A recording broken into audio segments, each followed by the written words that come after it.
Welcome, welcome, guys. This is the Merit Poker Gangster Series 2023. He had a little pause. It is your first Gangster Series. It is my first Gangster Series. How you doing, guys? This is David Lappin alongside James Dempsey, and we are going to take you through day 3 of the warm-up event, $2,200 warm-up event. There is 833k in the prize pool. 167 of those Ks are up top. Oh, a lot of Ks. Yeah. 53 players are paid. We've got 79 left, so there were 453 entrants in this tournament. They got down to 175 through day 1. 79 remain. Lots of re-entries in the mix as well. $3,840 min cash, and that's kind of close by. I would say second frame of this coverage, we're going to see the bubble. You're going to breathe now? That felt like quite a lot. I'm just here excited to see more poker action from Merit, and I'm really excited about this lower third that's appearing on the screen here. We're out in the West of Gangsters. Look at this. I like this. I'm feeling gangstery. I'm feeling criminal. But yeah, I'm looking forward to this one. It's going to be a lot of fun. We've had a quick look around the floor, and perhaps, speculation maybe, the fields are even better than usual. Well, that has been touted by our wonderful producer who decided to abandon us and take a seat. We've often talked about doing this. We've all gone, oh my God, the field is so good, I want to get out there. Well, he actually did. Yeah, hopefully we're going to get him in on the next frame on our feature table, which should be great. You guys all know him as Milbutas, of course, a legend around these parts. Hopefully he's in the mix. There's a whole lot of good players in the mix. I see there's some big stacks. We've got a couple of 2 million chip stacks. Some familiar faces and names I remember from this place. Oh, yeah. Hadi Kadra. I see Mustabiz was building a stack. Mustafa's there with 600k, I spotted. Ankit Ahuja, who had a huge result here at the EPT. He won the Eureka tournament for, I think it was about 300k. It was a huge result. So he's in the mix there. He's got 415k. We mentioned Milbudas. We have Eli Said. Niels Pudel and Ryan Mandara also in the mix. We spotted Ryan in the bar last night having a cheeky pint after he bagged up. Good luck to Ryan. Why are you putting him on blast like that? He was in bed or running Sims. Come on now. He was there with his missus looking for a deck of cards. They were clearly in a gambling mood. Also, I spotted Polish pro Jakub Michalak in the lift on the way down here. We're on a time delay. He was on the way down here. I was down here for the time delay, and he didn't realize he was late for the start. So, you know, wow. Michalak has been blinding off merrily for the last 15 minutes. Bless his soul. But good luck to him as he tries to take this one down. He won't do it today. We will play down to, I expect, maybe 15 or so players tonight, and then we will have final day coverage tomorrow. There we go. There is the old Crystal Cove, and there is our fancy feature table. I love the setup. I love that backdrop. LED lit up the gangster theme. Perhaps the best of the themes. I don't know. I'm kind of excited about the Western theme as well, though. I like the Carmen one. I'm on my own in this one, but I got to do all the opera references. Yeah, you just go highbrow. I want to go Westerns. I can do Westerns. I can do gangsters. Speaking of gangsters, there's going to be some on at this table. At least one hopes. Look at that stack for Hersos at the top there. Over 1 million in chips. Going to be some fun for him. And then some shorter. But like you say, I guess maybe we're in that kind of period of the tournament where I know you like to use the phrase bubble adjacent. So perhaps we're still chip accumulating. Well, here's a real feature of Merit Poker tournaments, the warm-up, the main event, the high roller, all of it, is that because the late reg period goes on a little longer than maybe some other tournaments would ordinarily, it does mean that a lot of players get in there and build big stacks. Also, the fact that they end up buying very deep stacks because it's incredibly well structured means even at this phase when we are bubble adjacent, as you say there, James, 17 big blinds is the shortest stack on this table, not actually that short. Milbudas, one of the shortest stacks in the tournament, he's got 30 bigs, he's flying it. Yeah, well there we go. That is testament to the structures, as you mentioned. Day 3 here, not yet in the money. Of course, they're not the longest days. Other tours would certainly have got into the money by now, even with the structure by virtue of just playing extra levels. Things are very relaxed here, David. You know, you want to bag up and then go to the buffet. There's no point coming to play poker in the Merit Crystal Cove if you're going to just relentlessly stay in the poker room. You want to enjoy all the facilities, the spas, the pool, maybe even take a dip in the ocean if you're feeling brave in November. I'm up for that if you are. We'll see. What about the jellyfish? You keep talking to me about jellyfish. Oh, the jellyfish are an issue in Malta. I don't know about the jellyfish in Cyprus. I'm going to look into that because they do scare me, the jellyfish. I'm not going to lie. I mean, it's not something I thought I'd have to be afraid of in my life, jellyfish, but So new fear unlocked. There's 6, 6, 7 flop unlocks nothing. Ponomarev defending with the King Jack, as well he might, but not too much to write home about here. He does have the King of Spades in hand here for a little bit of backdoor, but it's a problematic backdoor as we see the Ace of Spades in Markov's hand. Interesting to see now if Ponomarev will call this small bet. I think he might do. King High could be good.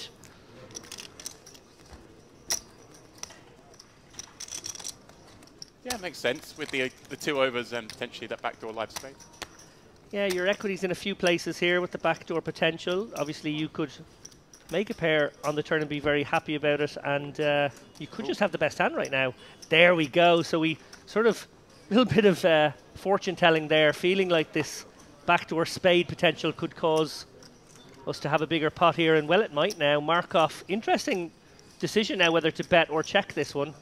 Yeah, especially with the 4 spades. Obviously, a lot of draws completing there in form of pair or straights, and of course, if his opponent did have a flush draw, now getting there.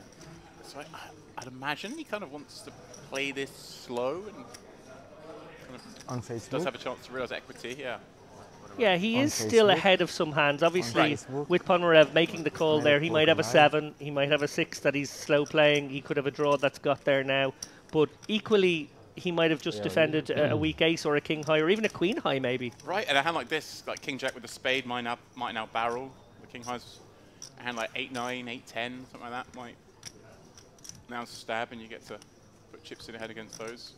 Yeah, ponderous one now for Ponomarev, who may feel in a similar boat. He might think his hand could be good sometimes, so maybe doesn't need to bet. Obviously, it can improve. Looks like he is going to try and take control of this pot. Coming with the big bet here. The overbet.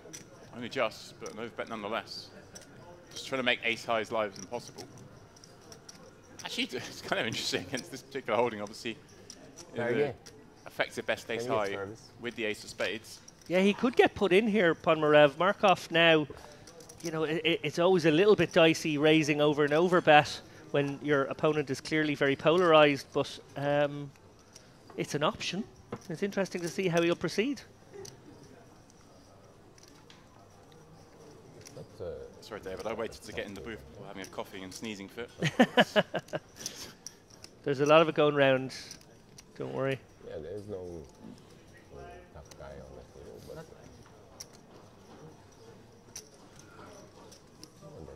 but yeah, hard to imagine any bet that Ponomarev could have conjured that would actually elicit a fold here, but he may have found it with the slight overbet. Markov obviously just kind of feeling a little unsure of where he's at. Definitely doesn't want to call here miss and then check fold. No, certainly not. Doesn't feel great, so might actually just have maneuvered his opponent. I mean, the body language tells you it's working, because no one does that and then says or raise. So incredibly, yeah, we thought that card was disastrous. Actually, it should be the way that Ponomarev turned to win. And I don't think when he's sizing that bet, he's thinking, oh, he's not trying to target the ace of spades here. No. Wow, nicely done. What should have been disaster turned to success. First hand of the day here for this Merit Poker Gangster series. I had to pause for a second there as well, I almost forgot myself. Which series? But the clues in the background. The gangsters sitting there. Well, you could say the clues in the foreground as well. A bunch of crooks sat around this table trying to steal off each other. Yeah, I think there's a little overlap between the retro and the gangster, just in terms of dress. That gangster era, also sort of that retro era. It's all a bit speakeasy, organised crime. We're definitely going 20s, 30s gangster rather than, you know, we could choose gangsters throughout the decades. Yeah, we could just have loads of people in tracksuit bottoms. Riding around on mopeds. No, I think we'll stick to the 20s gangsters. they had a little bit more pizzazz about them. They just did. And they also had Tommy guns. Which is, you know, let's not celebrate them too well. Murderous ambitions. Wait, his chips finding their way in the middle. All 17 blinds from +1 with king queen off. Rather fruity move. Yeah, certainly a hand he could have considered just opening here.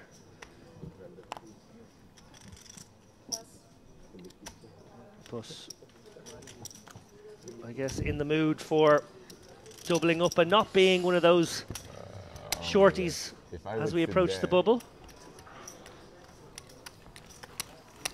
You know, But actually, it's a good sign because in Shade England, clunky, basics, but it was you know, like got the this. job I done. had this guy to my right.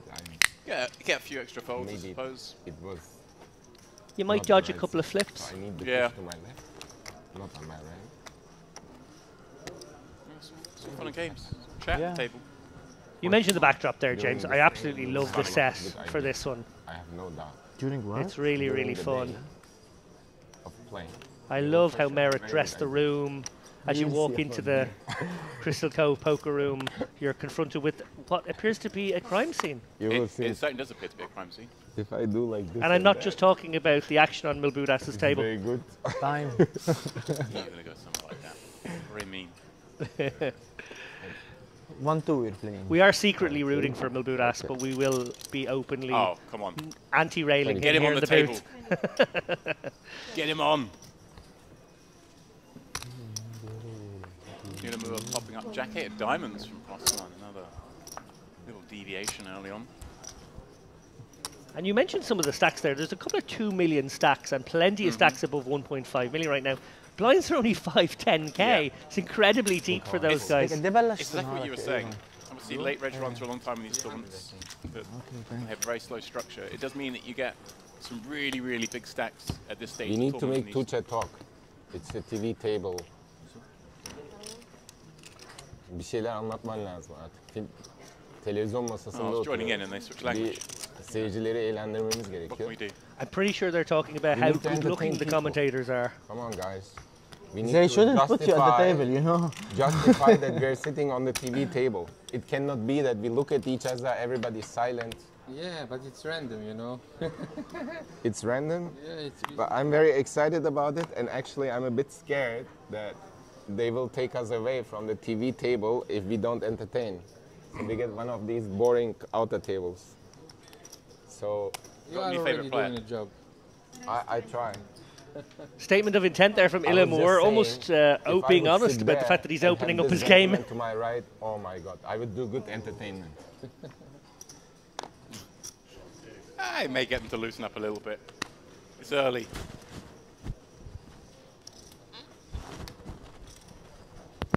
You know, such is the structure here in these tournaments. All sorts of other action going on. Players might have been jumping into other events last night after bagging up. We know they're DGMs. Well, why with a Mishka, very have you defendable been one to here, Oman? 10-8 suited. We see here that his spades are smothered.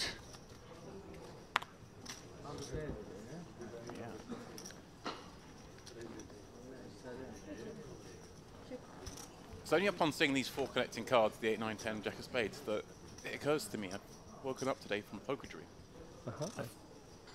You know, suddenly I see that, and it's just, and that's my moment. But I flopped a royal flush in my dream last night. Oh, there we go. I had King 10 of hearts. It came Ace Queen Jack of hearts. This just came to me. I got poker on the mind. You're shaking your head, but I had to share. No, What was boring? I flopped a royal flush. It's far more exciting. Come on now. would you like a Freudian or a Jungian analysis of that dream? Well, we'll start with Freudian and then go Jungian later. I think you have some deep-seated issues about your mother, James. And they're reflected in the fact that the royal flush includes the whole He family. loves me. Okay, Yeah, I see what you did there. yeah.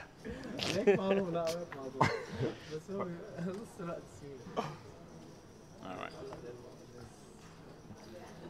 The chatty couple. Kazarian. King 10 off under the gun. Gonna get into the mix. It's happening. Welcome one and all. To my big blind. Joining us is our first stream of the week. Of the series, I should Put say. the white chips in front. What are you doing? She's hiding those whites. Put it up front. Coming to you here from the Merritt Crystal Cove as per usual. 78 remain from 453 who began. We are playing down to hopefully the final table today, but as David said, chances are probably maybe fall a tad shy of that. All depends though. That's how hard people want to go. And we know, David, here they go pretty hard. Here we go, case in point. Miri going after the under the gun open with ace-5 offsuit from the button. Have that. Yeah, off this stack as well. Yeah, this is fruity. This is. They had the chat about opening up their chat, opening up their player on the TV table, we've got to impress. Kazarian then opens the next stand. Gary's like, all right then, I'll punish you. Love it. Love to see it. Good idea. Are you not entertained?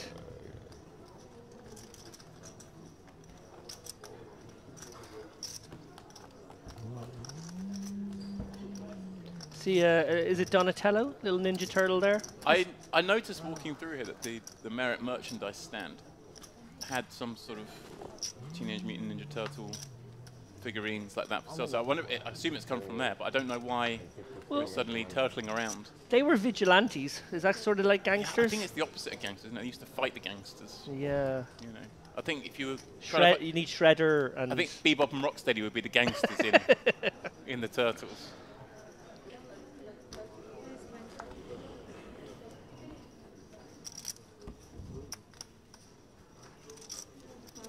I think the gangsters for the Gangster series are all the sort of the hero gangsters, not the bad ones. Okay. You know.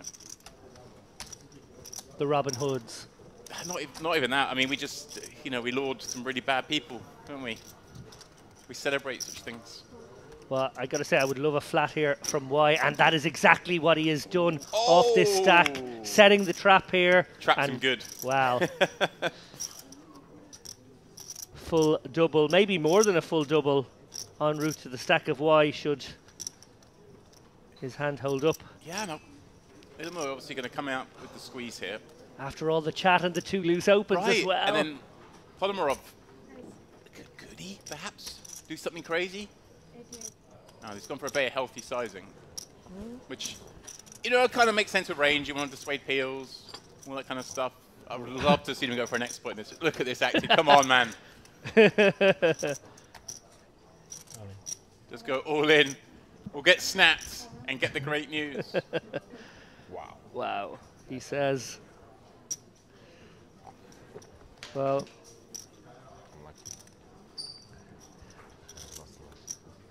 Yeah, that's got to feel sick. Especially when it wasn't a snap jam, because it was for over half the chips. 2 live suits here for the Kings. And 2 spades keeps that door ajar. A couple of pink cards, but the wrong ones. Oh, hello. Oh, here we go. You called it early.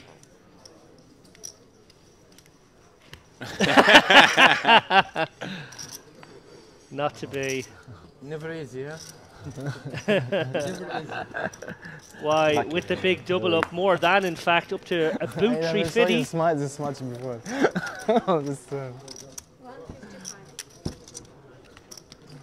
Ila Moore, well, he would have lost his entire stack with that holding. Yeah. So maybe a little fortunate to be up against the shorty there. I like where your head's at. You run kings into aces, you find the positive. You fight, you have to. You're up against the shortest player at the table. It's true. Oh, those Django's though, my goodness. I'm happy it wasn't more. Torturous hand. You find it there as well when it's an open, a flat from the button, and you're squeezing from the small. It's I told that story. I know I've told you this story about my maybe 2-year relationship with the Pocket Kings and how they tortured me for a period of time, and then they stopped doing it. I had a solid 3 or 4 years of You both got lucky. You both got abnormally bad luck with them. You didn't And lose then that much. About 6 weeks ago, I was asked to write an article about bad beats because we were having a bad beat competition. As you might recall, the chip race did a little competition around telling bad beat stories. And I retold the story of the Kings. 30 minutes. I had in the spread 30 minutes for the first chip race plug. I like it. Thank you. I wrote the story of the Django's and how they did me for so long. Wow, Kings. And since then, I have bust 16 out of 18 tournaments, either holding Kings or against Kings. No, that's cruel. Live. So if it is cursed, I took the curse back. I opened Pandora's box. You've asked for trouble. Telling all my friends all the time, I'm such a good player. Watch me. Bad read. And then put all my money in behind. Ila Moore now with 55 bigs. Queen 6 suited, a very openable one from the button here. I can't imagine the likely loosest player on the table to turn this spot down. He's actually limped in, interesting. Little adjustment. Gazarian with a very completable 7-6 suited. Yeah. Eyeing his partner. His chat partner, that is. And the big Feel blind's out. excited to play Actually, that's against what's him. happened here. The big blind's missing. So these are guys are playing a little limpy pot with a missing big blind. Who's missing from the... Big blind's just gone on a little wander. Open, okay. Can I see? One seat, I guess.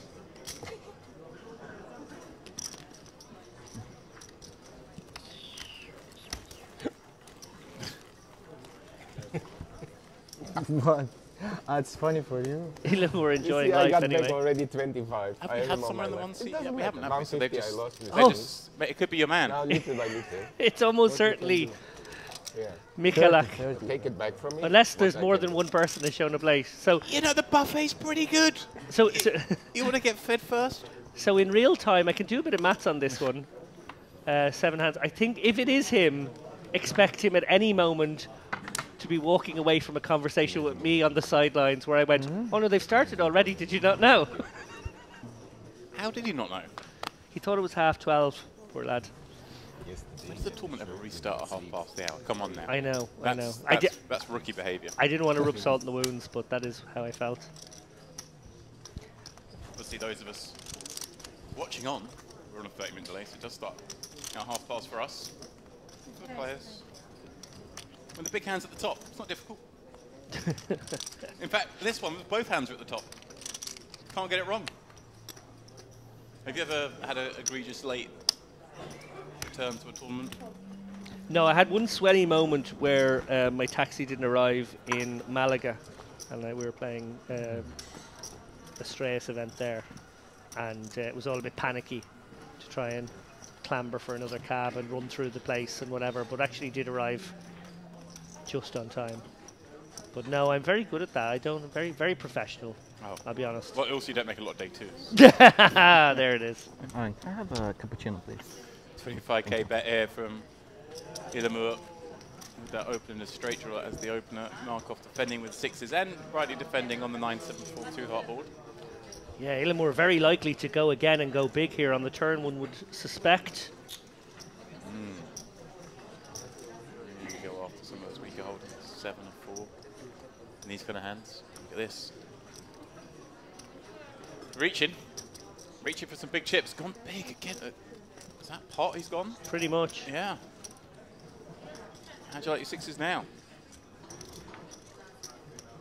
Yeah, this 8-6 open from the cutoff a little loose, but given the board texture he's been gifted, very, very well navigated since that moment.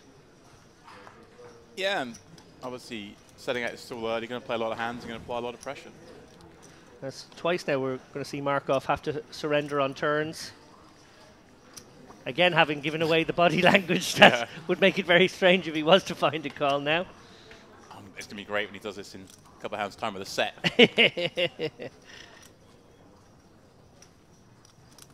You can almost see his hand if you look closely enough now. It's peeking up.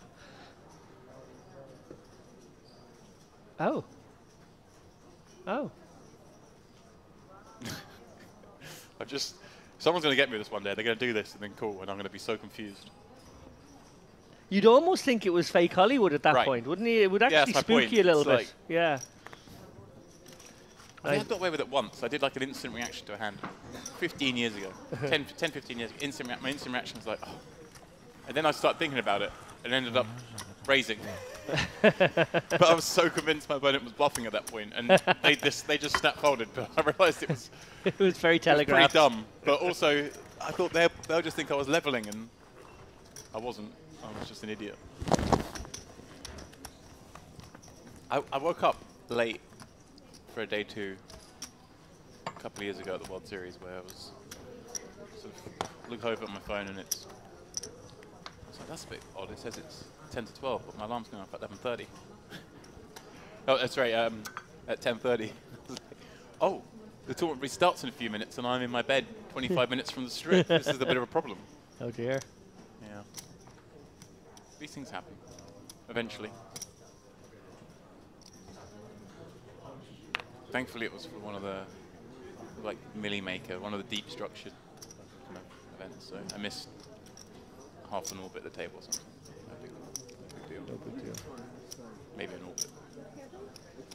Came back to 63 blinds instead of 65. Oh, Markov now. It's These guys playing over 60 deep effectively. Going to go for round 2. Maybe bring in Ponomarev. No. Check to go off, just such garbage. So many hands you look to get involved with from the big blind there to this action. That's certainly not one of them. Ace in the window. Markov may find this one a little easy to continue on. You know, they're going to have some concern about that kind of texture. Yeah, small blind range generally will be reasonably strong in this spot. Although there might be a sense from Illamore of that he is effectively loosening up his opponents by his presence in almost every pot. And we've got to factor in, of course, the button not there. So this hijack open is in fact a cut-off range. A lead. That's a bit spicy. Oh no, I think it was. Oh no, it was a check call. Okay, we didn't quite catch the bet from Illamore. Looks like it might have been a 15k bet and a quick call. Now Illamore may feel he's got the best of it, having turned that king. Well, 20k. So.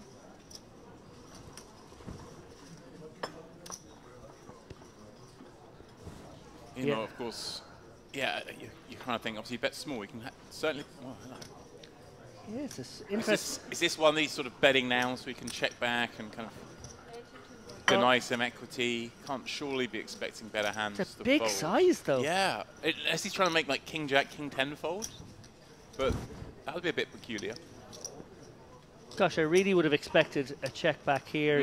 He's beating the Queen X's, and now he seems to have just gone for a bet that's almost like trying to get called by Queen Jack with the Jack of Hearts. That's probably not. Oh, right. I don't know. It's actually very hard to construct a range that this bet makes sense against. It's a bit of a head scratcher, I gotta say. One wonders if he actually follows through and really turns his hand into a bluff. Is he using the king blocker, almost like representing the ace king kind of stuff? Just trying to make an ace fold, but it seemed. I mean, it's always a bit optimistic to start turning second pairs into bluffs in these spots, but it's worked. Markov, I thought may have been dealt a winner, but been forced to fold again. Illamore, well there you go. We're sitting here thinking it's an easy chip bet. He's thinking, no, I can make my man fold an ace here. Yeah, and at the risk of being too critical to Markov, they're really like, if you're going to surrender to that action with the ace-5 suited, against that specific player especially, you probably shouldn't be calling it pre. Right. You're hoping that he represents the board that has the ace on it that you've actually hit, and that's kind of part of the plan of how you get him. And the funny thing there is the speed at which he folded that one as opposed to the previous two pots. This was like the easy fold in his mind. Yeah. The one where he actually had the best hand. As in, the best of the hands he's held. Board did look grim, admittedly. Oh, you're not loving it. You want to see it go check, check, and then you almost want to go check, check on the river, but I'm with you. I think you just gotta call once more. You can fold all the Queen X kind of stuff. You can fold those King Jacks, King 10s, maybe some pocket pairs that. Well, I don't think you get many pocket pairs past the flop that don't have a heart in, but still. Well, intriguing stuff here on day 3 of this Merit Poker Series warm up. And the warm up is almost like the first main event, as we always like to say, isn't it? Yeah, Illamore really just playing sort of the better range in that spot, but I suppose the problem with that plan, in my mind at least, would be when you're playing every unopened pot that gets to you, you start losing credibility for having the premium stuff, and actually much more likely your opponents think you're at it. Well, Ponomarev won't be at it here when he either raises or flats this king-queen suited. I think it's a mix in solver land, so we'll have to have a look, even against the under the gun. Yeah, I feel like against under the gun. It's gonna just. I mean, you say something that I'm just looking at this gun. I'm flatting this all day long. But there we go. You got it. He's reaching. He's coming out with a 3-bet. I'm too passive. 4x'd. Bunda içine birazdan limon koyup tekrar getirebilir misin? Mihiri himself punished under the gun open earlier with his ace-5 offsuit. He's thinking, hang on, are you just coming after under the gun opens? That's my strategy.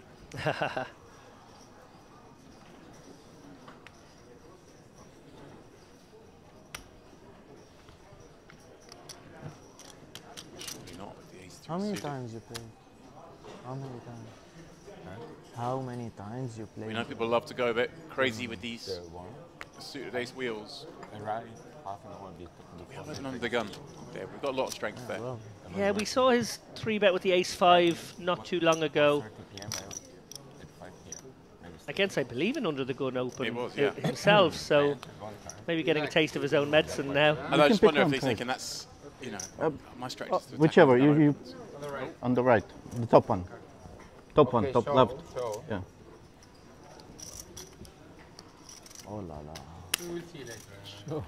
Showing cards. Of course. A game within a game, perhaps?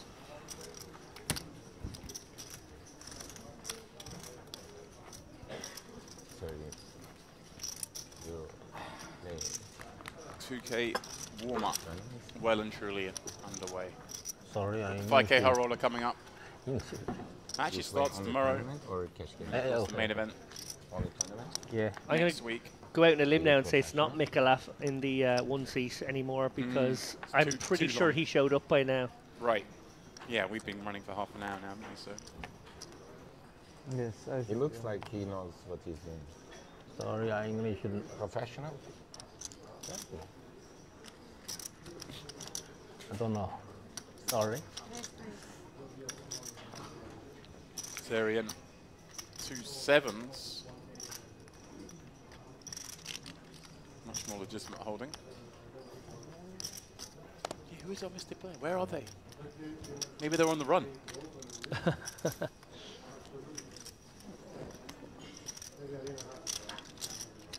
Pomerev.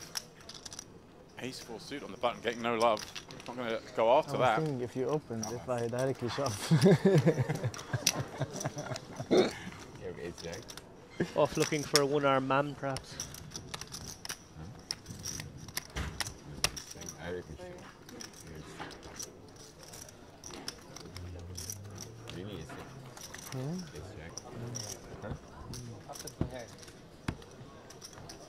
Directly only. These two are having fun. No, no, not ace jack.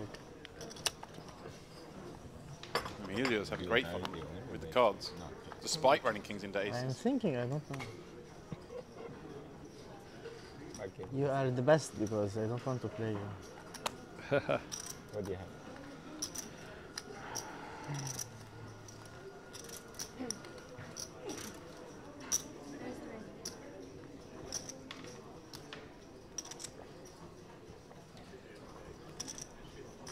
Just looking through the bio here, Ilamer just off a 111th place finish in the main event this year.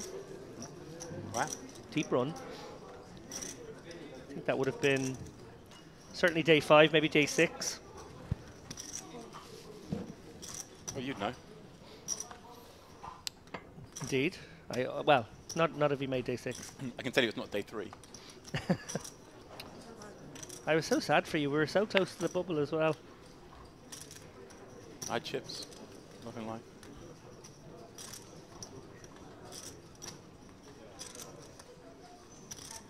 What's your deepest run in the main? 1 min cash. Nice. I mean, the very rare club, and it is rare, of people who are down 6 figures in the main event. الثقة 10 نجم عبد There's not many of us. خليك تحت التفاول Would you have an exact number? Yeah, down 104k. I'm up about 104k in the main. Play 12, cash ones for 16k. Easy. But if you think about all the free card protectors and cushions you get through the years, then, you know, maybe I'm only down 103,985. Or maybe I'm down 100.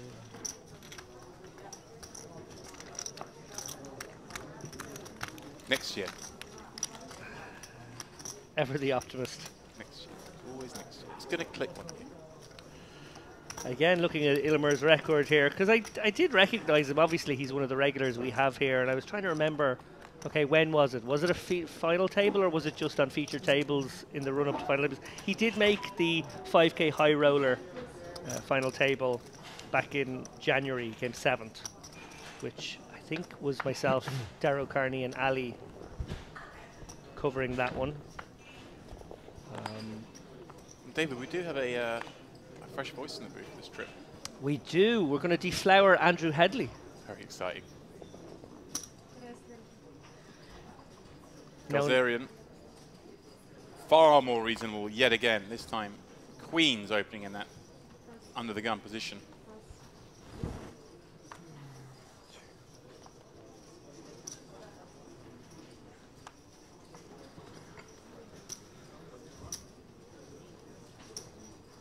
Oh, interesting one here for Miri on the button.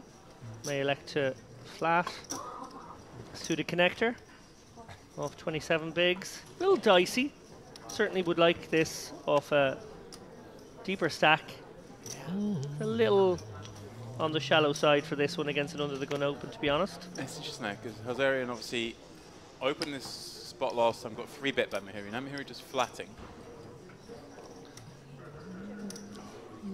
Checking on over the queens on the king 9-6. Kind of a board that hits a lot of hands in king 9-6. There's a hell of a lot of spread there. Interesting, Gazarian choosing to play possum here. Induce something from his opponent. Obviously planning on check calling twice, one would imagine. He's got to do some salesmanship here though, look a bit agonized before making this call. Obviously he's ahead of some made hands, some Jack X, some 9X that would flat here. Maybe a pocket 8s might take this stab of your Mahiri as well. Putting all sorts of faces. Doing his best. Surely not folding. Yeah. Exactly what we were referencing before. Doing his best to look sticky with maybe a pocket 10s or an ace queen. Checks it on over. Mahiri, no reason to bet now. Yeah, I mean, looks like you're up against Jack, decent percentage. I don't think you really want to try and bluff those all. Oh, he is going to turn his hand into a bluff here. Interesting. Got to go big if you're going to do this. Yeah. Oh, so actually I think he now is just going for some really thin value. Really thin value. Kind of 7s and 8s. Try and get them to pay you off. There's obviously a lot of misdraws on board. Wow, that is extraordinarily thin. Zarian's going, he's got ace jack. Obviously, ace jack seems like a kind of hand that would value bet here. Yeah. And you beat some value with queens, so there's not really much of a decision here. No, it's not. Unless you're thinking of raising, which would be a bit wild as well. This seems like a, oh, I'm so glad it's only 50k, there you go, sort of moment.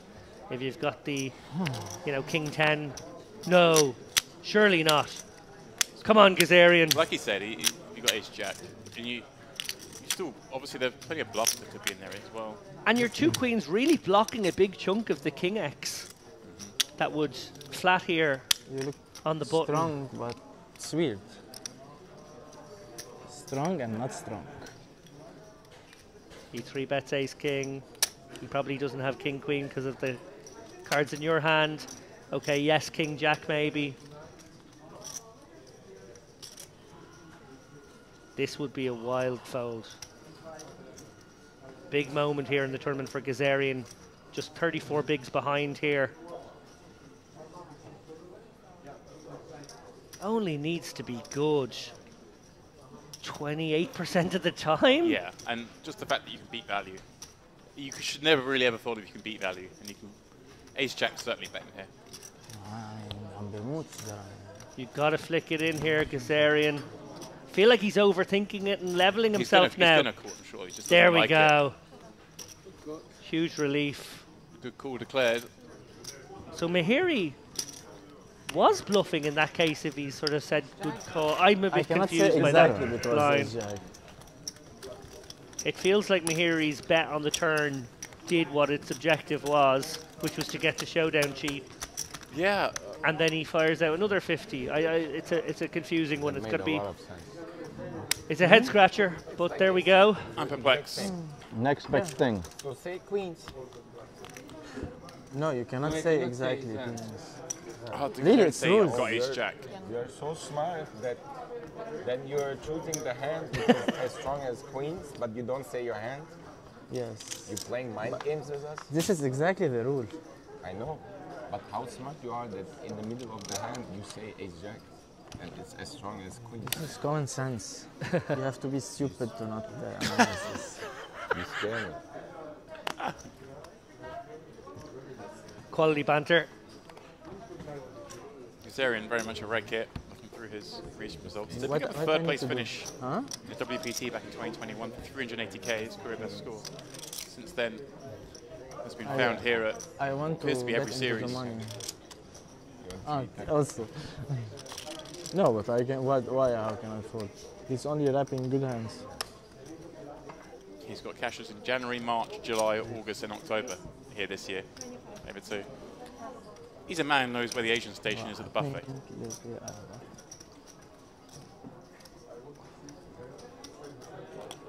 Speaking of buffet, we discovered a very dangerous addition to the already plentiful spread offered here at Merit Poker. Well, I should say you did, James. You found the croissant counter in the coffee room in the Cove. Oh, what a that was Serious delightful croissant pastries. as well. That was.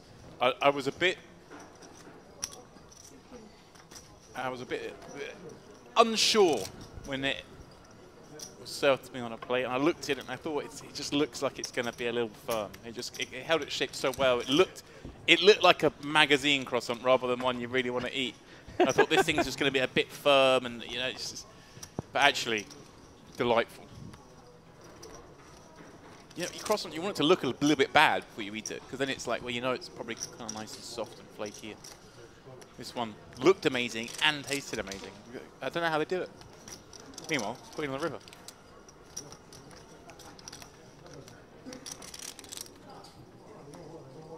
You just didn't have one because it's one of the gluten-free ones or whatever it is you need. You just. No, please do continue to talk about the lovely foods I could eat in my early 20s and haven't had for 15 years. Well, you could eat, you just wouldn't be very well. Yeah. I mean, there's a price. Surely, if it's really good, you'll try it. I don't know how much pain comes afterwards. Kazarian and Wei eyeing each other up. Wei checking down that 2 others and gut shot. Yeah, Kazarian wondering if he can steal this one away. Little does he know, Wei's hit his best card. Yeah, and he may feel. I mean, it's kind of a good card for Kazarian as well, having defended.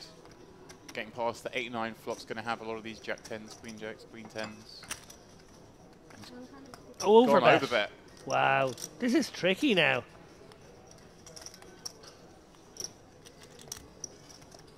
I mean, it's tricky, but I just look at these ones as, well, I've got about as good as a hand as I can ever have. You've got that Jack in your hand, crucially, I think, as well. The Jack is a lovely card, of course, to have.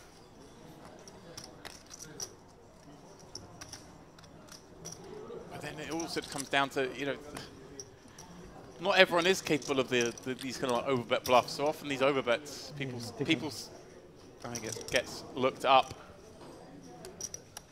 So often those overbets, people have seen an overbet's a thing and they start doing it, but they do value a lot and maybe unbalanced with bluffs, but nice pick up from Wei. Very nice pickup. Heart and mouth stuff there as we creep ever closer to the bubble. Remember, 53 players will be paid from a starting day 3 field of just 79. So it shouldn't take too long. Guys might be thinking to themselves 3-4 more laps of the track and at least have the best part of 4K banked. He's sick. I thought it's 1 hour.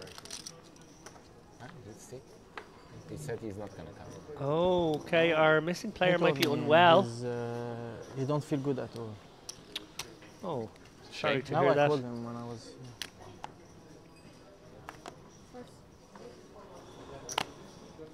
I guess who's in these situations, who's like the biggest winner? Is it the player to the left of the dead stack or the player to the right of the dead stack? going to get 2 buttons as the player on the right. I think the player on the right is definitely favoured. Small blinds get attacked, but that's okay.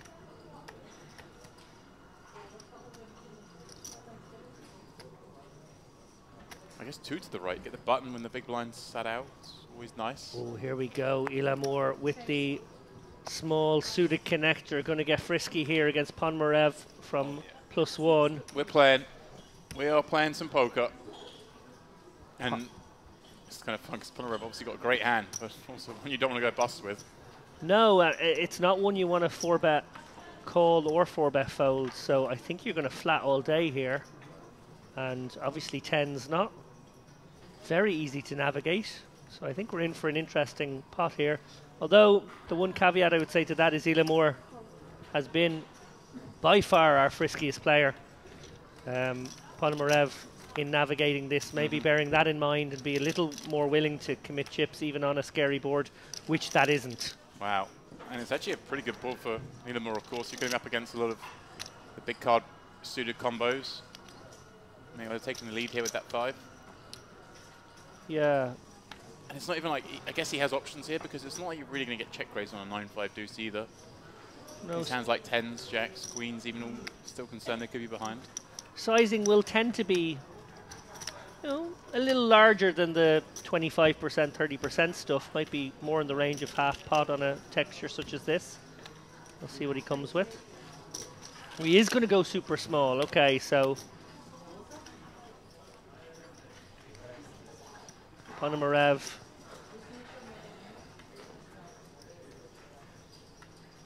Door open here, whether he wants to... Right, to that size, and suddenly check raise does become a bit more attractive, doesn't it? Yeah. But he may just be in his own mind buckling up here. Yeah, I think it's the easier way to go. An instant flash of the mouth from Ilamur. I don't know what that meant. So Ilamur's sizing there almost like keeps the maybe ace jacks, ace queens in. Certainly, all the king queen spades, king queen hearts, king queen diamonds surely aren't folding these kind of hands. Which actually now makes me feel like he should go very small again. Right. He should do another maybe 45, 50k bet and then buy the showdown. Buy the showdown, exactly. I like it. Yeah, all the backdoor flush draw combos I don't think fold for that tiny bet on the flop. And here we go. Playing exactly as you suggested, 80k now. I like this line. Yeah.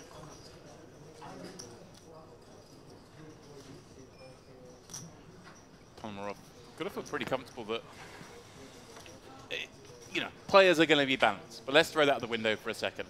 You've got to be feeling pretty good here with 2 10s, the way this is played out. You think Ilamur is going to go bigger on the flop, to go bigger on the turn, to go big on the river with the fact these guys are so deep to start the hand that he's clearly not sizing up to get your stack, so therefore probably doesn't have a premium. Slightly interesting one here. Had he gone the 40k, 50k sizing, I feel like he was definitely going to snap check back the river. But now that he's gone 80k, he has defined Ponomarev's range a little bit more. Might be worried about 7s, 8s, pocket 10s a little bit more often. And now I wonder if Ilamur will actually consider turning his hand into a bluff for that reason.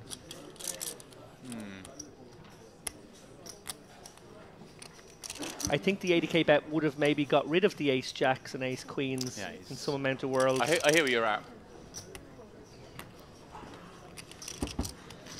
White flag raised anyway.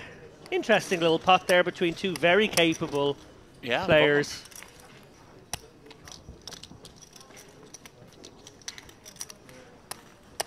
Ponomarev, another reg here, of course. There aren't many players who play these events who aren't regs here. You come once, you come again.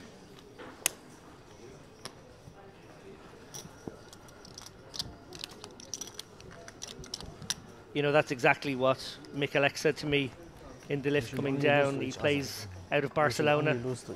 And he said, first time I came here, I made a decision that I would always come back. It's just perfect for poker. And it really is.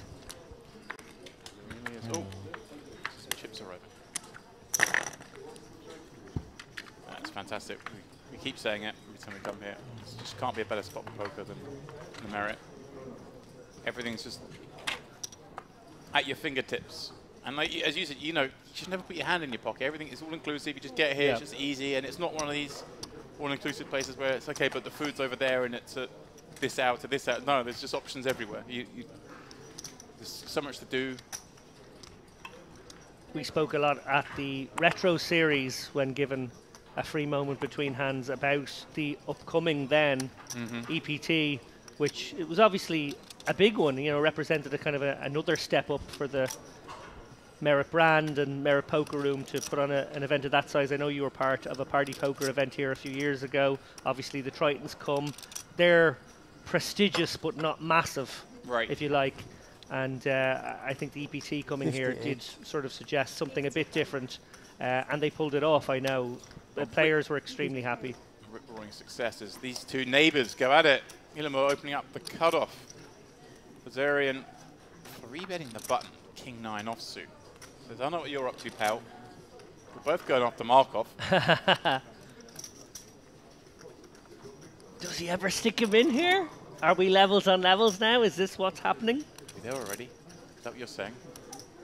I feel like these guys have got a dynamic more so than any other pairing at this table, and if ever there was to be a very loose 4-bet, it was that spot there. But no, in the end, it's funny though, because I think they've probably got the. He's probably aware that Gazarian's 3-bet get a lot of hands in as well though. Both we lost. yes, that he might his His value range is going to be that much wider than maybe it would be against a lot of players. yeah, his threshold might be a sort of a raise, get in with 8s there. Right. And Like, I'm happy. I've got 8s. If you've got me beat, let's go. You're the guy in here just smashing away with 6-5 suited. All right. Just catching up with the chat. Welcome one and all, those of you joining us on YouTube. And I see we got some Ilimo support coming in. It's the fan favourite so far. I'm there with it. He's the one driving the action. We love to see it.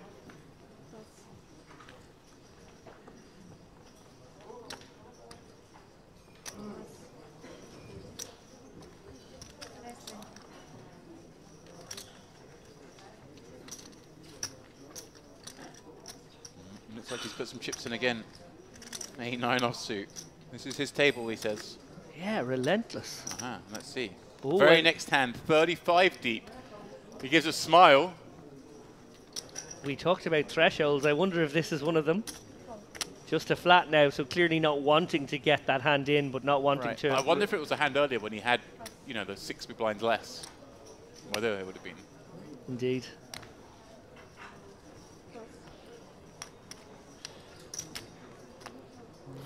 Ponomarev, unlikely to get involved here with the dirty diaper. You're looking at that and you're thinking, well, Gazarian surely would have 3-bet gone with his good hand. This is like a nice spot to find a squeeze hand, but looking down at deuce 3, recognizing that's not enough hand.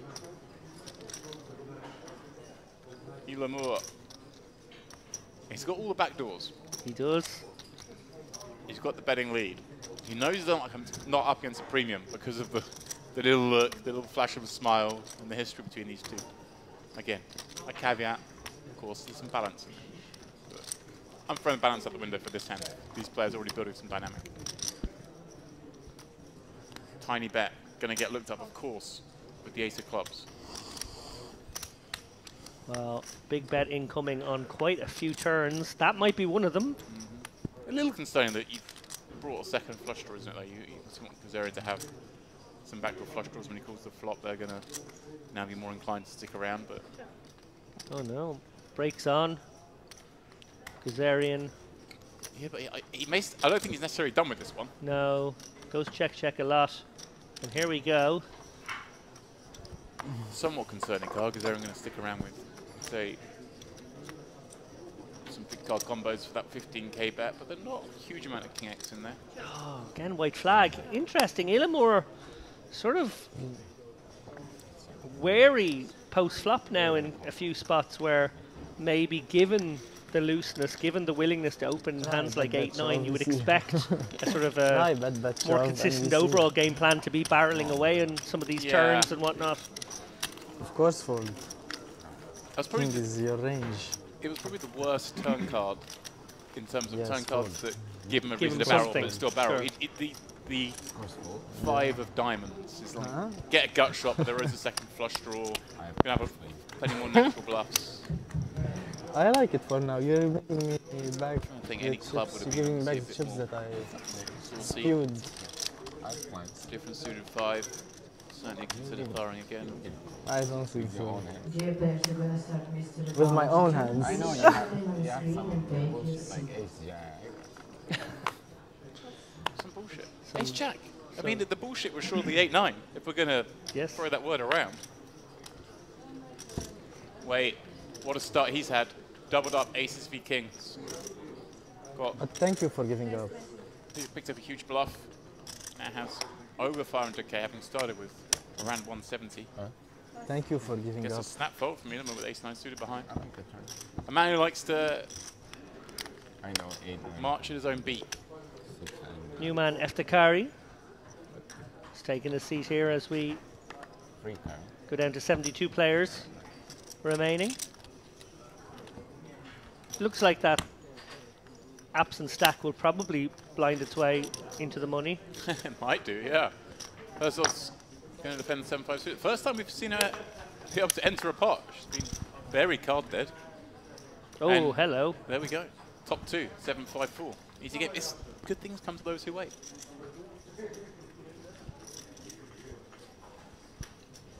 Donatello was always the most patient Ninja Turtle. Really was. He's a bit more circumspect than the others. Him and Leonardo are going to be pretty nitty. You want to be playing against Michelangelo, You let's do. be honest. There's going to be some chips flying unnecessarily. Cowabunga, baby.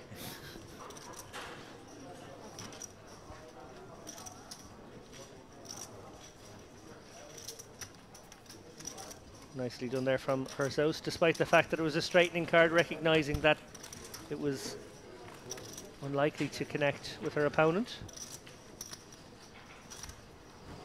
She could still target over pairs for some small value.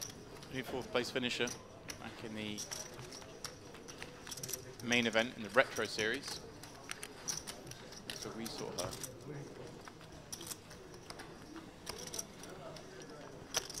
Another merit reg. So I remember that. It was kind of driving me a bit crazy where I'd seen him before, but that was the one.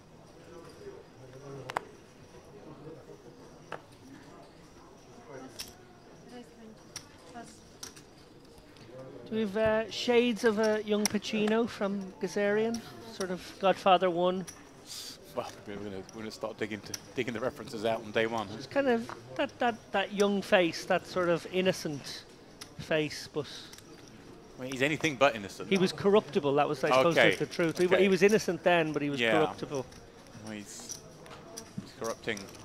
Well, this one reasonable. Ace 10. Timing perfect. Miri looking at the deuce 5 offsuit. Well, gonna put up a defense. Any white chips? Leon, perhaps. I don't know. Not for now. Okay. With Mihiri, Yeah. the assassin. Queen 6 deuce. Miri flopping best.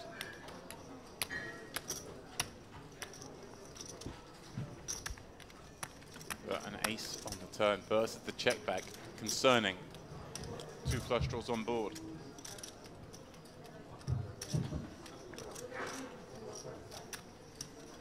It's the first time we've seen Ilma not c-bet, I believe. Button 6-5. Small boy 100, big blind 200, after 200. Do you shuffle or do? What kind of hands, if you're Mihiri, you thinking Ilma checks back? I'd be concerned. Yeah, It's a you'd man be- who's bet 100% of flops. Yeah, I agree.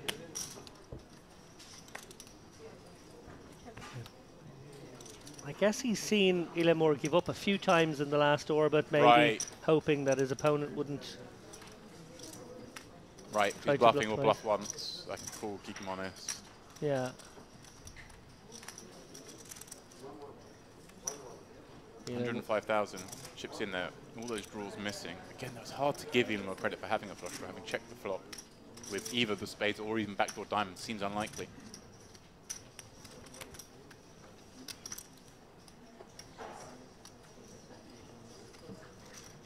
Well played.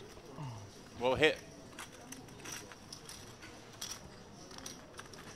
Innocent Chino.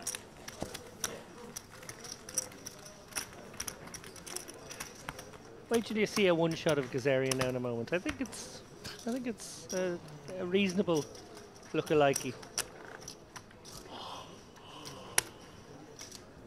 A man who doesn't look too happy, and nor should he be, being bluffed off a few spots. Christopher Walken. Yeah.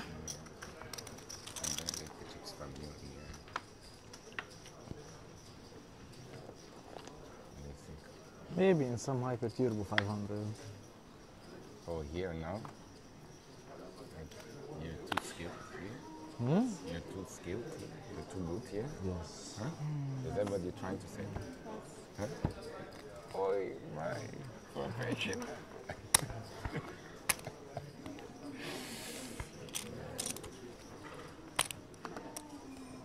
Well, they're having fun. That's the main thing. I enjoy playing with them. So with an ace on the button, I wish I a could million do in the same. chips, and a tight image at this table. Courtesy of card distribution.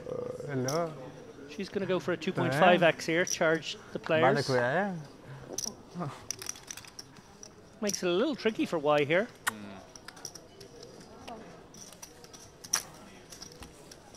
No, I enjoy, but not all the time. You know that. 8-7-5, flops a piece. Again, a kind of board that we always have to be wary of against the big blind. So she instantly checks back and finds what is a great card on the turn, not just because it's an undercard, but it does give way to that little bit of interest. Finding that deuce. Looks like he's going to fire at some sort of block / protection. Don't really want to get called, but don't want to check. Yeah, I like this from Y. About the game. We see it's not going to work in this instance, but it's a good bet. And now, Richest card in the deck. 9 of hearts rolling off.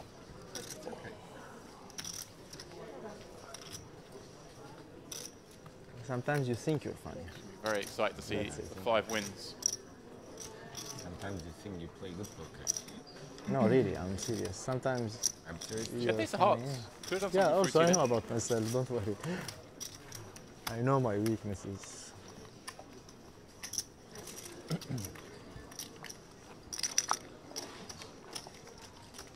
Be wary of a man who knows his weaknesses, David. Yalla!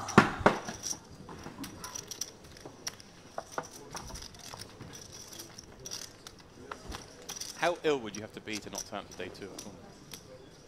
oh, I have been quite ill at the table on a number of occasions down the years. I've never not attended my stack. Obviously, I'm trying to figure out if I could do a kidney stone and stay. I don't know if I could. I've had many kidney stones, and I think that might send me for the morphine bag in the hospital. But there has to be a number. Right. Day 6 to Walter's main, you're in there. I have the doctor sitting beside me at the table, if anything, supplying the morphine. You get hit by a car on the way to the day. Yeah, Legs hanging off, what well, level of injury? Yeah, right. what level of not going to the hospital? Your leg's broken. Yeah, no, but I've got a day 3. There's got to be a number. There has to be this number. There has to be a pain threshold level. Yeah, kidney stones as bad as anything I've endured. Okay. And look at this. Look at this. It would be tough. Gazarian opening under the gun with King Queen offsuit. Illamore 3-betting on the big blind. So these are your plans for me? This is raffle poker now. Oh, this is great. Obviously, only doing it because it's 7 deuce. This for is the banter. This is getting shown. Oh yeah. Or it's not. He's going to make him sweat for half an hour. No, there's no way. If you get away with this, there's no way you can't show it straight away. And surely he will get away with it against King Queen offsuit. King Queen suited would be very inclined to have a look. Gazarian defend with King Queen off. Yeah, in just 21 hands played at this featured table, I want to say these guys have clashed in about 9 of them. Yeah. And even the ones they haven't, there's been talk of clashing. Yeah. And Gazarian has kind of given away a sort of a weakness here in his body language, I feel. I think he's got a fold now after all this. You're making too much cinema.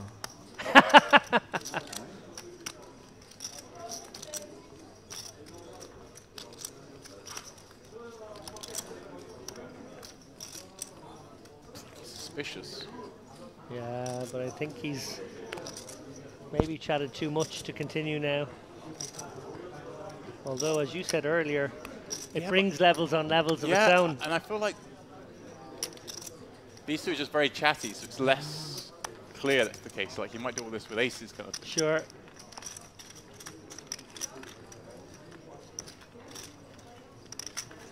All in.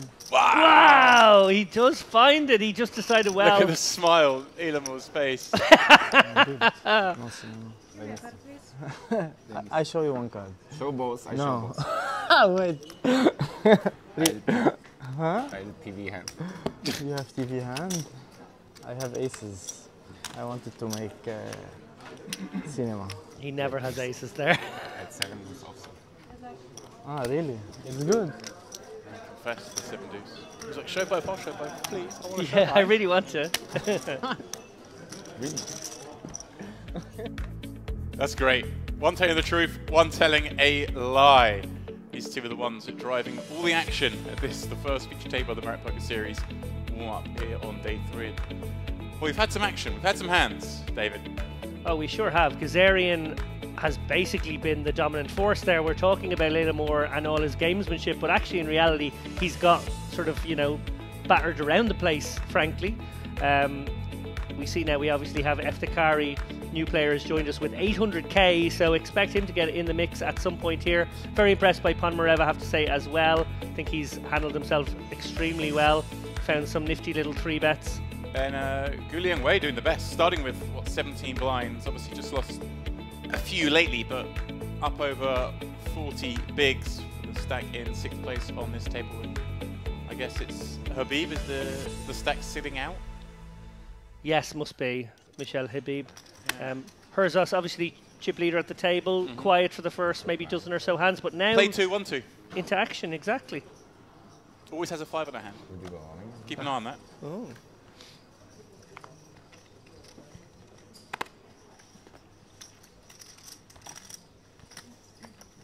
Yeah, the question is, will the dead stack get into the money? I can't see it with 17 still to go, but maybe. It's going to be close, right? But it'd be interesting to see how players are aware that there's a dead stack in there when it gets near the bubble, and maybe the dead stack's got like 4 blinds. But maybe that's when you get out of bed. That I was going to say, at Like, that point, oh, do you run down the staircase? If I've got to go down there and let them know I'm still here just to save them a 4K, then I'm coming downstairs. Oh, we saw him flat the aces earlier. Look at this. Mahiri just ripping in 11 blinds. Wait, asking for the count.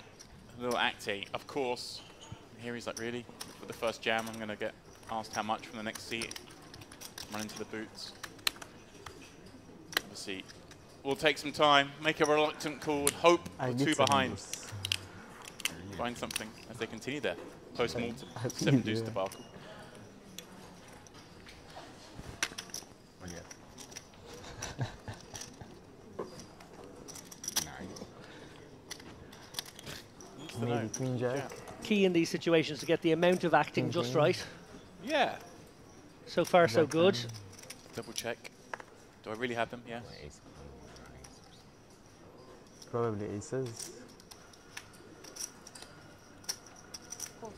Makes the call. Trying Mary. to go on with this. Like this. Contra.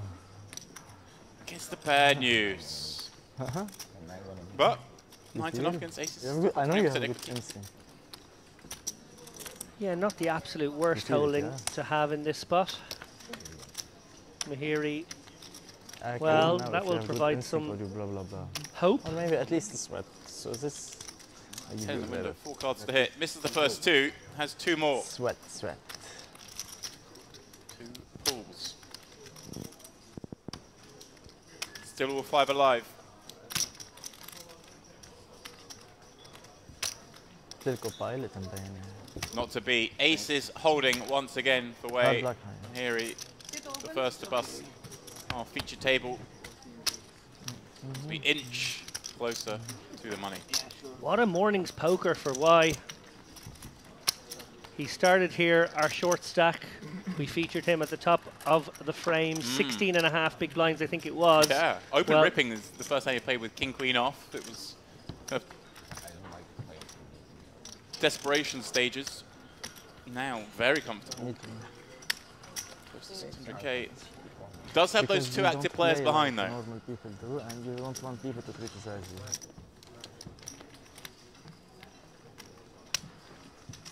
But for me, it's a little bit good, so I can control myself. I go only with premium. He's still telling the lie. Oh, I had a good hand. I think I've heard him say he had aces. I've heard him say he had king I jack. play good at least.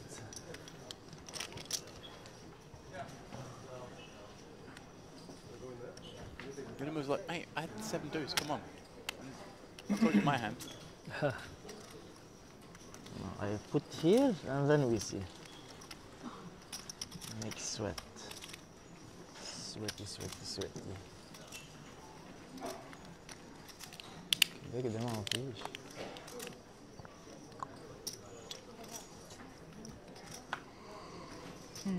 Corso's with a 5 in her hand. Let's it go. I said she's always got a 5. She doesn't play every 5. 24. Moore continuing to drive the action here. 10-9 offsuit here on the button. Gazarian unlikely to. Unlikely, but let's not rule it out. And See, this is the. Oh, no, of course, yeah. Terry's here now, so not the dead big blind situation. That now falls on Gazarian's button. yeah, no, he won't have been privy to everything everybody else would have seen for the last hour. But he's seen him 3-bet from the big blind and claim 7 deuce. Whether he believes it or not is another matter. It's a nice looking door card when you're holding 6-4 diamonds, followed out by another diamond. Yeah, likely check back call now. Plenty of interesting turn cards. We've seen Moore really try and use range advantage against his opponents on a few occasions. Going very small again, 20k. Actually, a little larger than he's gone previously, albeit blinds have increased.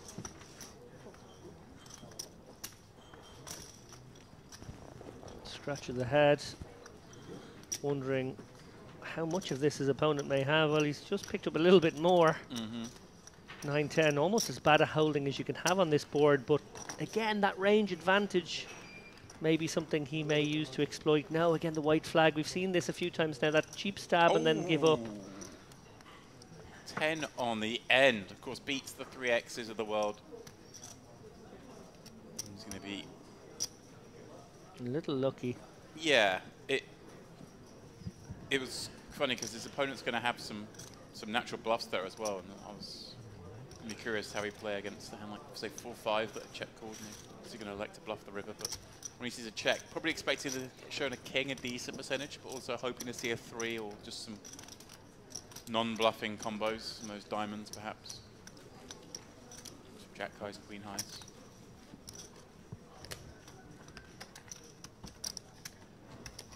Yeah, certainly fortunate, because okay, he had the best hand on the flop, but it was going to be very hard to win that pot unless he hit. The bluff was surely coming. A 6-10 run out, near perfect.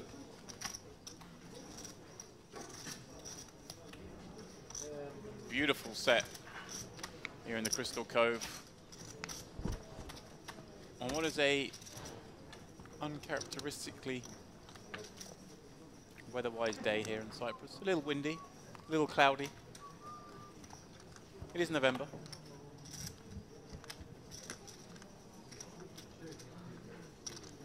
I didn't have to worry about sunburn today, Dave. Didn't you get sunburnt last time we were here, despite the fact you live in Malta? This is true. I was incredibly red on the. I like. Obviously, it's not all the time when you commentate that you do these little 2 minutes to camera, 3 minutes to camera at the beginning and ends of frames. I was very much regretting that this was one of those types of gigs when I look like a strawberry. Yeah, not the brightest move. Don't adjust the set. Yeah, Your gonna colours are on. The hue's fine. lower the tint, please. Ilamur, 9 deuce offsuit from the cup. This is the dead big blind situation. Takari, queen 4 suited in the small. How does he want to play? Does he want to defend that big blind? Looks like he's keen to do so, and he's going to do it with a howitzer. Oh. Say a howitzer, kind of a water howitzer. You just 3 range to 70k. But again, I guess you don't have to go that big because your opponent's going to have a super wide range here. As we can see, as wide as 9 deuce offsuit, so deciding.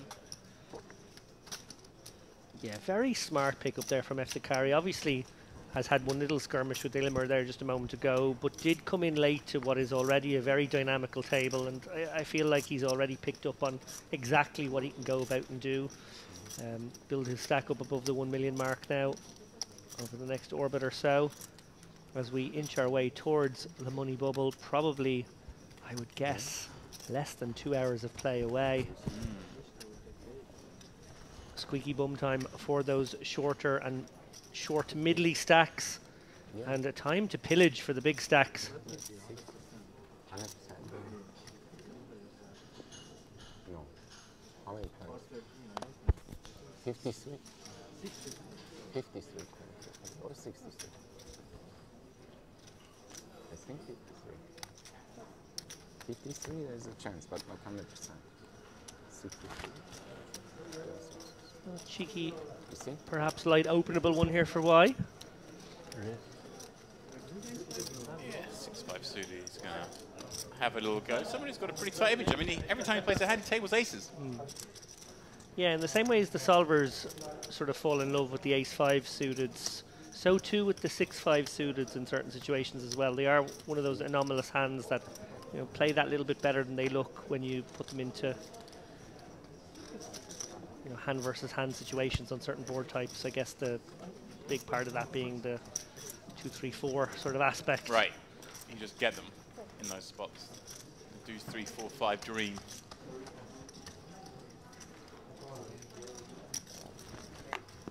Having a great hand any time an ace has got a gut shot, got to be a good situation. Markov defends himself into a decent situation here. The 9 high flush draw is best. He's been blasted off a lot of hands. Maybe this is a hand he can win, purely because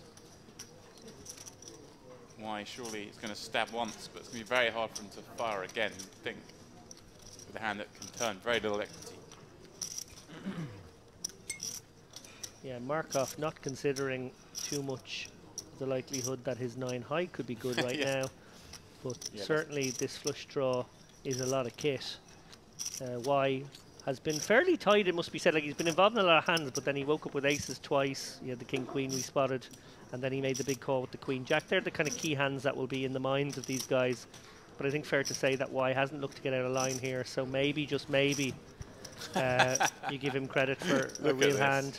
Y finds the 6 on the turn, one of his very few outs in this pot.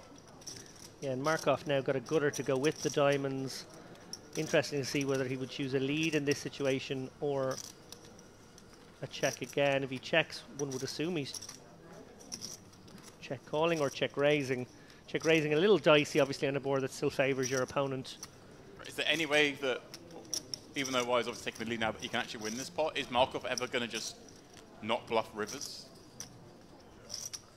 It's a very hard run out to bluff now for Markov. Right. You've got the diamonds in your hand, which actually make poor bluffing candidates because you kind of hope that your opponent might have diamonds in some situations. Yes, you got that 9 blocker to the 8-9, but is 8-9 really going to be in there that often with just a good shot on the flop? It's a dicey one to turn into a bluff now. Y could definitely be pot controlling you with a weakish ace here sometimes. You know, a Jack X hand could potentially be your target hand if you go big, but it's yeah, it's a dicey one. Knuckle it. Interesting now, does Y think he needs to bluff to win this one? Right. don't want to let a 10 win here, do you? But he's just going to sort of give up, as it were, and find out, actually, he found the miracle turn. And Marco's going to feel when he sees it. Oh, you just found the offsuit 6. That seems fair. How's your day going?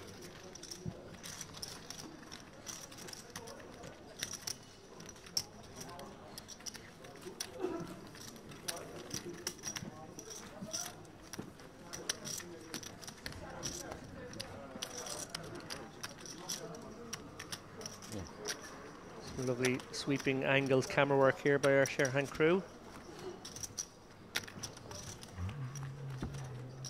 So we get a look here at the beautifully dressed set for the Gangster series.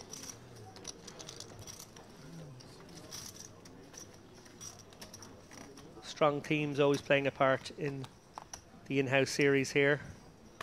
Retro, Western, Carmen. I'm going to say Pomerov looks the most gangstery. Sat behind the sunglasses. Not saying much. Right in the cars here talking. Oh, look. It's been dealt 7 deuces again. Oh, this is great. This is great. Is it in before? David, is there any chance we see the complete suicide of Ilmur here? Well, I'm already projecting to the situation where we do, and the horror show for Gazarian that his opponent actually has about 40%. Gazarian can, of course, come with a free, but didn't flash any smile this time. There was no laugh or exchange between the two. A bit more serious this time. He's got a serious hand.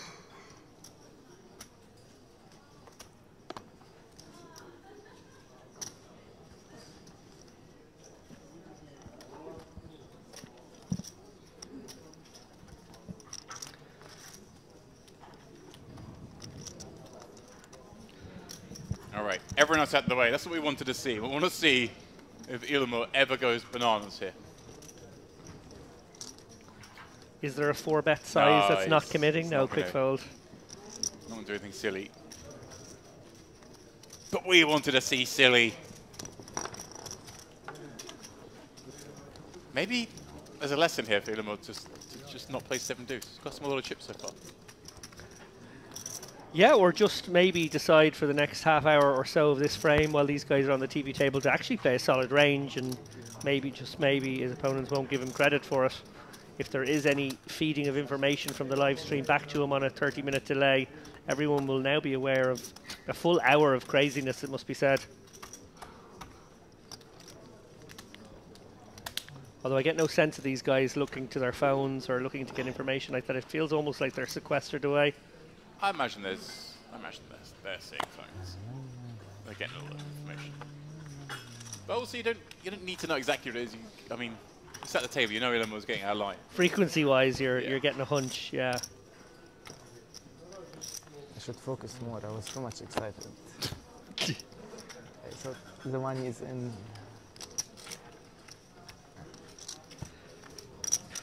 All right, Markov. Can he get something going? Very unlucky so far. His opponents have chosen peculiar combos to mergey bluff with. He's had some medium strength on bad boards. Just from there, kind of get hideously unlucky with a 9 high combo. As unlucky as you can get with 9 high. Now raising up 2.5x from the button with ace 10. Pocket 3s in the big blind. Yeah, lovely hand to see here. 2.5x. No 5 in a hand, must mean a 5 on the board. Theory. Deuce. Oh, hello. Not a bad card to see. Hello. The 3 even better. And then the best card after that to see, David, would be an ace. Yeah. Markov. Cold decked. Question now is, does she go for an immediate check raise in this spot? Obviously, you know, that board can straighten up and flush up a little bit in a way that can actually scare your opponent who has an ace. I wonder if she's thinking in those terms. I would, purely because I've just seen him table the 9 high and not trying to bluff. I'm thinking, okay, this guy's just playing a bit more fit or fold. want to try and make sure I get him. On the flip side, that of course, if he has the ace, he might do the bidding for you over 3 streets. Yeah, great turn card here, as bricky as she could have hoped. And now, again out of position, does she want to spring her trap? Oh, he just checks back. Wow. This is the concern. I think if I got a big hand against markup, I want to play big. They give me something else. Well, will she be thinking check raise again on this river, or does she feel now like she must do her own betting? Or maybe I think I might check again. Wrong.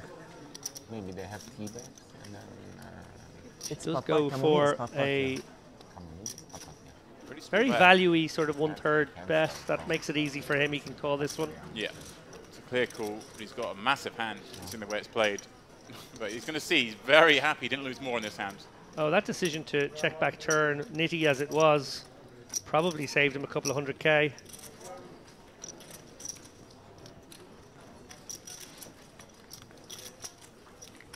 Donatello putting them in. Who's your favourite turtle? Oh, well, I think everybody's favourite turtle was Michelangelo, no? He ate pizza. Yeah, but it's just a bit of a nonsense. He was just a nonsense, wasn't he? Which one had the nunchucks? Yeah, that was Michelangelo. Yeah, see, I think that was what it was all about as well. Donatello had the stick, didn't he? Had the staff. Yeah. Was it Leonardo with the sword and Raphael with the little trident kind of things. I think Donatello's my favourite. It's cool. He had the staff. He was kind of a bit more sensible, like me. Yeah. Michelangelo, complete nonsense, like you.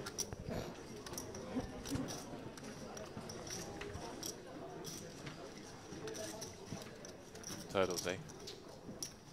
Was the Krang, was it the creature who's in the belly of the robot? The little brain-shaped pink thing? That was the real bad guy? I think it was Krang or something like Krang that. from Simpson. Oh, it could be Krang from Simpsons. Be mixing my cartoons there from my youth.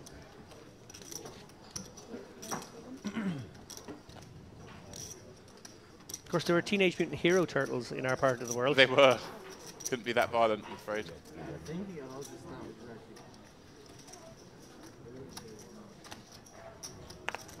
that he can't sit even. Because why would he throw away turn and he loves it? You know, Both words we've adopted into the poker nomenclature. you know, Ninja, short stack ninja, heroing. Yeah. Yeah? Mutant. But it's good that some guys can do that. Like they don't come to the table and destroy the table maybe. And like that, yeah. I don't like that idea. Maybe it's yeah, but I talking think heavily. everybody will Frank, do it. you're right.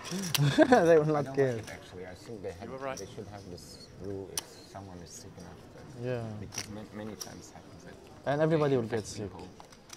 You know, they would always tell them they don't disinfect their hands and then touch the cards, chips. Yeah. Just got a little message there from No, our co-commentator for the weekend, Let up Andrew and Headley. Is at the buffet. Surprise, Ah. surprise. Well, he might be. After a little sleep in, he only landed at midnight last night. So being the really sound colleagues we are, we said, look, Andrew, we'll take the first shift. الكاميرا We'll jump on it for you. شو؟ لا لما اطلع برا خلاص شو عم تقول؟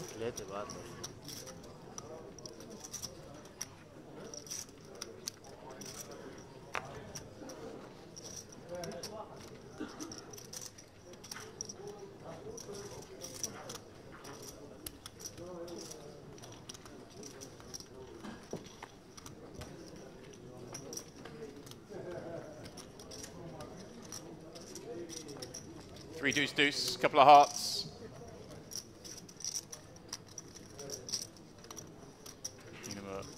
With the best of it, and the best draw, and the lead, and the aggression, and the position. Probably going to win this pot. That's my expert analysis of the situation here, David. I don't know if you have anything else to add. Should we just leave that? Should we just let that hand die? Just think that was flawless.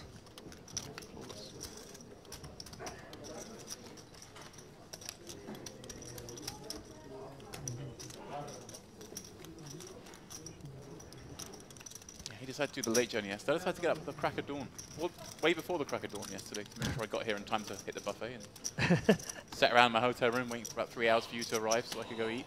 Yeah, you said it was like a 4 a.m. start for you. It's pretty rough. Yeah, I was committed.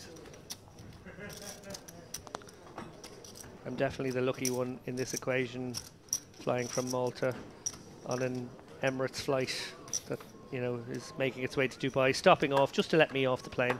Right.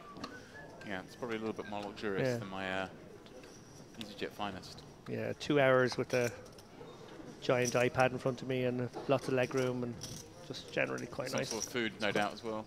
Oh yeah, no, they served a little meal as well. Oh, lovely. Surprised I let you eat. Well, there's no point eating on the plane if you're coming to Merit. Well, Have a little snack. Just as always. You need to warm up the muscles. Markov. All right. Markov's going to win a pot at long last. He's got the boots. He's popped it up from +1. His muscles have been warmed. The folding ones. The mucking ones. Speaking of warm muscles, a few warm muscles in the buffet last night I spotted. Oh, yeah. A lot of great seafood options last night. Friday. Fishy Friday. Love it. Gazarian here, maybe plotting some larceny against a somewhat tight Markov and somewhat weak flat here on the button by Y. He's running with confidence. He's flicking in the deuce 3 off from the big. The dirty diaper against the best hand in poker. Markov just, he's looked fed up in every spot. This time he's doing it at least with the aces. Ooh, wow, what a flop. Everyone has a little something Markov with the big overpair and the gutter. Why with that gutter 2 overs? And Gazarian now with bottom pair but the open ender.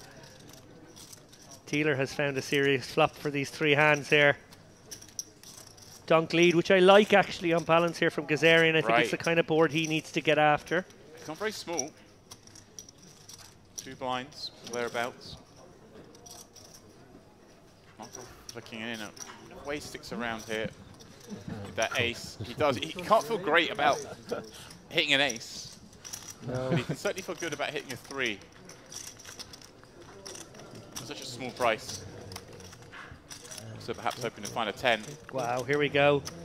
Gazarian with a virtual lock on this one. Only opportunities for Markov and Y. He actually checks it now. Interesting. Checks over to Y. Does he do anything here? Checks it back. 4-liner now. That 3 no longer the nuts. I'm a little concerned. I mean, Way can definitely, both his opponents in fact can definitely have 8s. I think that's the only way they realistically have an 8. Maybe there's some like ace-8 of hearts, ace-8 of spades kind of combos that could be there, but yeah, Gazarian must at this point feel like he has to do his own betting here. His opponents could have an overpair, or they could indeed have found a way to a set here by now, and that would be a definite calling candidate. Pocket 6s, pocket 7s, both possible. How's your day going, Markov? What That's every pot. You've had some nice hands. You get aces. Have it come 5-4 deuce and run out in a way that he finds the fold. Fabulous. Lost 1 bet post flop in this hand. 22k he lost after this flop. Less than 2 blinds. Gazarian. He wants to show his friend.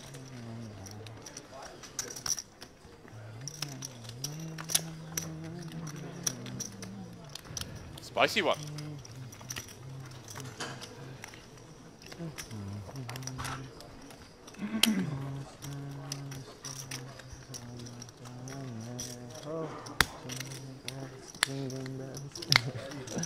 Oh god, it's just I feel for him because I think, you know, the ace-5 fold was not a fold I can get on board with. But other than that, he's just been in kind of horrible spot after horrible spot. Yeah, it's been pretty grim. But it's what you believe.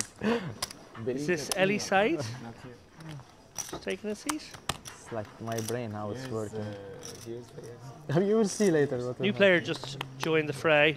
But I we'll get was confirmation by mistake. I didn't do it on in a moment. I know, but it's too late now. I'm speaking for you, not for me. 65 players. We are getting close. Bye bye. Good game. Try to push at least. Indeed it is, Ellie side. Just the 20 bigs he brings with him. Cuts a imposing shape, Ellie, at a poker table. Won't be enjoying Gangster-like presence. being the short stack, as we're just maybe an hour, maybe an hour and a half from the bubble.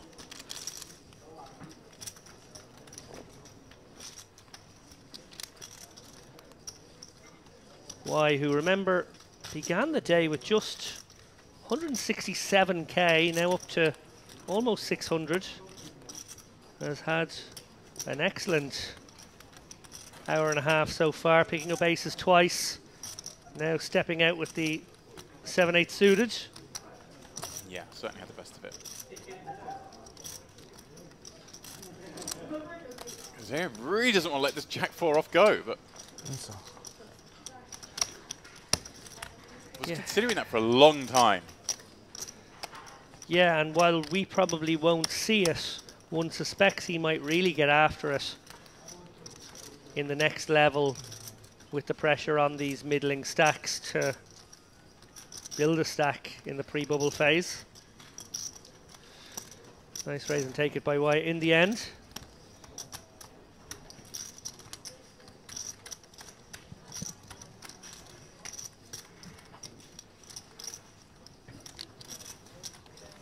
Yeah, but should have been a more rapid hand, perhaps. Took a minute. But they got to the right result.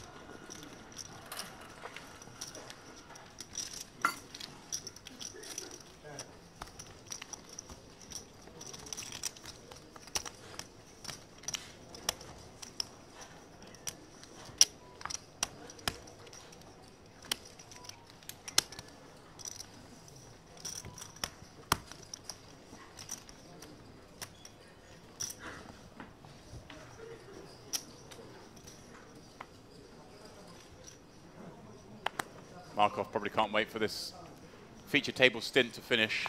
Wants to get off here, get to a new table, get a different deck in his hands, get a little fortune perhaps. Herzog's played 3 hands, she's won 3. Increased her stack from Millie to 1.2. Donatello's happy. So King Jack, new to the table, has 20 blinds. Just decides to rip it. Wow. All 20. This is a big shove. Makes sense maybe on the button. Something like that is more defendable as a play. This is a little Ah, the big blind sitting wild out situation. So maybe Aha, thinking okay. if they might not give me enough credit, I might get played back at too often. So adjusting to Interesting. Yes, that makes a bit more sense now. right. Yeah, what does the solver say when someone's sitting out in the big blind? Does it can you press that button to tell you what to do?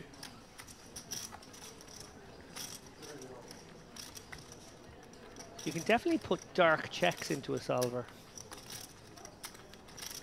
but I don't know if you can do that. You must be able to. I mean, you can set it to fold to 100% of. but then, yeah, I suppose then everyone does know that. I don't know. Solvers aren't for me. I'm an old man. Look them in the eyes. Figure out if they're messing around with 7 deuce for the banter, and then rip it in with king queen off. That's what I say. Oh, speaking of king queen off, I think that's a king that's got flipped up. Speaking of 7 deuce, He don't know. Wow. there it You is. should tell him so he gets angry. Oh, it's Pomerov. Oh, like the 7 deuce game is not on. This isn't some sort of cash game scenario. But the talk of it at the table has led our man to pop up from under the gun. I want him just to win this one. Markov in the big blind. Not being the most aggressive character in pots. He's thinking maybe I can win this. And he wants to be the first to show it. Right, this is how you do it.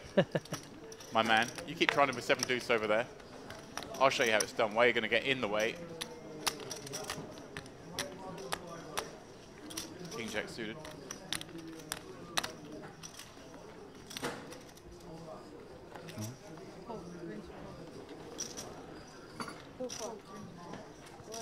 Oh, sorry. Kazarian, king queen off in the cut-up. Looks like he swiftly bin that to this action. So there's the respect Ponomarov has. Yeah, right. A very squeezable one. Right. Gets bin. So had he opened with under the gun and 4-bet jam with not long ago, now he's just folding it to this open and a flat. Ponomarov's like, why'd I bother doing this again? Remind me, just messing around. We're playing a 2K tournament with 450 players in, 170k up top, and I'm somehow in a pot with 7 deuce against a player who's shown to be very capable thus far. Queen 5-3, both with the backdoor flush draw. Both with the backdoor straight draw as well, should be said. Yeah, I think Ponomarev will find a way to win this one sometimes. Checking. Right, not going to get married to the situation, not going to feel compelled to bluff just because he's open with the 7 deuce. Happy to check fold it if needed. I'm with you, surely there's a plan to bet at some point. اليوم مثل هيك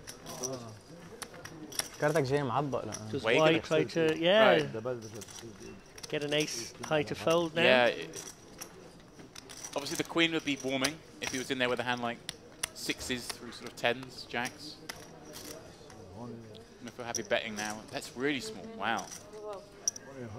1 blind. هب في هب. That's peculiar because it doesn't really get his house to fold. But he should get 7 deuces to fold. Yeah, right. Ponomarev, is he considering a little play here? The door is wide open for it now. To come over the Yeah, top of I this mean, 12k. Can we let him win for 1 blind? And then he's thinking, what hands bluff for 1? What's he betting with 1 blind? What hands can I check raise with here? Do I have a queen when I open pre under the gun and check a queen high board and then check the queen turn? Yeah, can I ever find a way to get pocket 9s to fold? Right, but did the 9s even bet just 12k? They go bigger. Can Ponomarov rep a hand like 10s himself that's raised pre? Zuzu, he's screaming from yesterday. He's put something in. He has come out with a big check raise. This is surely going to work. زوزو هذا كنا عم نقول له تستوستيرون. Him with the tiny bet has invited action he didn't want. الإبرة. Yeah, strange sizing there from Way, it has to be said. But now, like, yeah, you can't just show this. Pretty wanted to show the 7 deuce for the banter. Can't do it when you come out with the turn check raise. معي أكثر منه بشوي صغيرة يعني. أنا معه دبلت.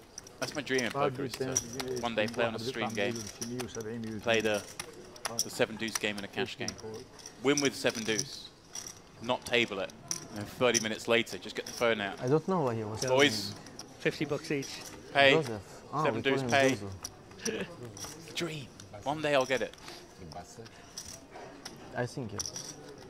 No, my luck, they've all gone bust and the table's changed. No, we Well, that's the risk, right? Yeah, but for the banter.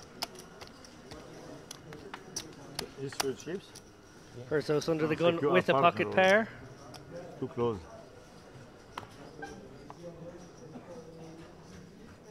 2 5s. There you go. She deviated from having a 5 in her hand and flopped a set. اوكي انا اكلون مخليهم ينبسطوا.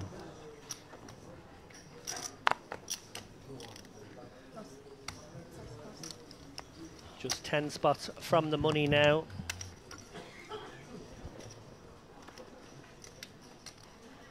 Yeah, I'm actually kind of surprised how quickly we've got down here. Well, we see some battling, and I guess it is a facet of the merit structure we mentioned before. You can kind of late reg pretty late, so there's a lot of small stacks, there's also some very big stacks. So the average stack may be 1 number, but actually the deviation is so big. We saw sort of 20 big blinds, 20 starting stacks bagging up on day 2. Really skewing that average. Look at this, Ponomarov with 2 unders to that open. Not going to defend. Amazing fold. Like, unquestionably, she's made a couple of hands, but I really like how she goes about her business. Great table presence. It's something I remember from seeing her here before. It's exactly that. She kind of just has that. Feels like a poker player at the table. Yeah, one of the real threats in this tournament here. Chugs it, Earths off with almost 1.3 million now. well above average stack, which is probably something in the region of 750k.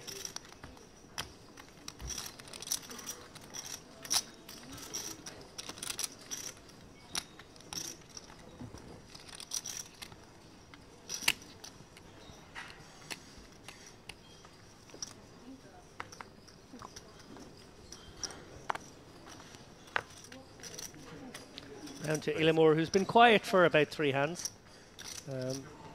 Back on the horse here with the Queen 6 of Hearts from early. Yeah, in his mind, he's played tight for ages now. Had to fold 9 deuce. It's like they're going to respect me now. I'm back in. Queen 6 of Hearts. Plenty of equipment. Polymer off, King 10 offsuit in the small. Does he want to go after these light opens? Not with that hand, he says from that seat.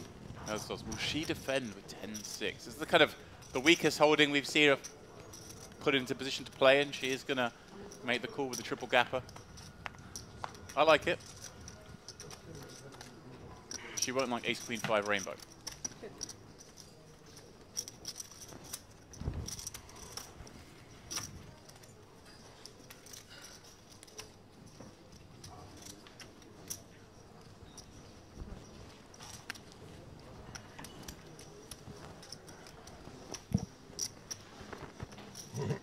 More flopping best, betting, and winning.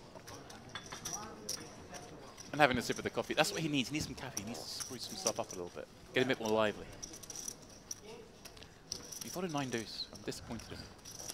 Yeah, I do feel like he's been neutered somewhat by the table. Obviously, still manages to, you know, get one through here and there. But actually, in all the meaningful pots, he's been on a downward trend and not fun and not the kind of feature table experience he would have been hoping for when he livened things up there about an hour and a half ago, telling everybody they had to start playing up for the cameras.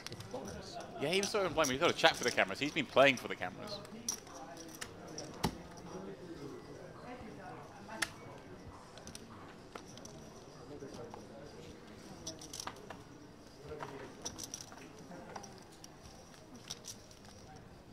Raise it. Here it comes again. This time, very reasonable. Queen Jack of Diamonds. Zarian with a very unreasonable King 9 offsuit. He's flashing a smile at his man. It's like, I really want to mess with you, but can he? No. He's always tempted. Yeah, so many people to get through in that spot, but he's been undeterred by that factor. Markov, who's had a tough run of things. Polymerov with a pair on the button, but against a player that's so difficult to define his range. Has opened for +1, even though he's opening a lot. Sort of give him some respect. I like that. Just he's too difficult to play against this man. I think you don't want to be in there with hands like 3s. I think maybe you might call with some more of the pseudo connect type holdings. 3s, you're going to be in no man's land so often. Herzog's defending ace-9 of clubs from the small. She's happy to see a flop against this man with that holding. Yeah, and Ellie now with the tempter, obviously again 20 bigs, not a great spot to be in. The kind of hand that gets dominated a lot by both ranges actually. Right. So it's a little worrisome to proceed, but for one blind, can we really fold this hand? We are close to the money, of course. That is the argument. Well, trouble for Ellie now. Yeah. Flops that dominated top pair. Not a total whiff for her Saucier either. She got some backdoors working for her. Gonna continue on this rainbow board. Gone with a healthier size than we've seen him see bet thus far. Of course, it is a 3-way pot. Things are different. You're up against kind of different ranges, especially with the small blind being in there. Does that leave room for this man to ever get away from this hand at some point, or is he going to feel compelled, perhaps even just to ask for it now? Yeah, very tricky spot, Eli Said. He has made a difficult bet for himself, and now is going to... He's not going to love it a little more. I'm folding this. I don't want to waste time. But I have Queen Jack. I don't know if it's good or not. Queen Jack is good. Yeah. Illimore very conscious that he could be up against King Jack or two pair there, but sort of can't He's best doing hold it the for the hands. TV. He's like, just so you know, like I know I can be behind here, but I'm not folding top doing pair. it. That's why I'm calling this quickly. And does the bell toll for Eli Said here? The unlucky seat, perhaps. Here we first. Said next or not? Wow. Finds the chop. The running chop. Happy landing. A very punch-drunk Illamore. أو 10. أجل القصر ريحني شوي. Written all over the faces of both players how they feel about that river. I didn't think he can split.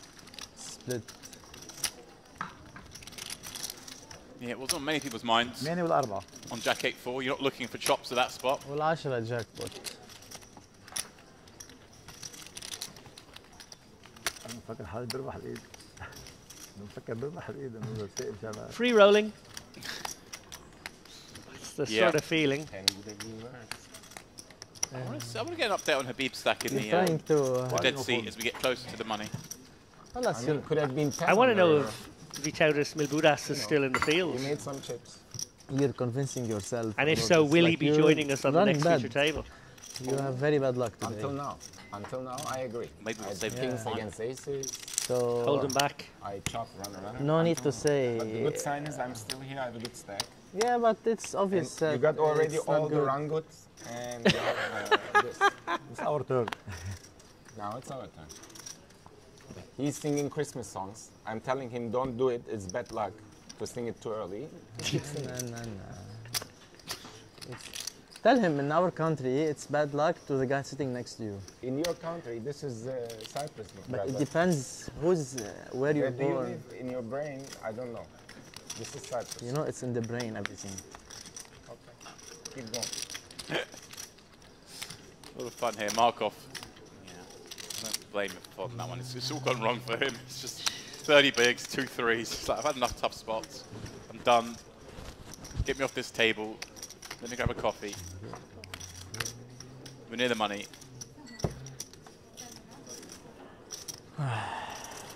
So 10-8 diamonds from the small with that free roll. Whoa! Just all in. And the guy's short stack. Have that. That's a very good sing. Like in the main event, and I faced it against kings, and the guy hit Said. I can hear over here Illamore with the back in the It main can be. event, like all you You can people have who've had a deep run in the main. But back in the main event when I was down to the last 123. What you were gonna do if Damn, I you pre-betted I you? hate people who do that. Straight. winning and losing flips, winning this kind of 80-20 situation, or sometimes losing even you have to make sure. You're not folding Queen Jack suited.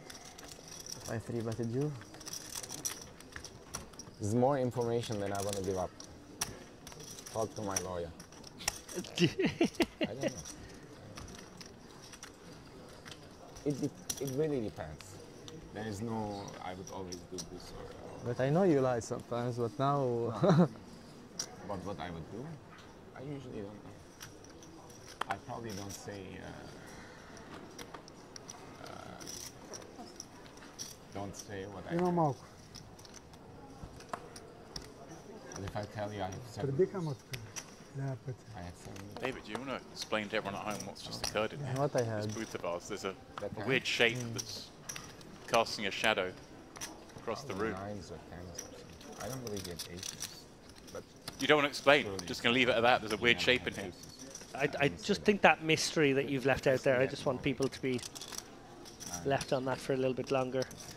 You know, the unlikely shape of Andrew Headley has walked into our... Likely? I didn't see my hand. Of course, will be joining us شعور اثنين على البطن. for the duration because we're doing things a little different this time. Merritt, you're not here for the whole time, David, because you can't handle it. The buffet's too much. Yeah, I've been told by Christmas coming. I've been told by my doctor that I can only come to Cyprus for 5-day stints now. So you're doing the first stuff. Ali Najad's going to tag you out at the halfway stage. Yeah, a sort of a fair swap, a reasonable replacement. I did try to get someone better, but Okay. you know, we're okay with that. Well, we can only get what we can get. Oh, But yeah. myself and That's Andrew are going to be brilliant. here for Playing duration logically. because we do love a good buffet, haven't we? Yeah. We've not been given doctor. The trick is don't go to the doctor. You Yeah, only I get know. bad news. That's true. Easier, That's but- true. There is no other. They always make. Yeah. Yes. We're going to have a tea drinker in the booth, I've just noticed as well. There. I It's raise not, a dice and There's always one.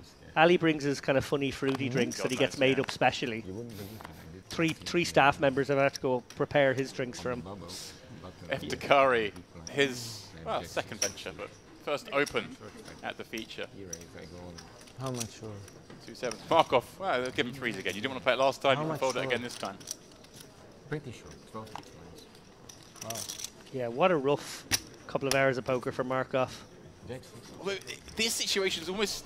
this one might be more enticing because he's up against an undergun open. If he calls here, he might feel he's got protection around. No one's going to mess with the thing. Maybe he gets to see the flop. Too much. Whereas if he was opening, he may be in too tough a spot. I know you're sick. Yeah, you just need to be so much deeper to set mine a situation You like like that that, you not are closing the action, not even close to it Why you either. don't get three But I times? do appreciate your point Why about you how don't you're get offered three a bit of times? protection by the under the guns range. Oh, I don't think he should be getting in the mix here. I think he should be... Maybe what we're really seeing is him having a little stall, which I do approve of. Right? A justified stall. Maybe we'll tick down to 60 players by the time he releases these threes.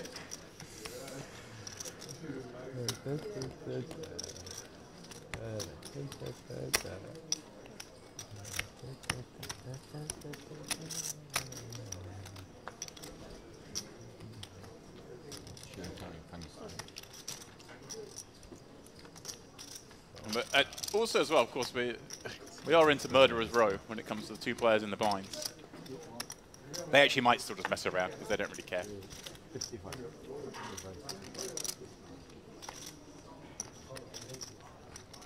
That's Harry, Jack 5 offsuit. Yeah, I have to say, I like Eftekari. I think he's been really... All right, we're going to have a look at flop with Jack 5 offsuit. Let's go. Yeah, Habibi, can you Zero fear. 50 for me? 5%. That's for commission. Thank you. Ace 10, 9. Backdoor straight and flush possibilities for Gazarian with that jack of clubs in hand, but that's not a lot of hand up against a strong range from under the gun and a board that favours them. Right. Pretty grim flop for Eftekari to see as well, but of course gets to just bet and is very relieved to see a fold. Yeah. Nicely done. Really like him. I was just going to say, Yeah. I have to say, he arrived late to this feature table. He's been here for about an hour, but very quickly picked up on some dynamical stuff that was going on. As we take a look at the next feature So table. this is, I don't see our boy. They let us down. They've done us dirty. Unless he's gone. We Don't can't say that. Well, no, I don't wish that. I just... feel You like know what? I don't like the look of this table so much that I'm not going to commentate on them. I you're- refuse. You're done now, are you? Yeah. I have to stay on longer. You'll have to stay on. Like, Okay. That's it. Well, fortunately, I love the look of these guys. I feel like there's a Gargazian and Illimer in their midst as well. I don't know who's creating that dynamic yet, but There's I'm some sure chips that's out there. The white happening. chips are the ones you want. Oh my God! Look at that Whoa. wall of purple. Oh, we're doing a colour up break, I presume. 61. Versos. عم نتمرن على الفاينل تيبل. Donatello's in charge of the purple chips. It makes sense. That's completely on brand. Yeah. لا صاروا 3 ايام. I hope that sound didn't come from the commentary booth.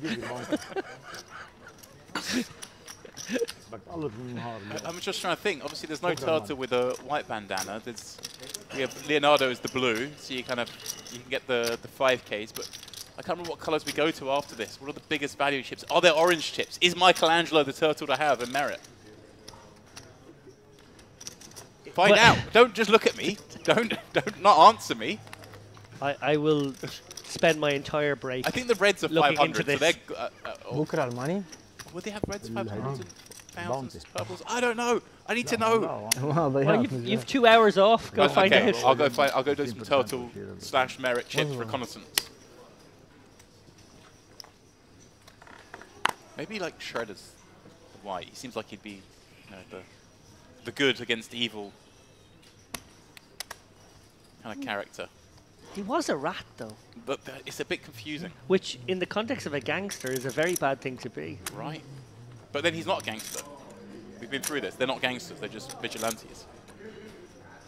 True. Bebop and Rocksteady are the gangsters. I don't have to say this again. They're bad gang. We don't want to be a gangster in the Turtle universe. Maybe that you shouldn't be using a turtle during the gangster series. Maybe. And they're kind Save of. them for the Ninja series. They only really play cameos as well. Bebop Yeah. and Rocksteady there. I don't know. I just love those names.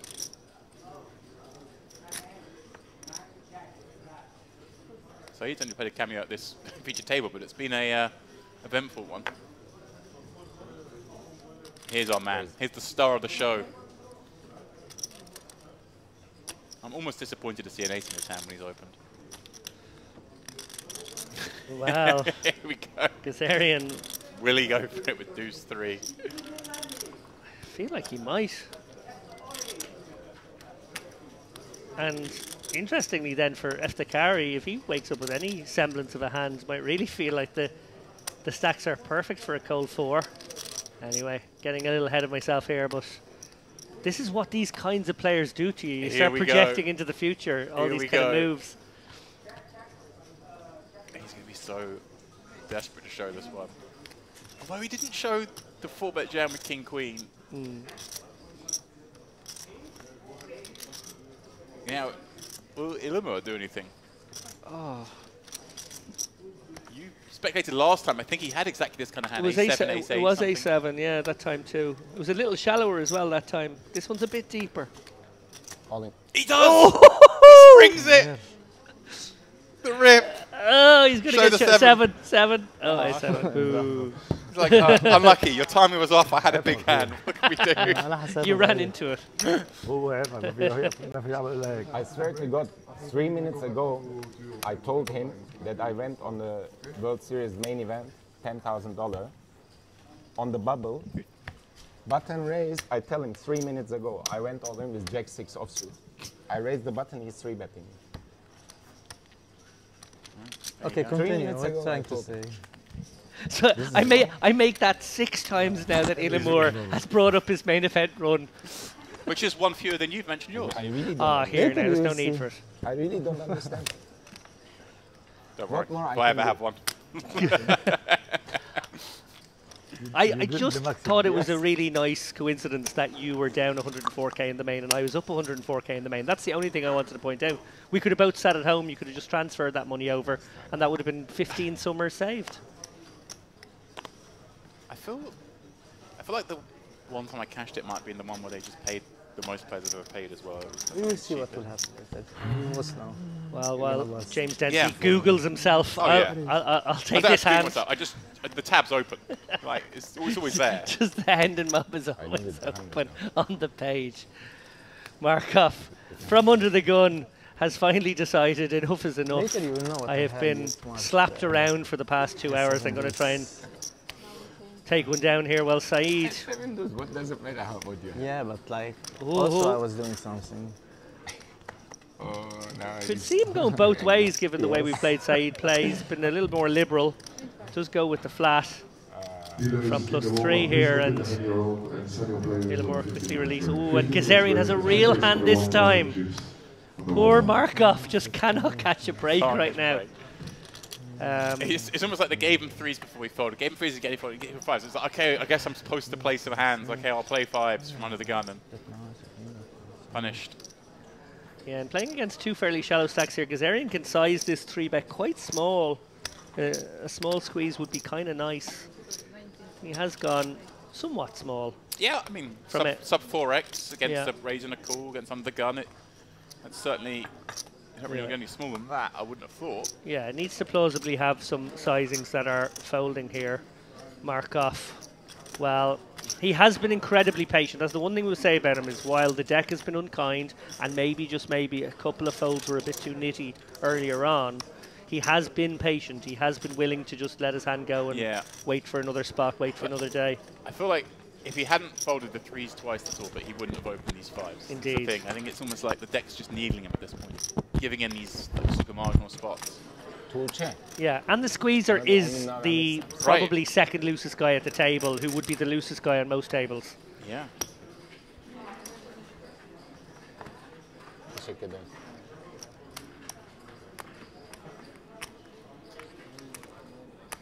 Again, I think half an eye on the clock here. Markov looking at his 25 big blinds, thinking that's enough to get me through to the money bubble here. And of course, it was the dead big blind seat again, wasn't it? This, Oh, his wow, the gun yes. open, so that's playing into his mind again. I keep forgetting, of course, seat 1 hasn't been here the entire time. I understand he's a little ill. Yeah. Saeed, not much fold equity here. He's the shallower of the two. Ooh. But... Does he want to get involved? However... It's free rolling. He is sort of free rolling, I think, in his mind, for sure.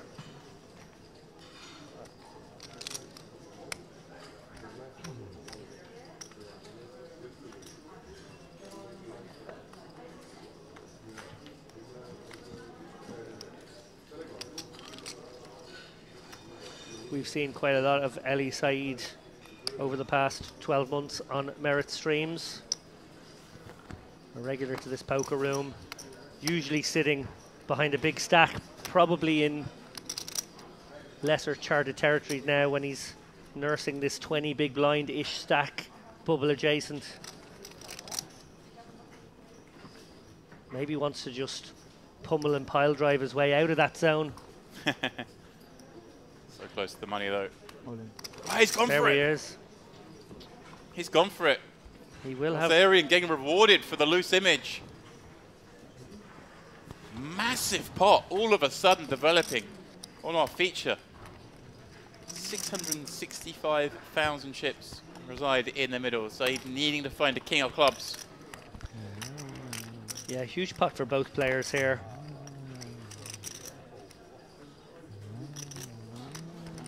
As good as he can expect for Kazarian. 8-8 deuce, just a solitary club. Okay. Jack, a little extra help. So he'll take any pain. And we say goodbye to Ali Saeed in 61st place in this Merit Poker Gangster Series warm-up event. We edge ever closer now 300, 400. to the bubble. 53 paid, remember. And it looks like these guys are going to go on break. First break of the day. We'll see Hersel's remain where she began on this feature table. Maybe with that chip lead. Over 1 million in chips. But look at that, Kazarian up to 850k. Yeah, very big moment there for Gazarian. Had that gone the other way, my goodness, what a roller coaster he would have ridden during this 2-hour frame. Want to zone in on, actually, Gazarian and Illimur. That was a dynamic, like something, you know, we don't always see at these feature tables where two players really just decide they're going to go at it from beginning to end. And, you know, in the end, Gazarian did do very well out of that dynamic. I think he sort of had the medicine, if you like, for Illimur's antics. But from the other perspective, Illimur, it was like he talked a big game. He then brought in, you know, the loose opens, and he was certainly willing to fire C-bets.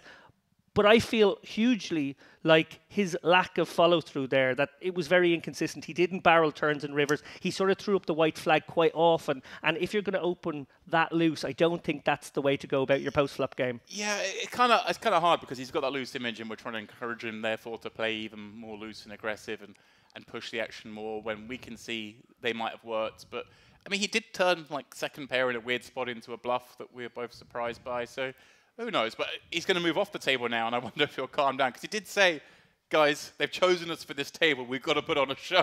And he lived up to the billing. Yeah, no, he did. And I think that was the dynamic that really drove the action and created a lot of very fun content, let's be honest, for us here. In the end, Gazarian, he was the sheriff, and he got just rewards in the end. That Queen's big hold there against Ali Saeed, who we're sorry to say goodbye to, but he clearly did want to bulldoze his way back into the mix pre-bubble. And yeah, unfortunately, he's gone. But Gazarian now with the big stack of chips to go forward. Other player that really impressed me there, Hersos. We talked about how she didn't play too many hands, but when she did play, she raked in the chips at the end of them. Yeah, certainly did. Yeah, few and far between, but just won every pot she played. I mean, it's a pretty good strategy. Yeah, don't play often and just win when you do. Yeah, a nice formula, it must be said. We're saying goodbye to you for a frame. We are going to welcome in a man better known to some as Picasso. Andrew Headley will be joining us in the booth for the next frame. We're definitely going to burst the bubble. I'm virtually certain of that over the next little while. We'll bring you some very interesting bubble coverage. We'll be scoping around the outer tables for some of that. Please do join us. We'll be back in, I'd say, maybe 10 or 15 minutes. I've been talking for a while. 10 minutes. Might be 4 minutes now. We'll see you in 10 minutes, guys.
Dear guest, welcome to our conceptual Gangster series.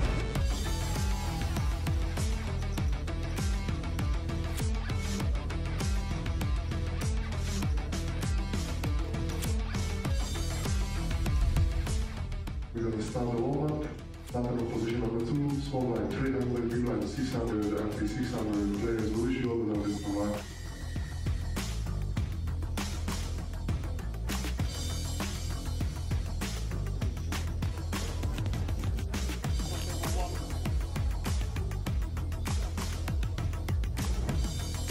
So, by the way, there is 700,000 guarantee in this tournament. We are running today the day 1A. We have day 1B tomorrow, day 1C pass tomorrow. The turbo, it's before day 2. Then we get day 3, and the final will be on Sunday.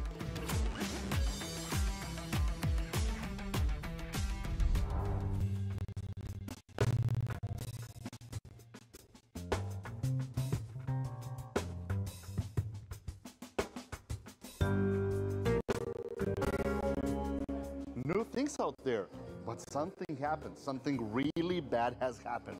And I wanted the best investigator possible to help me to solve this mystery. Hello, Mr. Detective. Oh, thank you so much for coming. You will help me to solve. Yes. Somebody has died.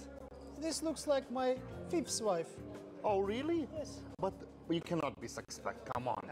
But the most important thing, the stolen. It was stolen $2,200, exact amount to buy in for the warm-up event. Oh, so you will have to help me. Let's go. Let's do it. Come. Really important to understand, where could be suspect from? What do you think? Not Mongolia, probably. Oh, maybe somewhere from Middle East. I think the same. I made some homeworks, and I think I have the main suspect. It has to be a poker player. I thought the main suspect would be Gia, but he doesn't look like No, him. no, no, for sure not. This time it's not him. Okay. Any ideas? We need to check, we need to think. Oh, look at this phone. It's like in my grandfather's apartment. Yeah, but it works, and when I will find my suspect, I truly will call with this. Hello, I know who is the guy, I know. No, relax, brother, relax. The real criminal will be known in a few days, you know, because he will be the champion of the warm-up event. Really?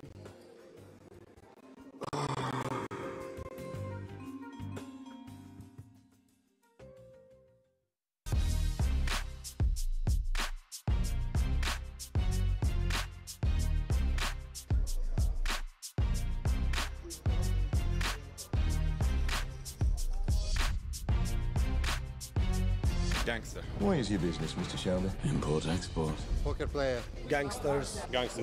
Gangsters. Gangster, of course. Gangster, always. Gangster. Gangster, for sure.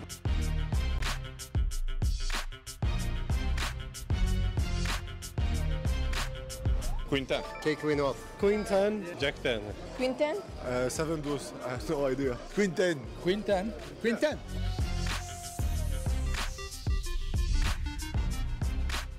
Escobar. Al Capone. Al Capone. Al Capone. There he stands alone. Vita Corleone. I want reliable people that aren't going to be carried away. Pablo Escobar. Yo soy Pablo Emilio Escobar Gaviria. Al Capone. Al Capone. Marlon Brando.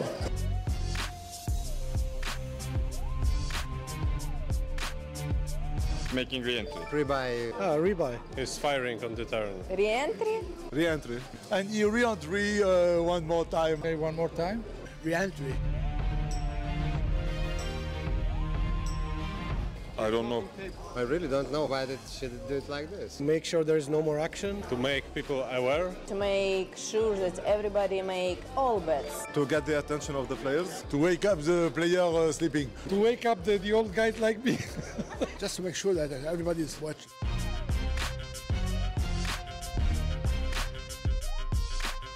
Cadillac maybe? Lincoln. Cadillac, I guess. Old school car. Rolls-Royce. Four-wheel car, big cars. Cadillac.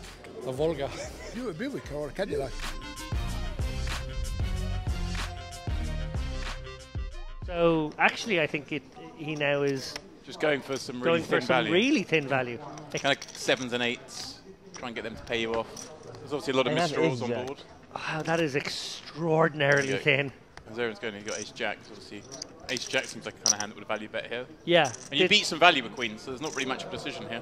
No, it's not. Unless you're thinking of raising, which would be a bit wild as well. This seems like a, oh, I'm so glad it's only 50k, there you go, sort of moment. If you've got the, you know, King 10. No, surely not. Come on, Kazarian. Like he said, you got Ace Jack. And you still, obviously, there's plenty of bluffs that could be in there as well. And your two queens really blocking a big chunk of the King X. That would flat here on the button. Strong, but it's weird. Strong and not strong.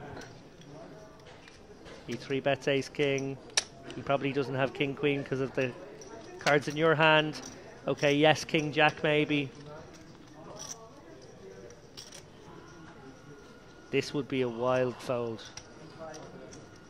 Big moment here in the tournament for Kazarian. Just 34 bigs behind here. Only needs to be good 28% of the time. Yeah, and just the fact that you can beat value. You should never really ever fold if you can beat value, and you can. Ace Jack certainly betting here. You've got to flick it in here, Kazarian. Feel like he's overthinking it and leveling himself now. He's going to call, I'm sure. He just there we like go.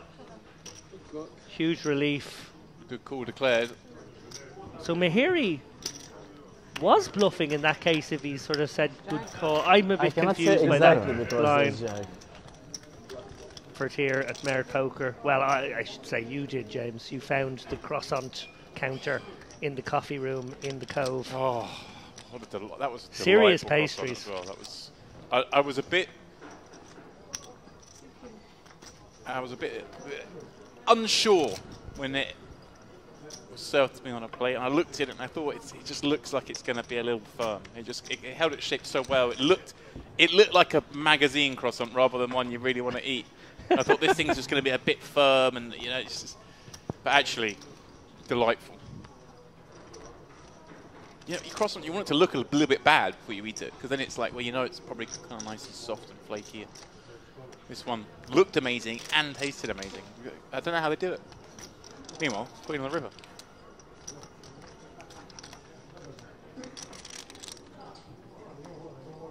You just didn't have one because it's one of the gluten-free ones or whatever it is you need. You just. No, please do continue to talk about the lovely foods I could eat in my early 20s and haven't had for 15 years. Well, you could eat them, it just wouldn't be very well. Yeah. I mean, there's a price. Surely, if it's really good, you'll try it. I don't know how much pain comes afterwards. Kazarian and Wait, eyeing each other up. Wait checking down that 2 others and gut shot. Yeah, Kazarian wondering if he can steal this one away. Little does he know, Way's his best.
Well, a very warm welcome back to the Merit Poker Gangster Series 2023 warm-up event. I have to say, I'm just engrossed by the what I assume is an homage to Red Dead Redemption promo for the Merit Series Western, which is coming up in January. Obviously, keep an eye out for that one, guys. Another great series that they have here each year.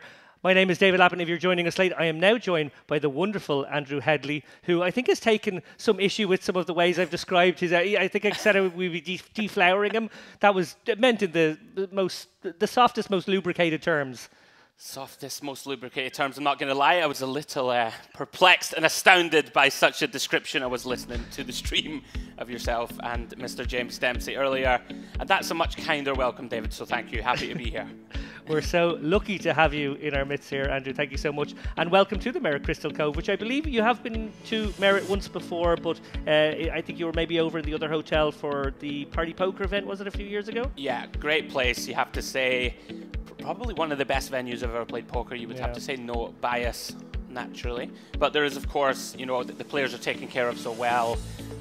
I just partook in the buffet, David, before coming to join you.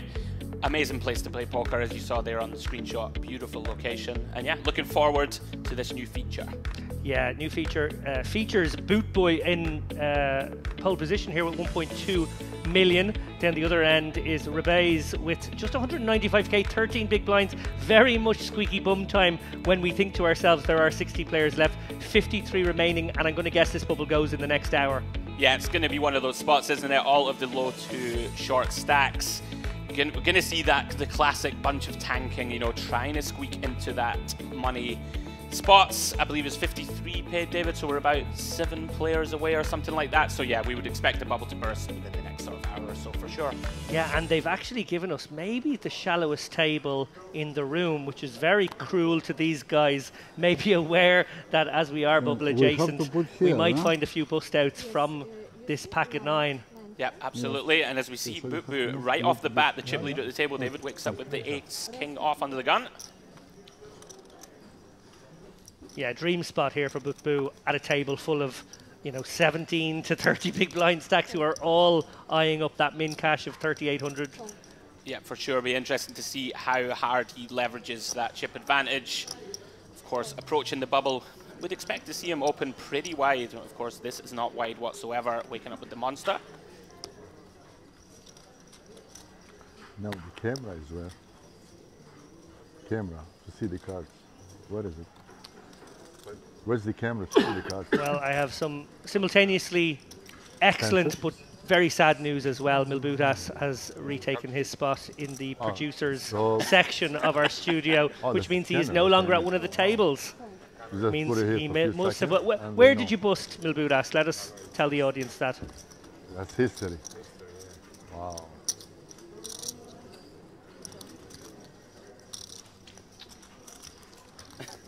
There was a lot of expletives there. I'm not going to lie to you guys in my ear as he explained his bad beat story. It looks like it was a lost coin flip with 68 left. A gutting one, I know, because you know what a great field and opportunity this one was to have a deep run. GG, sir. We can simplify and say he got unlucky.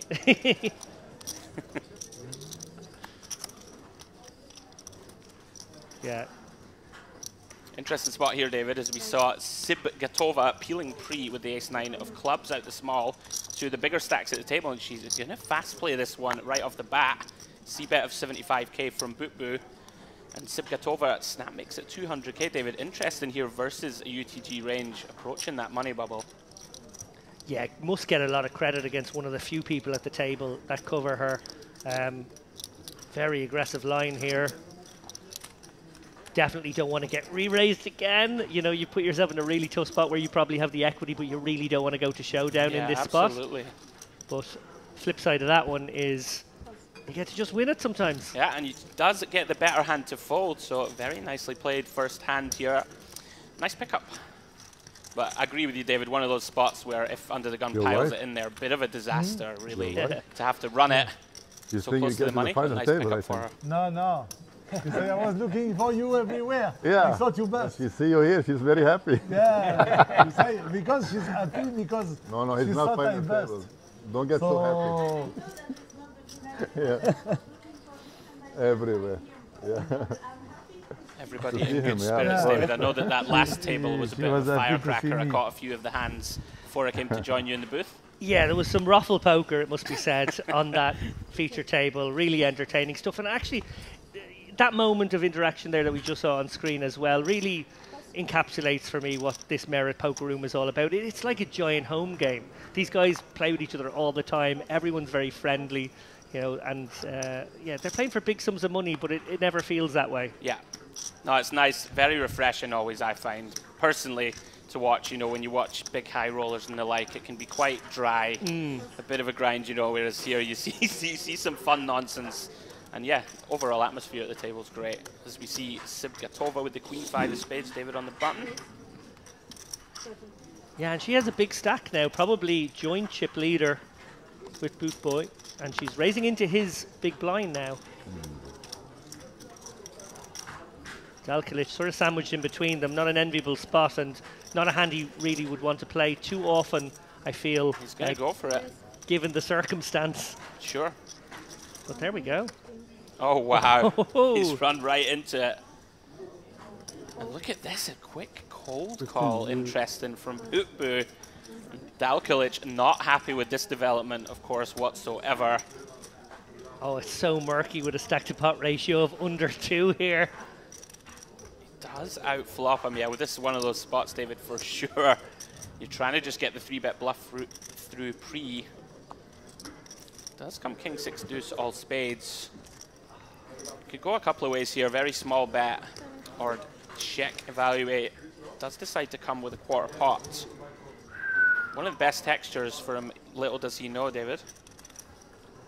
Yeah, there's been a bit of domination rotation, but what a tricky little board here for both players, actually. Bootbo won't be loving this situation either, but he does have the nut no pair. Interesting just how quickly he sort of flatted that 3-bet. You know, ace queen of clubs against a stack of around about 35 bigs pre, I believe Dalkilic had. Typically a hand we're just going to cold for, get it in. But Boopoo perhaps concerned that Dalkilic is going to be pretty tight here approaching the bubble. We saw him go for it with the ace-6 and makes it work, David. Very big pickup for him as we are 7 or so spots away from the money. Yeah, I really like the line you just espoused there, where if he goes for the somewhat clicky 4-bet, he can obviously call off against Dalkilic, but he can get away from a 5-bet if it was to come in as well, and it's sort of, you know, much more useful. A very fast call, hard to range him, but you know, not a great way to play ace-queen in that spot. I would agree, yeah. Very bad. You feel uncomfortable? Yeah, it normally is just exactly what it looks like. You know, a hand like kind of ace-queen suited, pocket 9s type holdings. Perhaps if you took a little bit more time, should have come up with the 4-bet, but nice pickup for Dalkilic. We'll be hoping that this table lives up to the last one. I saw a lot of nonsense going on, I must say. Was very much disappointed that I wasn't able to commentate on some of that feature. Well, I think we played the 7-deuce game at least 3 times, if that's anything to go by. To be fair, Ponomarev got in the mix with his own 7-deuce and made it work, actually, on his occasion, even though it was Ilomar driving that sort of action, that sort of nonsense, as you said. Ponomarev, I failed to recap on at the end of the last frame, actually was maybe one of the standout players as well. Really did go about his business in a sort of a clinical way. He's a very selectively aggressive player, but you know, definitely steps out on a few occasions. I think he'll be one we may see in the later stages of this tournament. I can already tell that Bootboo is going to be a fun watch. Does find the peel from the small here with 8-5 of hearts. Not exactly a typical peel. A little wider than normal. 10-5 suited gets out of the way. Yeah, so round 2 between these two. A little bit of something each. Yeah, very interesting. Boot flopping the gut shot and a backdoor flush draw. Dalkilic with bottom pair with a backdoor nut flush draw of his own. Does go check. 5 of diamonds on the turn. Boot now does vault into the lead. Does Let's come with a small bet, David, 35k to 90. Yeah, and if a club was to come on this river, one wonders if Dalkalic would consider turning his hand into a bluff. As it happens, both have probably just enough showdown to get there. I don't know if Bubu will throw out a little blocker or will he just check here. Yeah, he is going to find it, David. I think I like it. Going to be up against, you know, a bunch of sort of ace highs. And as we see here, is up against the 4. Very nicely played from Bubu, picking up 230k pot. Yeah, like you said there, could certainly have got value against an ace-jack or an ace-10 as well.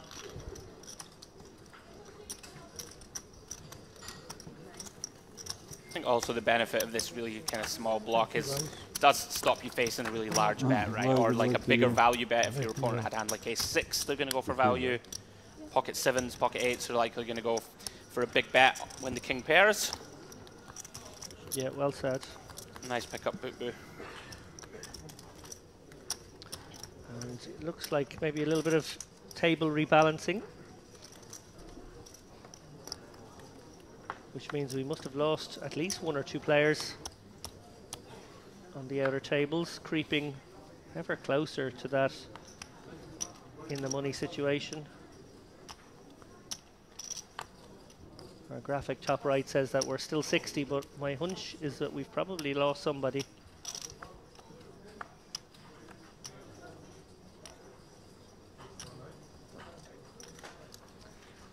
Definitely a spot where you can consider shaving off the bottom of the opening range. Ace-5 suited, obviously a perfectly legit open from +2, but when we're this close to the money, I definitely think about these types of hands, maybe, you know, removing them from my range, certainly on an aggressive table. Absolutely, David, agreed. I think it depends a lot.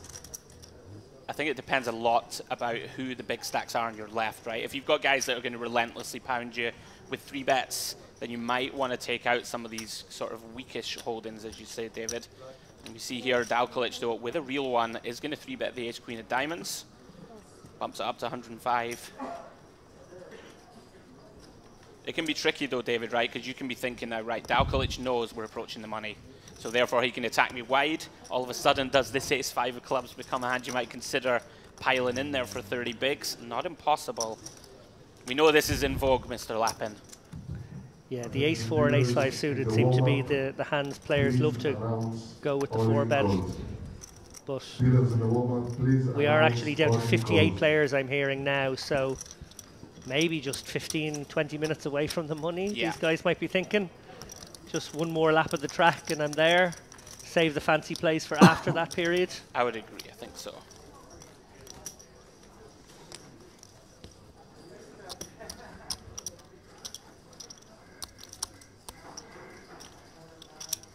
Certainly have to consider your table lineup, you know, if the big stacks are playing passive or if the table's playing passive in general.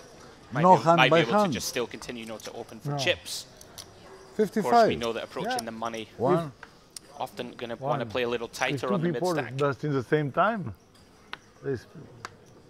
or 3, I don't know.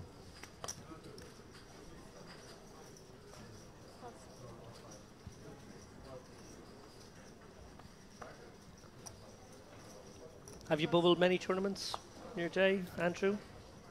Many, too many to count, I would have to say. It happens to all of us, doesn't it? Eventually, you know, if you're been in the game for as long as we have, old men in the sea, as they say, then it's going to happen sometimes. But typically, you will play quite tight off this sort of mid stack, right? Approaching that money, like you just alluded to, David. Sort of and as you see now, we're down to 57, so only 4 away. Try and just navigate your way into the money. Any memorable live ones, particularly cruel? I did have one that's not exactly a bubble, but I suppose it is. So I was in a satellite in the Bahamas to try and get into the 10K. And I did my very best acting job to make best friends with the big stack on my left. Always smart. You know, you always say, oh, I'm like, congratulations, you've locked your seat. It's fine, well done, you've done it. I'm planting the seed in my head, right, I'm going to get some open shoves through on this lovely gentleman. It folds to me in the small, and we're about 3 or 4 from the seat. And I have like king 4 off or something like that. Rip it in, you know, I've got 10 bigs, I'm not secure in my seat. And he just looks at me and just goes, I really like you, buddy, I'm going to help you out. And I'm like, this doesn't sound ideal. And he just flicks in the call, and he has queen deuce off. No. And he goes, yeah, I want to double you up. And of course, into my horror, just comes queen X, and I'm dead. And then I cursed myself for being such a friendly soul. So yeah, that one was not exactly fun.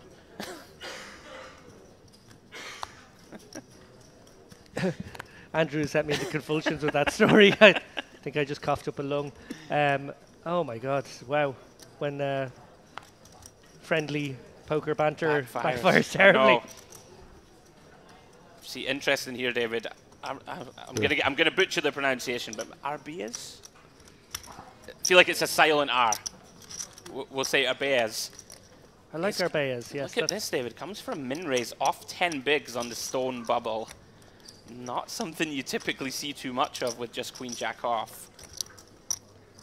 Yeah, this looks like aces. It does look like aces, to be fair to him. It's gonna work. With the wry smile. Fair play to Very interesting, Arbeas, finding a little creativity off a short stack there. Absolutely. That could be a very important pickup, remember, given where we are. He might absolutely have been one of the 3 or 4 players out there with 5 or 6 bigs who was looking most at risk. Yeah. That may have just given him the necessary cushion. Well, it is a really interesting part of poker, right? The bubble play. Like, especially when the field is a little bit smaller. I know that me and you had a conversation about this when we were over in Malta. And, you know, the shorter the field is, the more that if you can double around about the bubble, you still give yourself a chance, right, to make that final table. Whereas in a field of 2,000 runners or whatever, it's probably better just to lock up the min cash. Yeah. And he's, keeping himself afloat could be very important as the bubble bursts. Look how quick it's going, David, down to 55. It's such a feature. I feel like I'm repeating myself from previous broadcasts, but every single time we've covered a bubble in this Merit Poker Room, it has almost sped up as it approached the bubble. Almost like there's a machismo out there of like, if you think I'm afraid, I'm definitely not. And guys actually get wilder. Makes for compulsive viewing for us as we see Sipgatova opening again under the gun. Bubu coming in with just a flat under the gun 2 with ace-king. All in. Oh, he sends it with ace-9 off. Wow. Now this is out of line, David, again, especially against the table positions.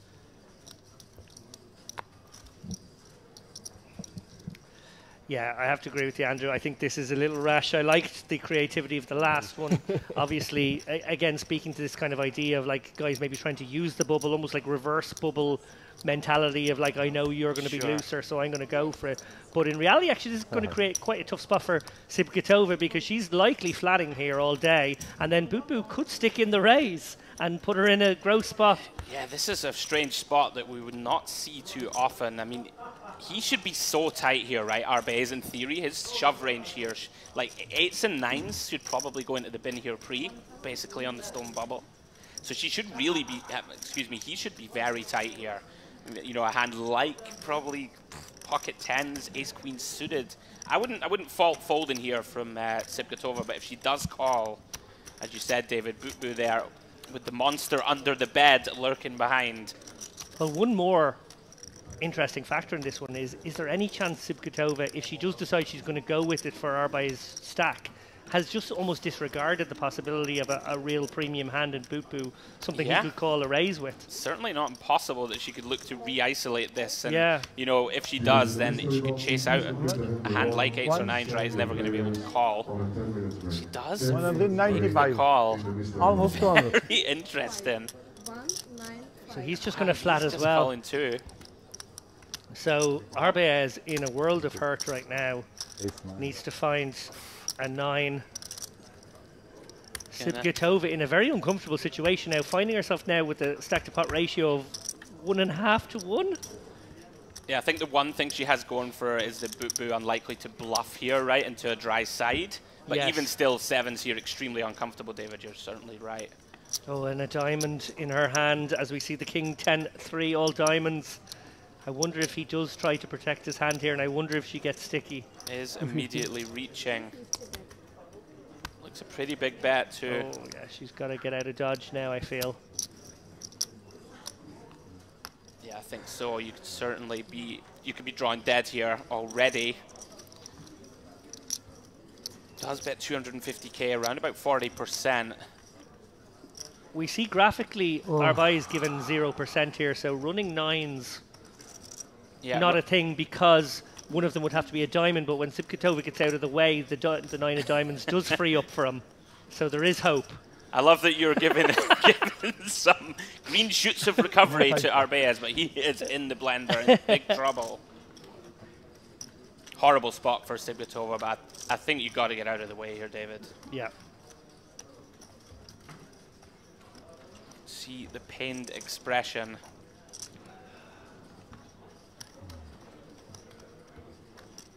And 55 now, so we are actually 2 from the money. Arbeez, let's presume he busts in this hand. I'm sorry to say, I know it hasn't happened yet, but he's going to be there with his 1% or whatever it's going to be. We're on the money bubble. Yeah, extremely quickly as well, that you alluded to, David. Here at Merit, people here to win. It's fantastic to watch for us, you know, rather than a bunch of stalling and the like. Good fold, Sipkatova. I think you can be in horrific shape here. The diamond was, of course, live. Couldn't know it. Arbeez here going to need a miracle. Needs a backdoor chop or running nines, as David said. Do think that that squeeze jam is far too wide pre, unfortunately. Going to be punished for it. Finds the first 9. It couldn't happen, could it? What chance? Only 9. No way, man. No. No, good River Jack of Hearts sends him home. As we say, GG to Arbeez. I feel like had it come running nines, nobody would have believed that I didn't know the outcome, and I was trying to tee up the possibility. There is no diamond coming. Yeah. I have ace king. There is no. I have to protect my.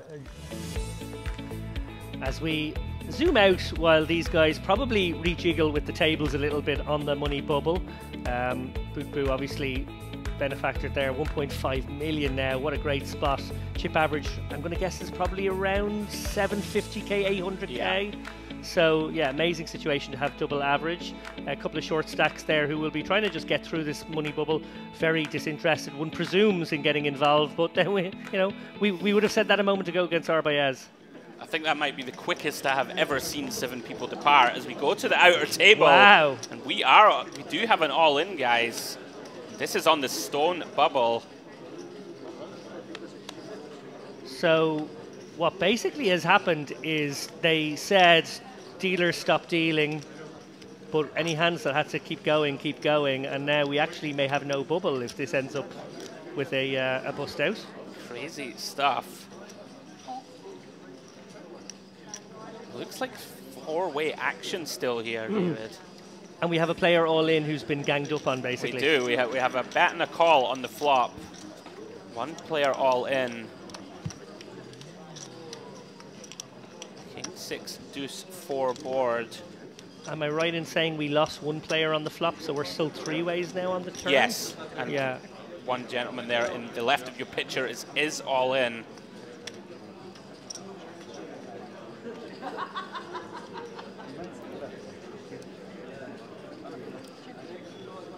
And it's Rashid El Yacoubi who's sitting there just hoping that these players who have continued to shovel more chips into the pot, into a dry side pot, are typically not something you want to see, David, when you're all in on the bubble.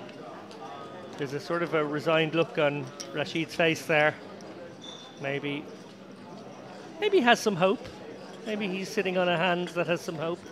Certainly not giving anything away with the facial expressions. Well, looks like Giorgio Shakulia. Yeah, Giorgio's been on a massive heater as far as I'm aware, winning comp after comp. Gentleman in the yellow, he is going to bet. Looks like 275.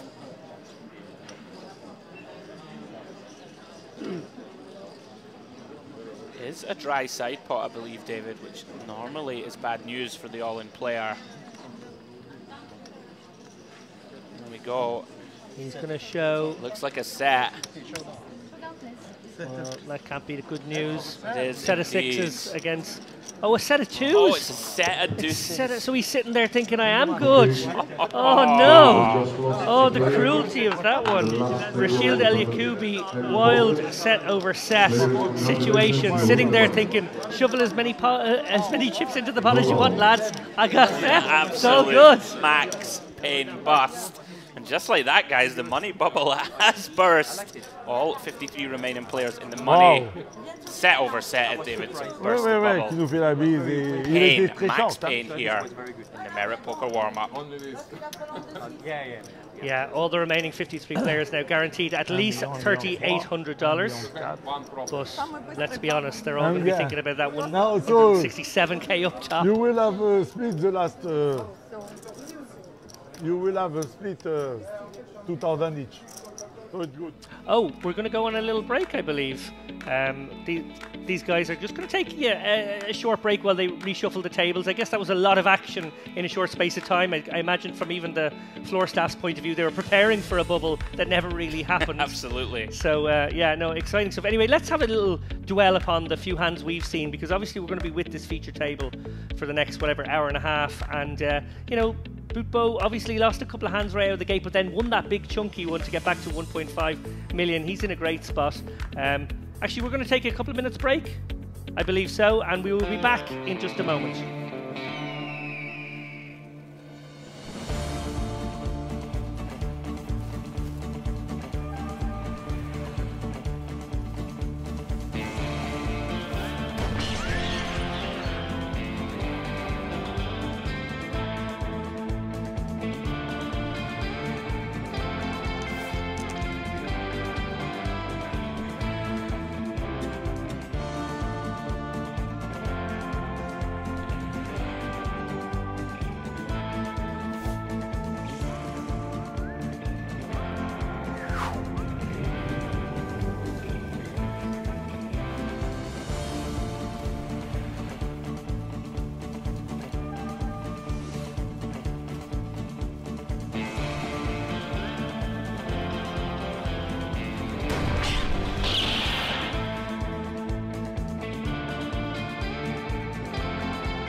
Gangster. What is your business, Mr. Shelby? Import, export. Poker player. Gangsters. Gangster. Gangsters. Gangster, of course. Gangster, always. Gangster. Gangster, for sure.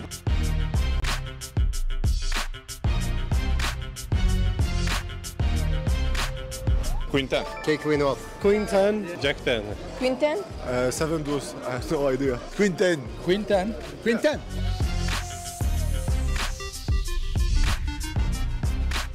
Escobar. Al Capone. Al Capone. Al Capone. There he stands alone. Vita Corleone. I want reliable people, people that aren't going to be carried away. Pablo Escobar. Yo soy Pablo Emilio Escobar Gaviria. Al Capone. Al Capone. Marlon Brando.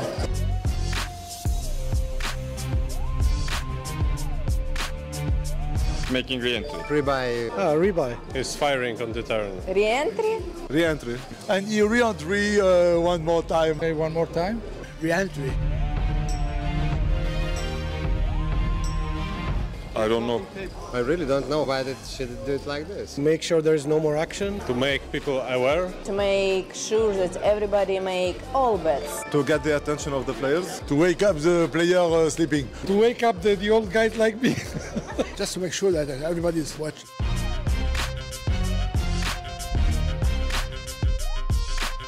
Cadillac maybe? Lincoln. Cadillac, I guess. Old school car. Rolls Royce. Four-wheel car, big cars. Cadillac. A Volga. You a Buick or Cadillac.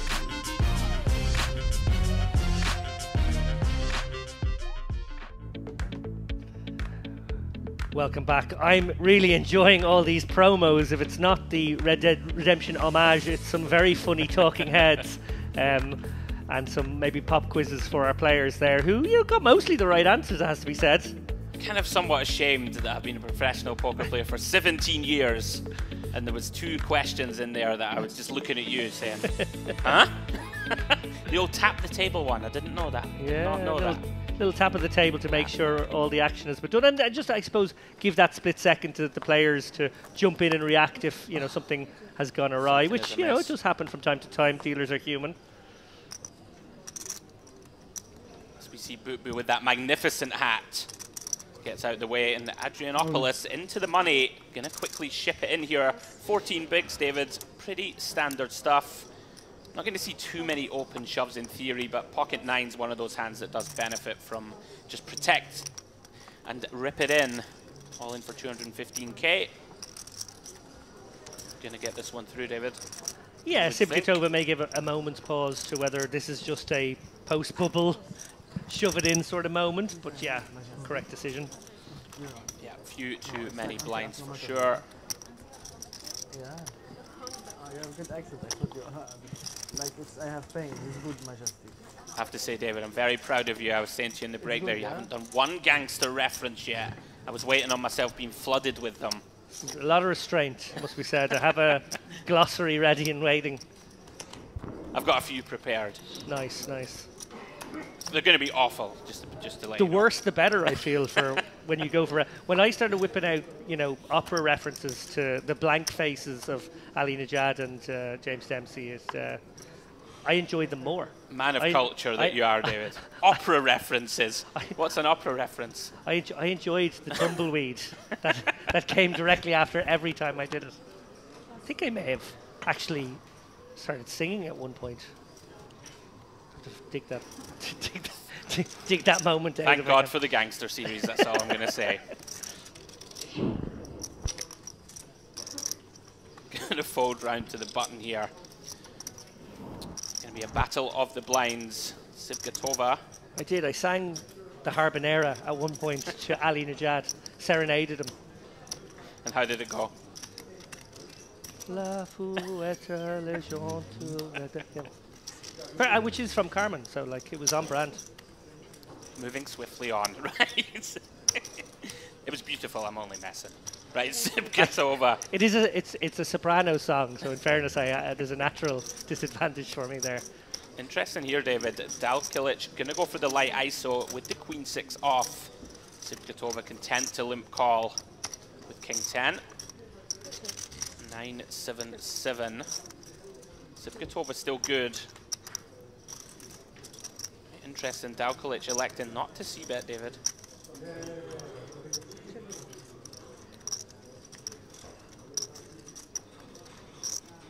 Looks like he's going for the delay.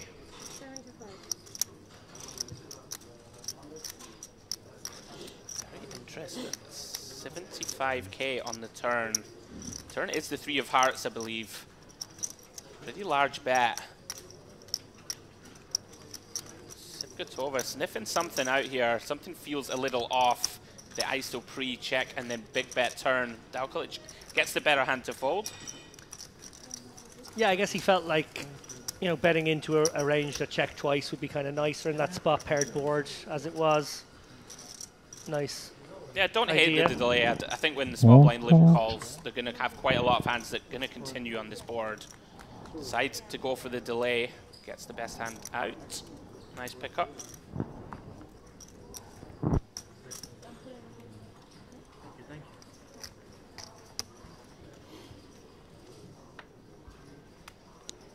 Do you reckon, David, can you pull that hat off? Will I run out there and pull it off his head? Well, that or rock it with a plum. Not the way he can. Oh, and look at this. Gazarian has just joined our feature table. We obviously saw someone exit from the 9 seat there a moment ago to rebalance, but gosh, the bust outs happened so quickly. We've had to bring a player back into that seat, and it's Gazarian from the last frame who really led the action, it must be said. You will remember from railing that one how, obviously the big hand, the Queens against King Jack, going in his favour. Interesting that he's limped here, +1. Presuming our graphics are correct. Not typical. It does look like it. I think Sibkatova going to over limp.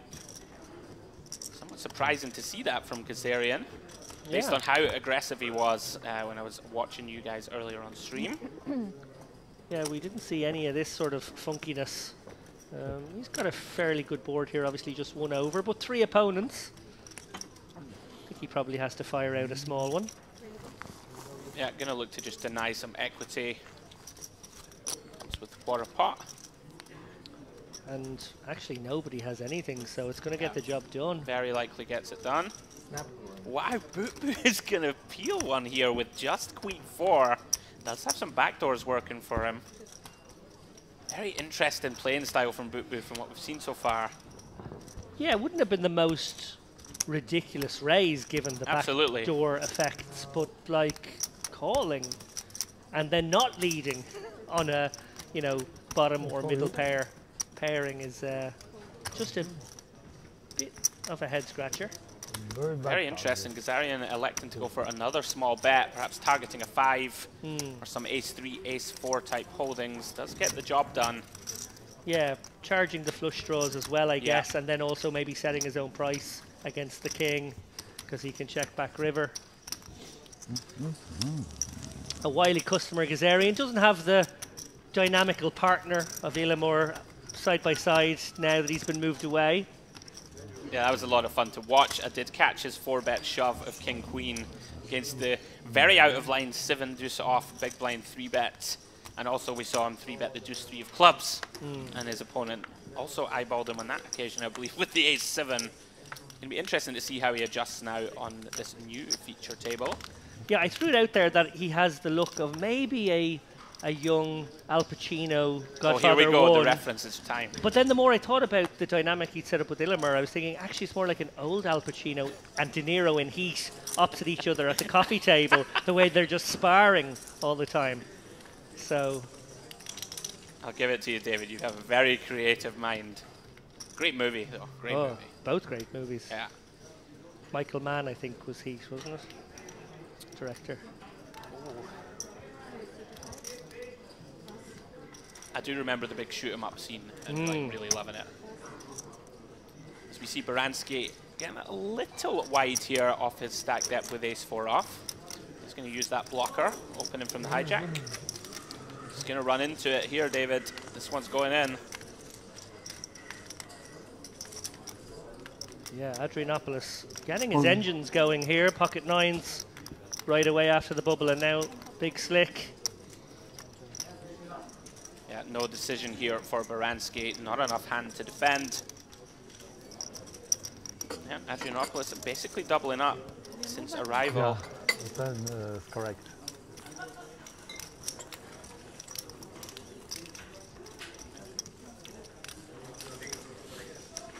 Average stack right now is around 55 big blinds. It's pretty healthy. A lot of play, yeah. It's pretty healthy. Very good.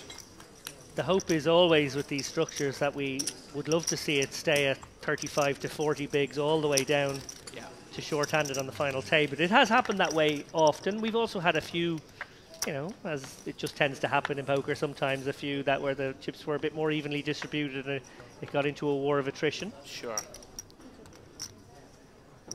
James mentioned earlier that we are intending, hope above hope, to get down to a final table tonight. I don't think we would go past that point, certainly. Whether we get to that point, I think probably more likely that we don't, but you know, it might get close enough. Yeah. Have to have a friendly side bet on the old overs, unders. Yeah, I think the line would be somewhere around 12 players, would be my hunch. I'll take 14. You take 12. Seems fair. Loser buys dinner at the buffet. So we see Herzog's open under the gun at King Queen. Dalkalic gonna take a look here, David, with the pocket 4s and the cutoff. Boot Boo, I'm enjoying watching him already here. Does overcall King 8 suited. Very unpredictable from what we've seen so far. Little on the wide side. Does have position though. He's a gangster. He is a gangster, and look at this. Wow, we could have fireworks here. Gazarian with the little piece in the big blind. We've seen him lead spots like this before. Wouldn't be surprised to see that from him, given an almost identical hand from just half an hour ago. Yeah. You have called it. Certainly a board texture that hits the big blind pretty well. You we'll often see players in position not continue as wide as they should when they brick these boards. But we can see Dowkalic and Bupu both with a healthy piece. Open-ender for Dowkalic and the king-high flush drop for Bupu. Very likely goes call here, David. Yeah. Certainly does. 9 of spades is the ultimate action card. Oh, well, we got a spade. Oh my goodness, look at this. Dowkalic makes the wheel with the 4 of spades in his hand, and Bupu makes the nut flush. This could be very messy for Dowkalic. And I wonder if Gazarian is giving any thought to the possibility that he's the only one who can plausibly have 4x. Obviously, Dowkalic has 2 4s, and that's why he's in there with 4x, but no, he doesn't. And it is just a little bit dark tunnel and dangerous on a board like this. Against 2 calls, I think we have to shut this one down. Dowkalic here is about to be in a world of pain. The question is, does Bupu flat or raise now? Free-handed, must feel like his opponent's strong. Could feel like he might have the dream flush over flush situation. Absolutely. I think with the nuts, the stones, we do likely just call. He has come with call. If this comes a blank, Dowkalic could be in some real strife. 2 of spades? No. Would have been magic stuff for us in the booth. Very, very dicey waters now for Dowkalic. Yeah, he's almost certainly going to bet again. I think, yeah, but facing a raise is going to be so grim. Feels like a block and fold situation. Hate life when you get jammed on. Does come with 100k, just a shade under a third. Bupu here. Small raise? I think he jammed. No, all in. And this is a horrible spot for Dowkalic, but look how quickly he gets away. Bravo. It's extremely underbluffed, David, but very nice to snap fold. Well played. Yeah. Yeah, very well played. Dowkalic has played superbly well in just even a short sample that we've seen in the last maybe 40 minutes or so. Seemed quite fearless around the bubble. 3-bet that ace-4, was it? You know, obviously, maybe arguably a misplayed spot by Bupu with the ace-queen to let him in there. Oh, it was ace-6, I apologise. But yeah, very much enjoyed his bet sizings and his sort of awareness and... Yeah, agree completely. Does look very composed. Man with a plan. He knew he was going to bet fold. Quickly executes it correctly. Well played by both. Bupu now 1.8 mil, 1.9 mil. It's a lot of artillery. Is that a gangster reference? Not really. Yeah, pocket 4. 4 straight. As David writes that one down for his own future use. Got him.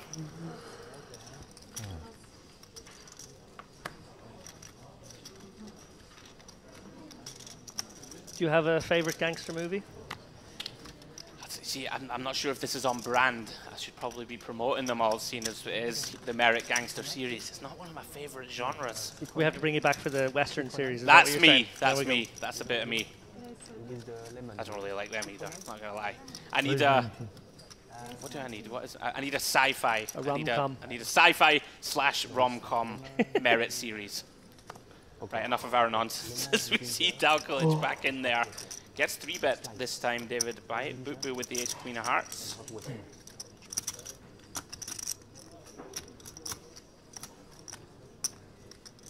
Sci-fi series has something about it, though, actually. Sci-fi series could be good. That could be fair. I could see the branding now.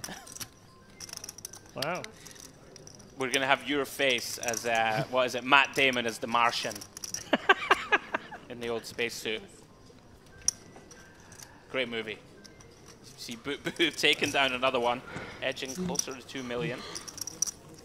I'm with you, David. I like how Dowkalic holds himself at the table. He looks extremely comfortable.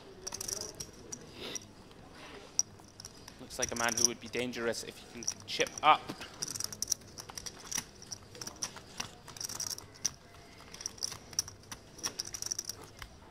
Just running through various movie-themed ideas. Well, you could just, like, even the names of the tournaments, you know, you can have the Terminator, and you can have, there's good. just loads of scope for, yeah.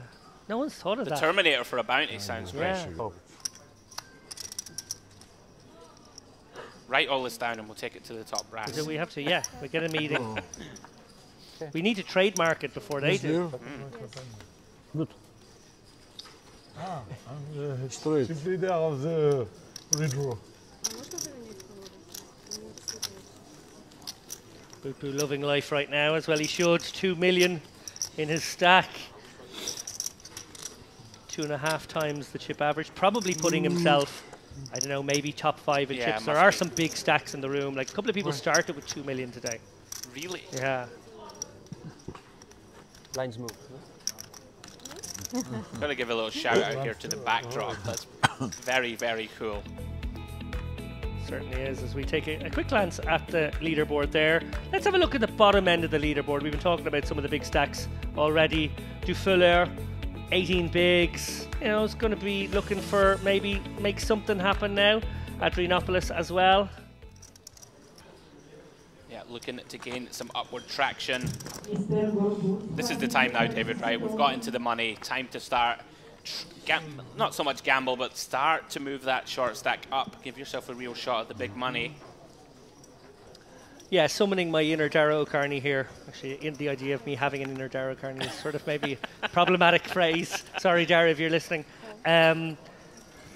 What basically happens, as you well know, Andrew, is the money bubble becomes a very, you know, high ICM situation for all the players. It distorts the chip value in terms of actually how much money value they have. And then, you know, until we get to the, you know, final table, basically like one off the final table and final table, that's where it gets to its other high point. So it's actually all the air has gone out of it, if you like, now. Oh, and we mentioned Dufuller. Interesting here, we did have an open from EP, flat from Bupu. Adrianopoulos decided not to jam. He had a very potential squeeze candidate himself with pocket 8s for 20 bigs. I did think he would jam. 270? Yeah. How? Probably got to go with this, David, right? With all the extra dead money in there. Here we go. Inflated pot here with 3 others folding. Big flip here. Ace Queen V8s. Yeah, the 2 shortest stacks at the table now.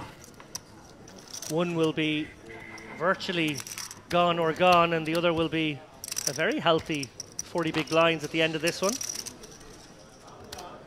You stand up. Fresh offers saying the shorties need to get moving. Big flip.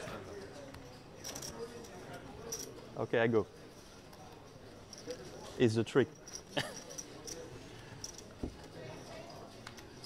Ace still holding. Oh, he's putting the jacket on, David. No Fuller is Dufuller here. Oh, he used everything in his arsenal. He did use everything to get that additional equity. He is covered. We do lose Dufuller in 51st place. 290 you have? Just like that, David. Adrianopoulos up from 150 to around about 600k. Yeah. If I go all in, you call. Life comes at you quickly here in the Maripoka room. Okay, so. We saw it with Way in the last frame as well, had just 16 big blinds, and I don't know, 45 minutes later, courtesy of a couple of pocket aces, it must be said, was sitting on 600 plus as well. So, yeah. And is this where the Turtles references came from? It is indeed, yeah. The Donatello card protector. We see now a couple of players from our last feature. Hersos has now been joining the fray here, as was Gazarian. So they're in the 1 and 9 seat respectively.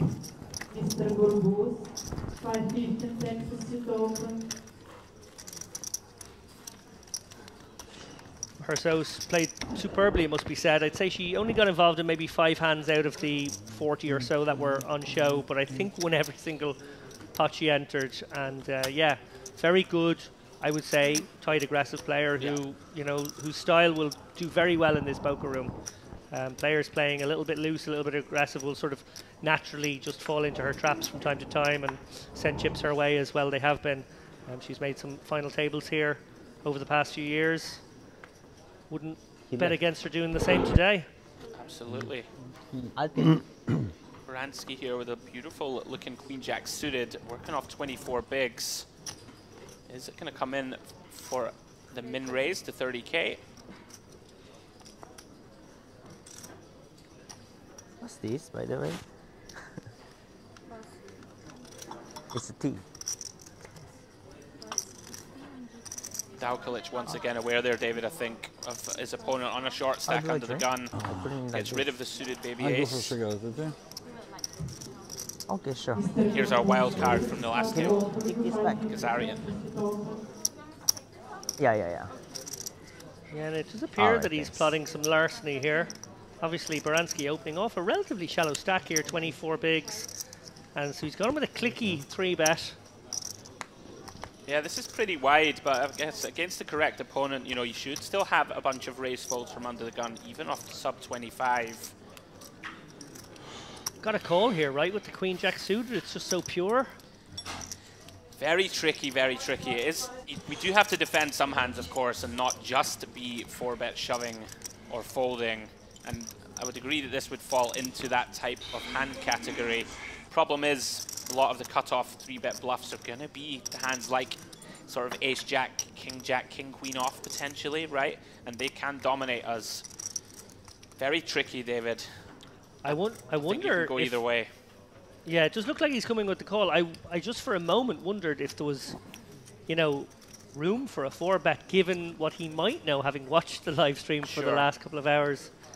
As it turns out, he has whiffed this board. Obviously, the ace of hearts gives him some potential backdoors, but I don't see him seeing a turn here too often. I would agree. Yeah, I think if you're ever so slightly deeper, maybe like 30 bigs, could be some consideration to 4-bet jam against a wildly aggressive opponent like Kazarian. Yeah, I think he's going to struggle to continue here. Typically going to see a lot of very small C-bets in the sort of 10 to 20% realm. He's very expressive, isn't he, Kazarian? Fun to watch. Doesn't have the stereotypical poker face.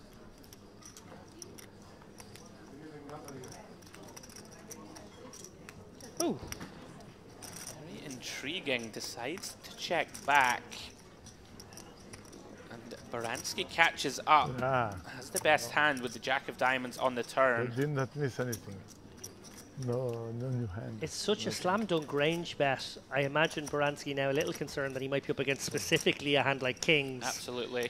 That would be one of the few hands that, even though again it's a range bet, would actually be serviced well by a check.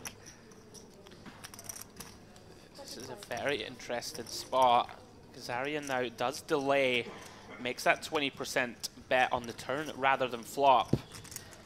Such an uncomfortable spot to be in here, David. You do get the feeling, if you're Baranski, that you are behind here, right? Yeah, that he might actually have top set. Sure. Or pocket kings, but both are ahead. You can certainly feel as if you're being trapped, but does find the call on the turn. Correctly does, with the pair of jacks. River 4 of diamonds. Fascinating spot now.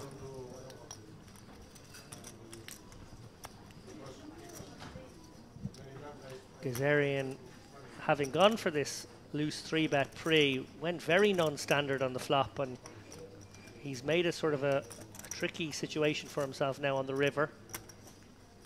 Can he get himself out of it and actually win the max by getting a bet through here? Or will he wave the white flag? Very tough spot. Tough to navigate. Has made himself a little bit of a problem here by not c-betting flop. We are likely, David, targeting just the jack, right? If we go for this river bet, it's going to be difficult to dislodge many ace-x at this point. For sure. Baranski should certainly have some still. Baranski doing a great job of seeming strong there, it must be said. Very loose in his body language, very confident, happy to engage. That could serve him very well here if what the real objective is dissuading Kazarian from another barrel. Yeah, absolutely. Gave him a little tap on the nose. Look at this, and he sets him in. Wow, what an interesting line taken from Kazarian. Gets the job done. Takes a lot of courage, David, to fire that river barrel after taking this line. Yeah, he played it like he had aces, to be did. fair. Very well played. Kazarian, one to watch. Carrying on the fireworks from the previous segment. Nicely done. Gets Baranski to fold the best hand. Yeah, and it's unusual for us as commentators to have this situation where the sort of star of the show from one frame ends up on the next feature table as well, because he got a table change. Great for storyline for our purposes if he does continue to boss around his opponents and build a big stack and get to the final table tomorrow. Yeah, absolutely. Very interesting hand.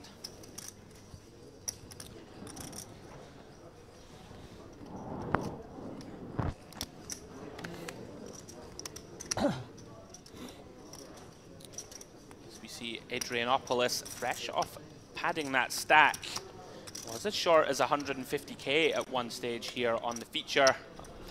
Sure. The Ace-Jack of Hearts. 30 days. 30 days. Let's make it 30k.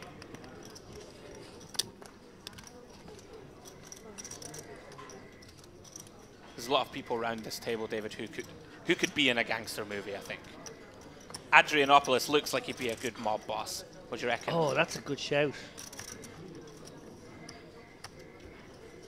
Or like one of the surly brothers of like the top mob guy. What do you reckon? No, I think you're right. I think he's the boss. I think he's like Jack Nicholson in The Departed. Oh, sort of vibe. That is a shout. Minus some of the obvious unpleasant, horrendous stuff that man probably did. See, I'm like flying blind because I've only seen that movie once. As we see Adrianopoulos get it done with one bet. He's motoring now, David. 700k.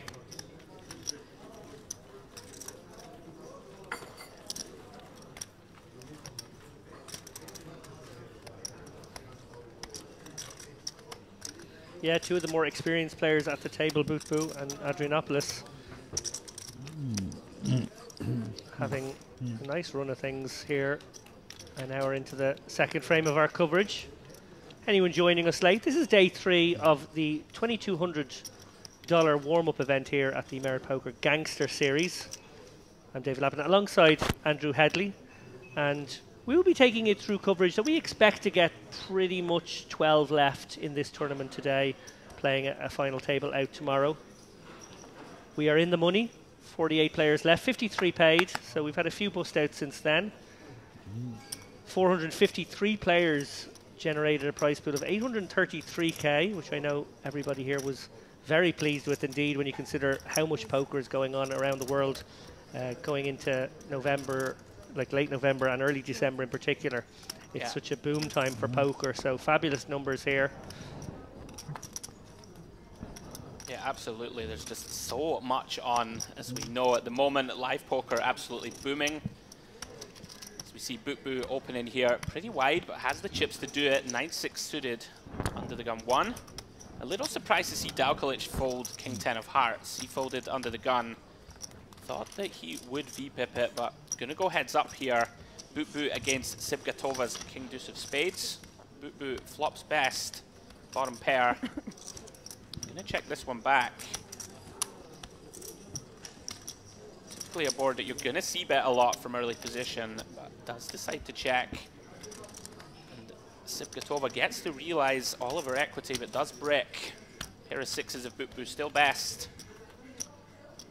Yeah, and hard for Sibgatova to think her opponent doesn't have value, having checked twice. Very much playing it like a 10. In fact, he has a 6. And he will get the showdown he wanted. Next, King Deuce. As the table, the 9-6 picks up a small one. Dalkalic shoots him a little look. As if to say, that is pretty wide, my friend.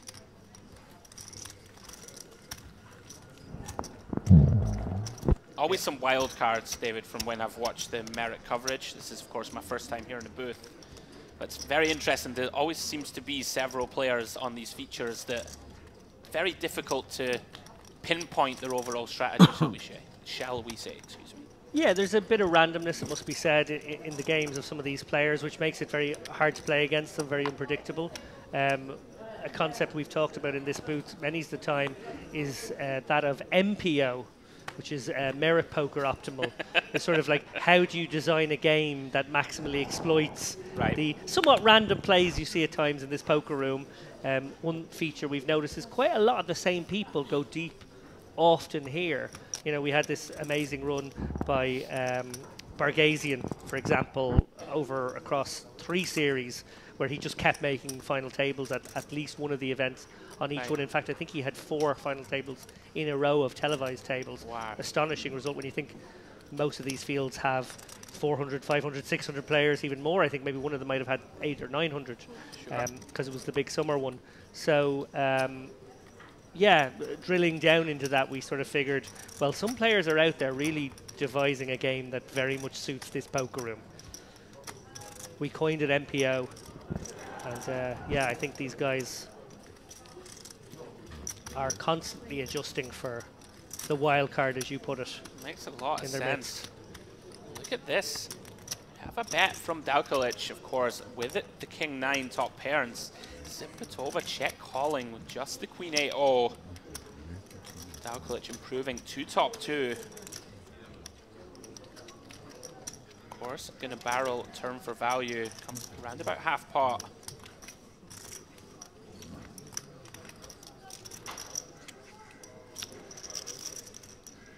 Sipatova gonna get out of the way, probably has pretty much the worst hand that she gets to the turn with.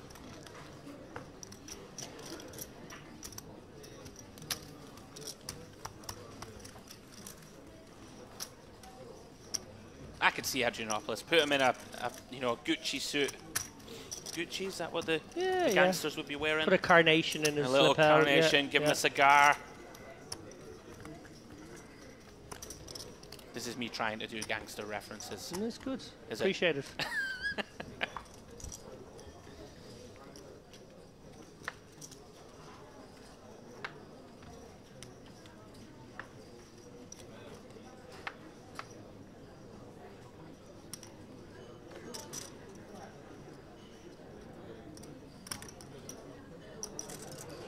Well, if Adrianopoulos opens this one as a real signal of intent, this would be a fairly loose open.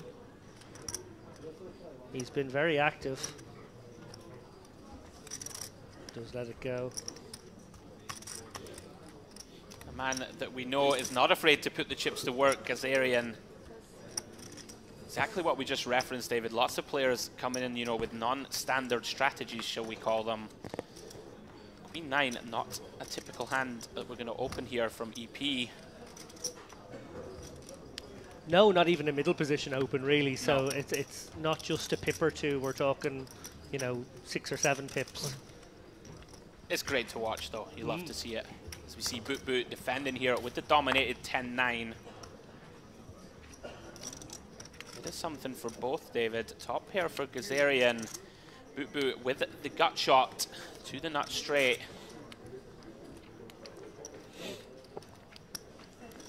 Do see a C-bet from Kazarian, around about a 3rd pot. No, Boot Boot can't be folding here. Drawing to the nuts against an aggressive opponent. Is it going to check call?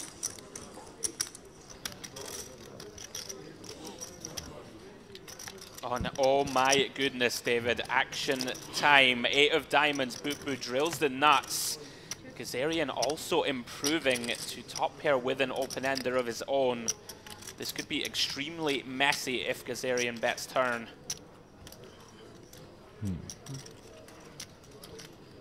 Yeah, and it is fairly close, right? Because obviously that 8 interacts with some of the 2nd and 3rd pair combos. Yeah, I think large parts of our range would want to check turn here for a bit of pot control. But is it going to barrel? Of course, holding that 9 does block the nuts. Fortunately for him, doesn't block it well enough. Bubu's sitting there with the stones. Half pot from Kazarian. This is going to be extremely messy, David, if Bubu starts raising now. Yeah, and against an opponent who's bet twice, I feel no reason not to raise in this situation. I feel like I could be up against a big overpair, maybe even a set that I've absolutely done in here. absolutely unblocking all of the pairs. Does decide to just call. And they're so deep, right, David, also that, you know, raise turn here, try and get it in on the river would seem to make sense. It does come with check call. 5 would be a catastrophe Oh, here. it really would. Jack of Hearts river, backdoor diamonds missing. Gazarian can get away here. Oh, he's just going to lead. 150. Gazarian can definitely get away in this spot. Very confusing line to face. Bet of 40% here on the river from Boot Boo. You wanted to raise the turn, you change your mind. Very interesting comment there from Gazarian. Seems very aware of where he is, David, from what I've seen in the short time today. Where he is in hands. Correctly working out here that Boot Boo is lacking bluffs. Very much so. Can't think of too many hands that check call 2 and lead the river here as a bluff, David. Really struggling to come up with them myself. Yeah, I think he can get away.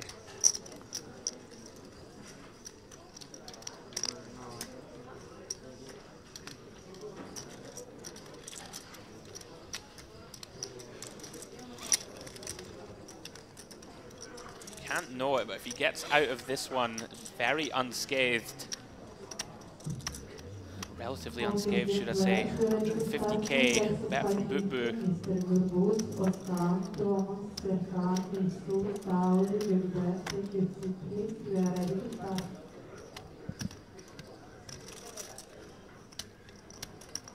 Very difficult combo to throw away though, David. Obviously we can see the cards, but we do block the 9-10, the sort of 5-9 suited that could check call from the big.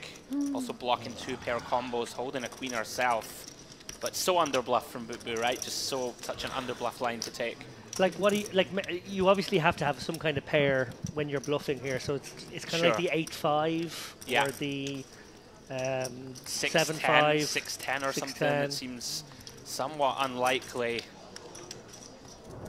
Very difficult to have many bluff combos, as you just said.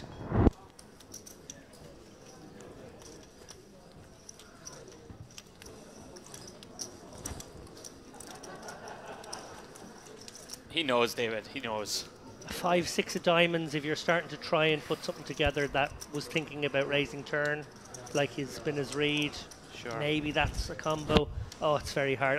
I think you can let this one go. I think he's actually been given a bit of a let off here. Absolutely. Because this one could have got messy. There's no way he can't call a raise on the turn. Yeah. And then, okay, would be tough to call a river for sure still, but there would be a lot more in this pot. Very interesting. The clock has been called, I believe, by Dalkalic. He's had enough. Gazarian going to have around about 30 seconds to act here.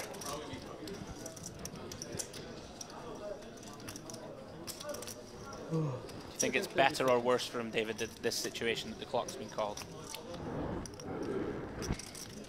It's a good question. I do find them occasionally.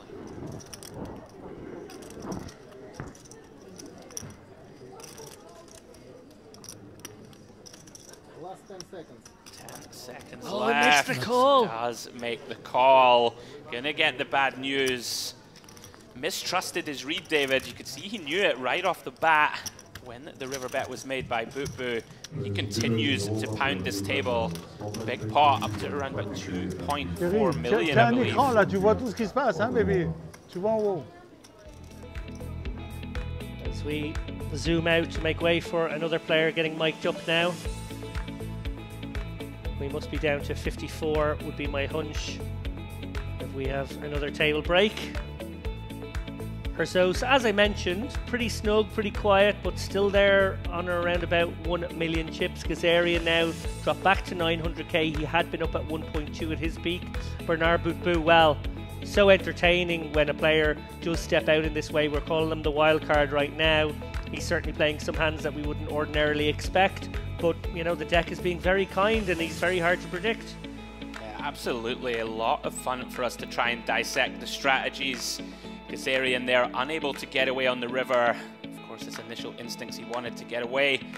But Yeah, a bunch of entertaining characters and a lot of mid to short stacks now, David, who are going to have to get some momentum going. Sergei Baranski and Anton Markov in the trouble zone.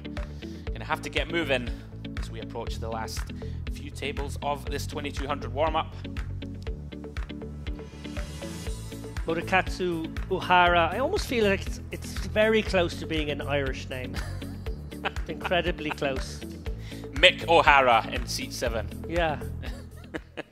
I'm adopted Irish now, David, you know that. Well, that's true. You have to call me your brother now, like it or not. I know you don't. Except I've left Ireland, so... That's true, I've taken your place. Yeah. It's the circle of life. They said we need a beardy guy who likes to talk about poker. There I was. Oh, Markov, he was also, David, right, on the last feature, and was somewhat bashed around, unfortunately for him. He had a terrible time of things. I don't think we saw him win a single pot, and every single time the deck was either unkind or he made, probably on a couple of occasions, a slightly too nitty turn fold. Right. He doesn't have to worry about turn folds now with that stack. Absolutely. Well, he is still alive, and we know things can change quickly. As we see our resident mob boss, Adrianopoulos, 3-4 of spades.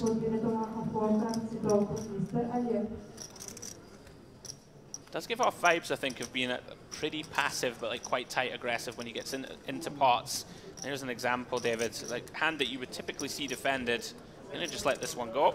Yeah, a little surprised not to see the call there, but yeah, obviously a raise from one of the tighter players. Yeah, first time we have seen Uhara get involved.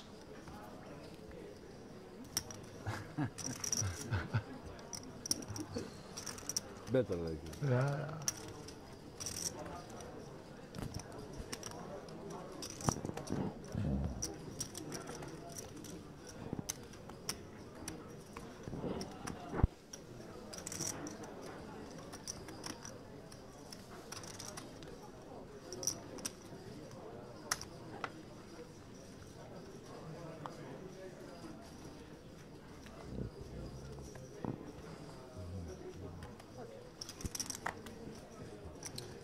Here we go, David. Markov in need of help, finds it. Ace-Queen off, 11 bigs.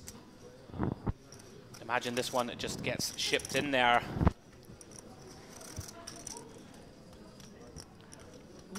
Doing a reasonably good acting job of looking like he's got a king-10 and not an ace-queen here. Never any harm to sell the story that you're lower down your range when you do need a double up.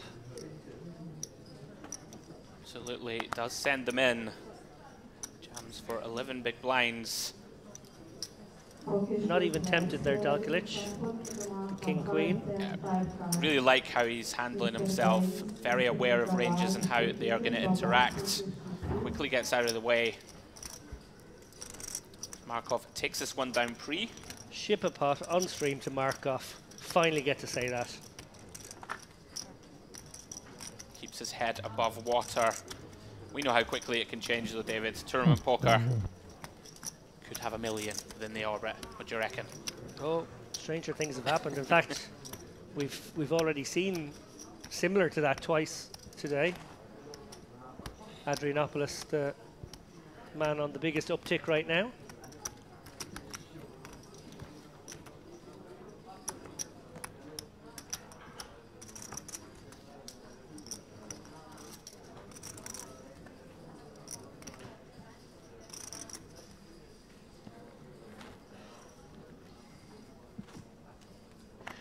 And straight away, Markov now with pocket fives. This hand was cruel to him earlier on today. He was sort of teased, James Dempsey suggests, by the deck where he was throwing the pocket threes, showed a bit of, you know, patience, let it go. Threes again the next hand. Must have been thinking that the poker gods are being a little mean. And then the next hand they gave him fives and he opened them, probably when he shouldn't have, and was still a little bit loose. And now he's been given fives again under the gun. So he exercised restraint twice, opened, got punished. And now he has this very marginal spot, David. He is going to go with it, 13.5 bigs. Probably right on the line for pairs we can jam. Seems just about okay. probably going to fold deuces, threes, and fours, and unfortunately Markov, the fives are going to punish him again. Runs right into the buzzsaw. Dowkalic here with the aces, asks for a count. Of course, wants to tempt some people in behind, David. Oh, the cruelty of this, I swear, like, you know, sometimes the poker gods do this to you, and it feels so cruel where you've been, almost feel like a puppet who's been, you know, mastered by an external force. Markov. I think he's done the right thing going with these five. I know what you're saying, it's right on the line. Sure. To be honest, you know, big blind anti-format as well. I think probably just, you know, maybe gives it the pip over the line. Yeah, just don't justifies hate it. Absolutely. It's just very, very close. unlucky. Yeah. And you did prophesize it. Said the fives weren't kind the first time. They're going to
from EP. We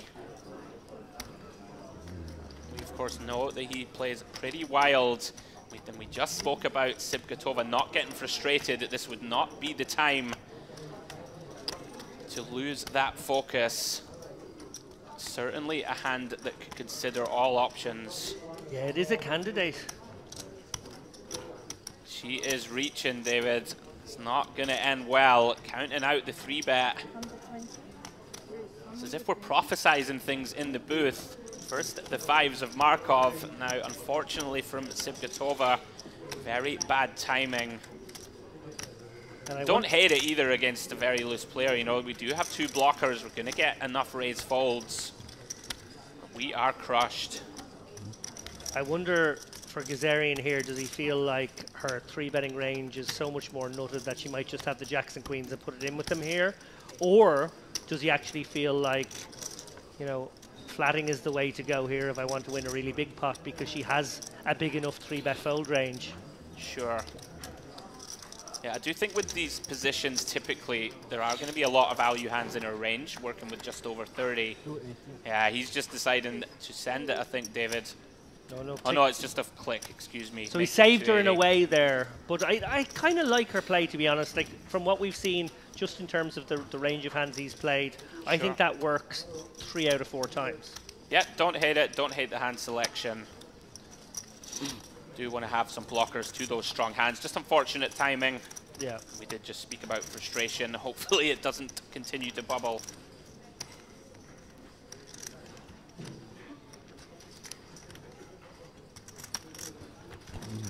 Can be tough though, David, right? You know, you're a very experienced tournament player yourself. When you've been up above, I think she was at 1.2 million to start this feature. All of a sudden, you're at 500K, and through no real fault of her own, right? She hasn't done anything particularly wrong. No, tough. All small skirmishes, but you know, every single one going against her. You have these passages of play, just like you have the ones where the wind's at your back and you feel like you're just smashing every flop. You have these frustrating periods where it's so important to just survive them and hang in there with whatever chips you can. Obviously, everybody at this table still has a chance at picking up the 167K first prize. Very tasty, very top-heavy here at Merit. One of the remaining 43 players will take home 167K. As we see, Adrianopoulos comes in with just under 3x this time. David, large open size from under the gun. Wonder if that has anything to do with the fact that Boot is in the big. Perhaps wants to dissuade him from defending.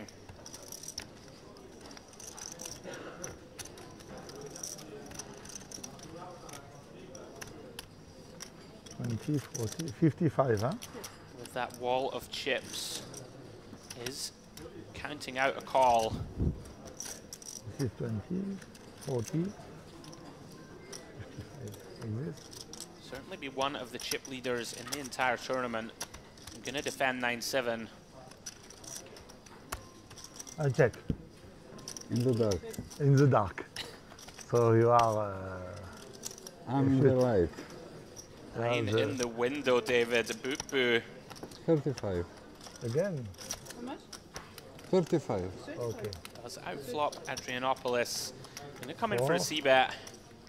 35. Quarter pot, quickly called.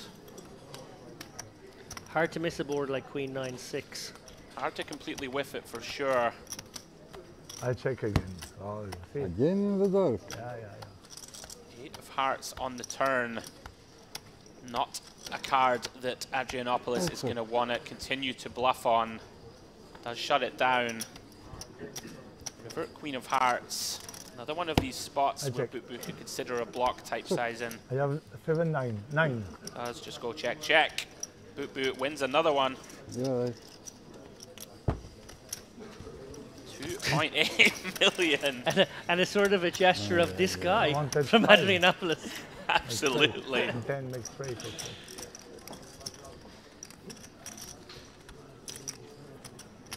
Certainly this air around the table that Boot is invincible at the moment. I believe he's won every single pot he's been in, David. I can't think of him losing one. We did speak about momentum. He's certainly riding at the crest of a wave.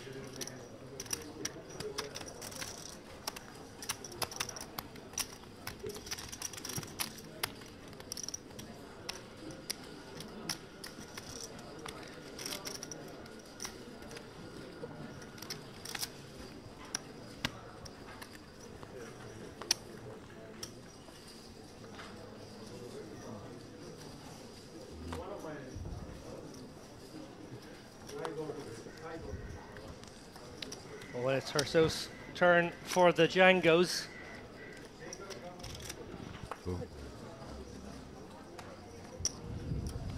Oh no. Uhara is in deep, deep strife, David. What can you do? Poker gods are not smiling on them here. 16 bigs. Huge cooler in progress. Cross was nice. Of course. Sorry. This true, this table It will be a 30 big blind pot between Hersos and Uhara. Nothing to be done here, David. What can you do? Gotta send it in. Did see one of the other kings folded.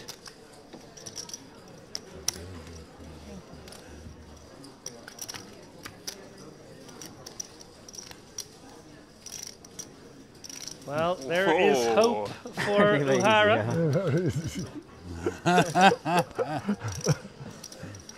About as good as it gets, David, without seeing a queen on there. Yeah. And there it is! Wow. Queen of diamonds on the turn. Now very difficult. No, very, very difficult. Just like that, Herzog's down to 2%, David. One out.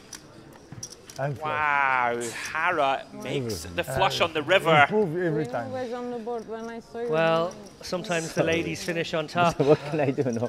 Queen. Wow. Ah, David Lappin, never change. Sometimes they do indeed. Hara back in business to 700k. I don't know. I only saw one hand today. And you got to feel for Hersos in this spot here. She's played flawlessly for the last 3.5 hours. To have she makes a horrid beat of that nature at a very crucial point in the tournament, it must be said. She wins that pot. She gets back up above the 1 million. She's in the ascendancy again instead now. Okay, 600k, still plenty to work with, but very different situation. Tournament poker, always a roller coaster. Looking to recover. Uhara back in the hunt.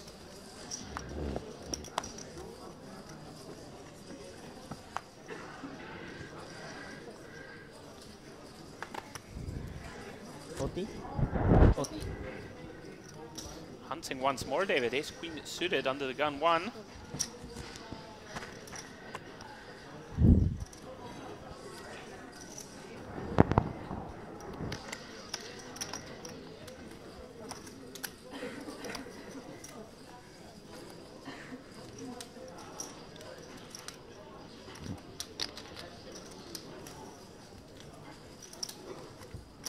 Kazarian does defend with the 10-4 of clubs. Here we go, 8-6 deuce with 2 clubs.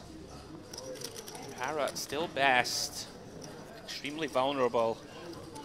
Probably a spot he can check back. Yeah. And he does, I like it. Oh my goodness, wow. This is trouble. What a card. Queen of clubs on the turn. Kazarian with 100% check mark. Does find turn check. As he should. Probably lining up a check raise here, David. Well, try and get all of it in by the river. The queens that were so kind to Uhara just a moment ago are now going to lead him to losing a fairly chunky pot here. How chunky we are yet to see. One feels like Kazarian is going to make this at least 150, maybe 200. Yeah, I think this is absolutely mandatory to raise. Want to get stacks in by the river. Our opponent is going to have a bunch of Queen X, as we can see Uhara has. Also going to have a bunch of sort of Ace-Jack with Ace-Club potential type hands. Here is the raise, David. You've called it. Exactly 150. Uhara in a really grim spot now. Because there's so many semi-bluffs here from Kazarian. Bunch of pairs with a club that could do this as a bluff. Bunch of just naked ace and king of clubs that can be trying to take it away from us. So tough, David, this one. And also maybe a lingering feeling in Uhara's mind that he capped himself a little bit with the flop check. Yeah. To not really being able to have better than a one pair hand now and wondering if that range is being attacked. agree completely. I think this is a classic spot where you look at your opponent and sort of Wow. decide, and what a laydown against the most aggressive player at the table. Bravo, Wow, bravo Uehara. indeed. That is a sick fold. You know, one of those hands that in theory world we never get to fold to turn. Amazing laydown. Brilliantly done from Uehara. They're going to get the good news, David, the fact that this is on stream. In around about 30 minutes time, they'll get the news that they just preserved their tournament. Beautifully done. What a laydown that is. Yeah, absolutely incredible stuff, must be said. Made it pretty quickly too. Yeah, no. Very impressive. No messing about. I wonder if was Uehara at the table with Kazarian at all? No. No. Now he may have got some of that information. No, but sometimes that helps, right? Yeah. If you haven't been told that Kazarian's pretty crazy, because we've got that info, and I don't think we could see you had a flush. I don't think we would fold ace queen. No. What a laydown. Straight back into the mixer.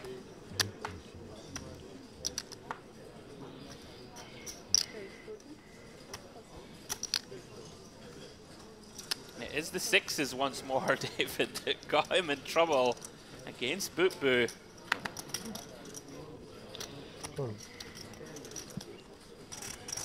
So unpredictable, Bootboo, not deterred by the under the gun open. Gonna call in the cutoff with King 10.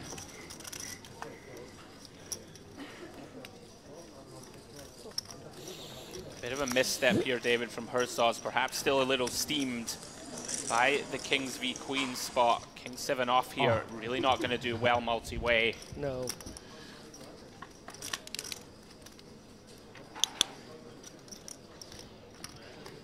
Ace 4-9 with 2 clubs. Sixes of Uehara still good. Of course, can't like this multi-way. Yeah, he might just shut things down right away, or he might go for a small c-bet in the hopes that his opponents are in there with Broadway combos. Yeah, I think there is certainly some latitude for a small probe here. And a little larger than that, 40%. King of clubs in hand here, Bootboo, likely to go nowhere. He's so unpredictable, isn't he? Does call in position. And Uehara once more with the tricky sixes spot.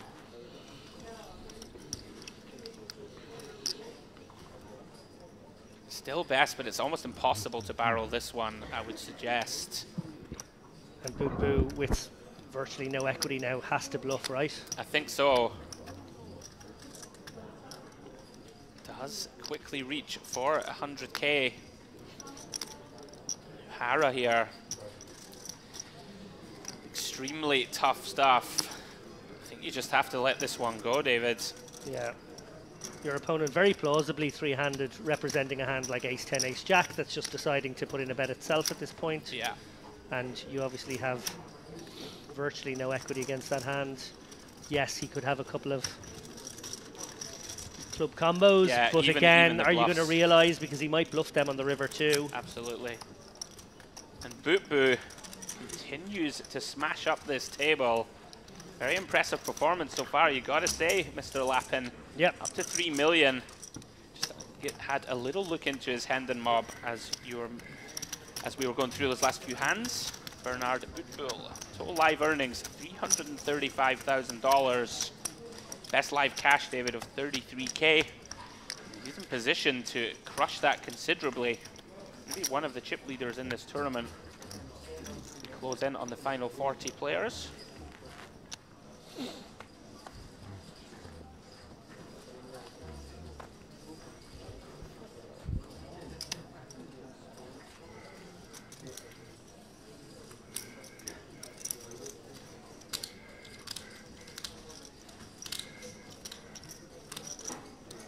We see Sibgatova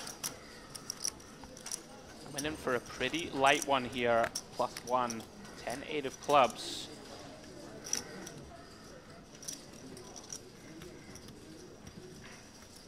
Round to Adrianopoulos with the real hand. 150. 150. Does decide to 3-bet, go with it. Yeah, big size here, doesn't leave himself any room No. or any doubts in his opponent's mind that he would go with his hand. So easy decision when back on Sivkatova, who, you know, is still trying to play some poker, but it's just all like an uphill battle right now. Yeah, we did allude to how momentum is so important. She does make the right decision though, gets out of the way. Players and dealers in the mystery bounty have a hidden line levels, small blind 600, big blind 1200, and big 1200. 6, 12, 12 on the mystery bounty. Players, I want to remind you, this is going to be the last level for late January entries.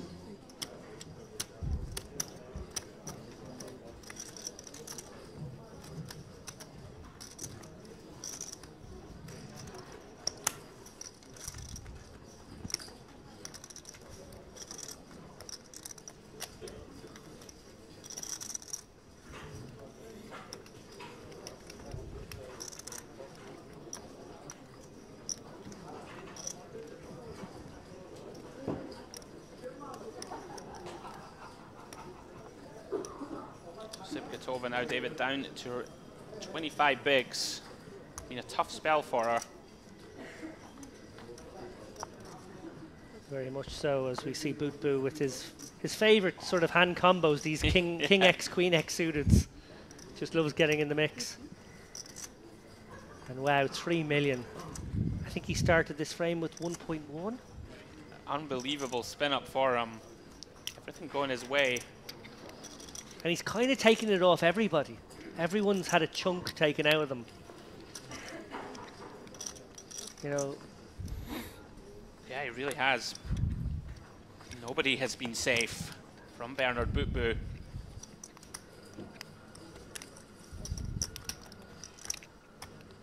Into Uhara. Only see the 9 of diamonds. Looks interested. Must be ace 9 or pocket 9s here if he's getting involved. And here we go. You've called it. Feels like pocket 9s. Gonna send it in. 22 bigs, 23 bigs. Got the quick fold. Boot Boo quickly releases. Yes, no, this. I'll give you more.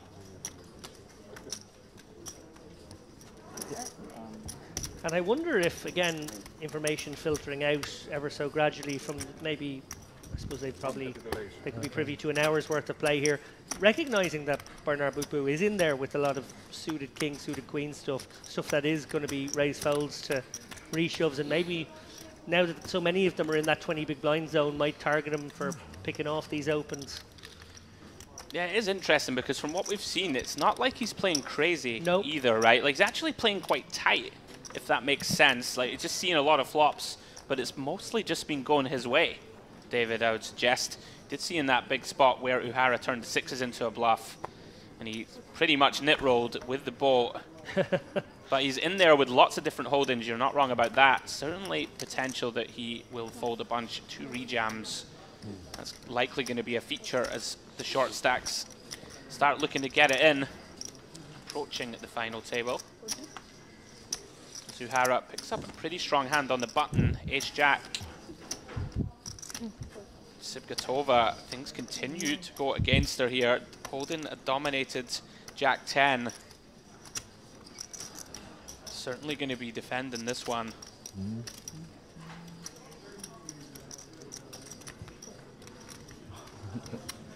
For me, are those Sorry.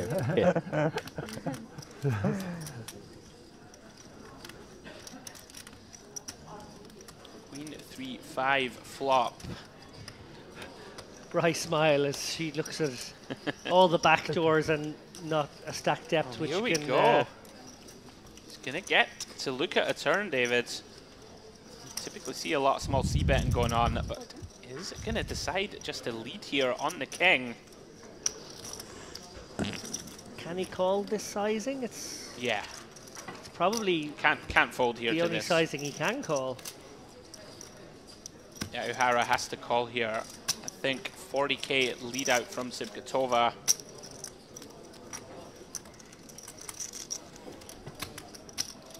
Is he considering a raise? I don't think it's out with the realms of possibility. Of course, we're still going to have some very strong King X in our range. Wow, does decide to just get out of the way. Bravo, Sibgatova makes it work and picks that one up. Every pot now, David, so critical. Yeah, and while we've, you know, obviously seen him step out there with the bluff with the pocket sixes in a spot where it actually seemed like a great spot for him to take one final stab on the river, in actual fact, his default has been to go nitty and actually not fight back in a few spots. He does seem like one of the tighter players. Yeah, I think this turn fold is definitely too tight. You know, we're still drawn to Broadway. Can still just have the best hand. Our opponent's going to have a bunch of hands that do stab turn and have to give up river. Sibgatova makes that one work, stops the rot, earns that pot.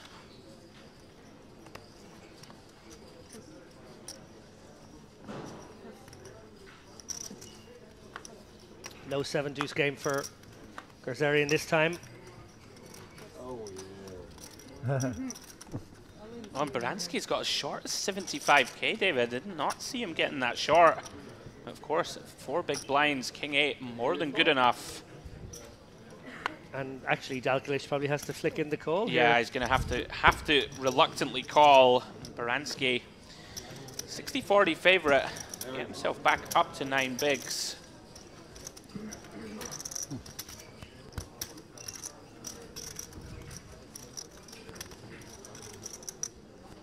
Try and resuscitate his tournament life here. It's a pretty good start, David. Is a jack of diamonds behind the king in the window. Rubs the temples. Turn is the 8 of hearts. Okay, that's some of those outs gone now. Just two more. Doing a Jedi mind trick on the dealer. Successfully works. Baranski finds a double. Only one From jack. 75k up to 180. Still alive here. The 2200 warm-up.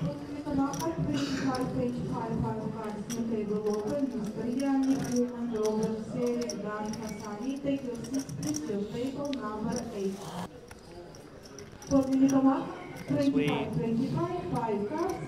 tick down to almost 40 players now. I think about 15, maybe just over 15 minutes left on this level.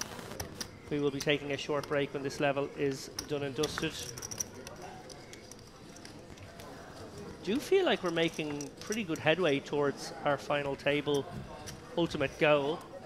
Whether we do get over the line tonight or not, still to be seen, but we are certainly at least giving ourselves a shot of that. It hasn't compacted in the way that it sometimes can. Absolutely. Very quick pace of play here also, which is very, very enjoyable for us in the booth, and I'm sure for you guys at home. I think another example here, David, Adrianopoulos, he has actually been quite snug. You know, it's mostly concentrated on kind of stronger holdings pre-flop. Some fold ace-10 off, and now ace-4 suited, which is, you know, very much in vogue as the under-the-gun steal type hands. It's very well-timed laydown from him. Sibgatova with a big hand. Ace-queen of clubs on the button. Yeah, she can look to induce here. Yeah, into Dalkanic, who's certainly capable of finding some lighter reshoves. Not going to reshove that one. A 3x open, interestingly, from Sibgatova. Maybe concerned that Boot Boo does like to flash and is the sort of tricky opponent who could, you know, outmaneuver you post-flop, and maybe just thinking, actually I'm going to put quite a bit in here, so if you want to go for it, there's more to win. Yeah, I think on the flip side of that also, he's very loose pre. So it's no harm in, you know, sort of inflating a pot here with a premium hand.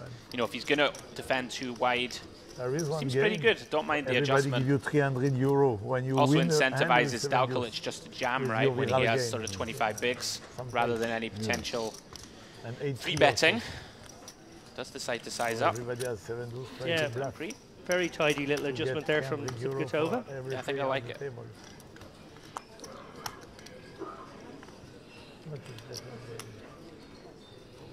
Kazarian lets out a yawn. I think it's the longest stretch I've seen where he hasn't played a hand, David. It was a contagious yawn because I just did one in response. Wow. I'm also rubbing my temples and doing the mind tricks.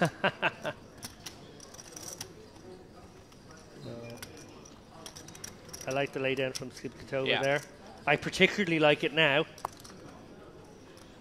Dalkalic will be keen to throw out some rope now to Bernard. Just quickly get out of the way. Oh, you hate to see it. The 2 quick folds when you've got the Django's. Very unfortunate turn of events for Dalkalic. Yeah, from the ante. Very tidy ace-6 laydown and then nothing in the blinds to take us on with our kings. It's good. Nobody will give you more than you.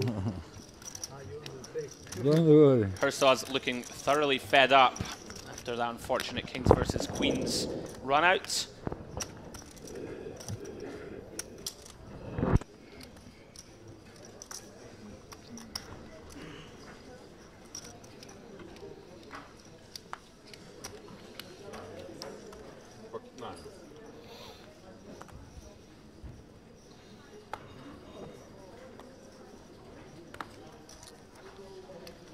Another premium, David. Lots of strong holdings this last orbit. O'Hara with the 10s from EP.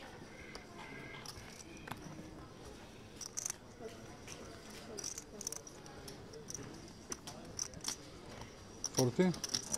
$40? Yes. Little tempter for Adrianopoulos now. Very tricky here at stack depth. O'Hara opening off around about 25 bigs. Should, of course, have a pretty strong opening range. We have seen Adrianopoulos play pretty cautiously with these sort of mid-range holdings. Looks like he's reaching, though, David, this time. Counts out a call. Little nonchalant flick in there from Kazarian. The 6-3-0.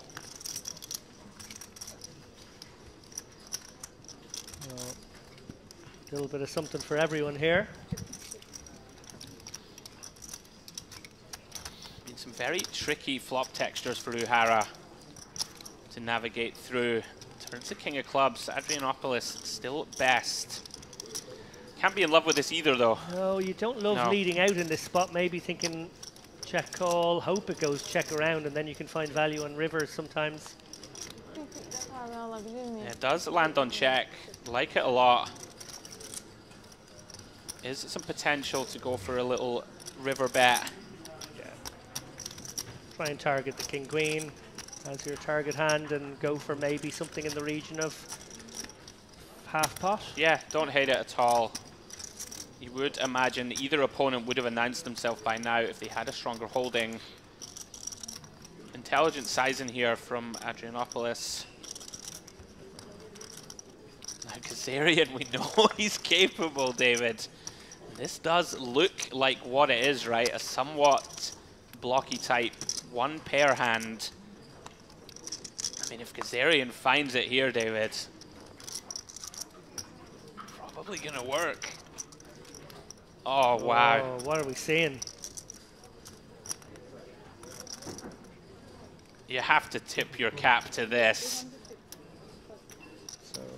This is a great play. 250k raise. Reading it for what it is, yeah, which is a sort of a king 10 or a weak ace. Yeah.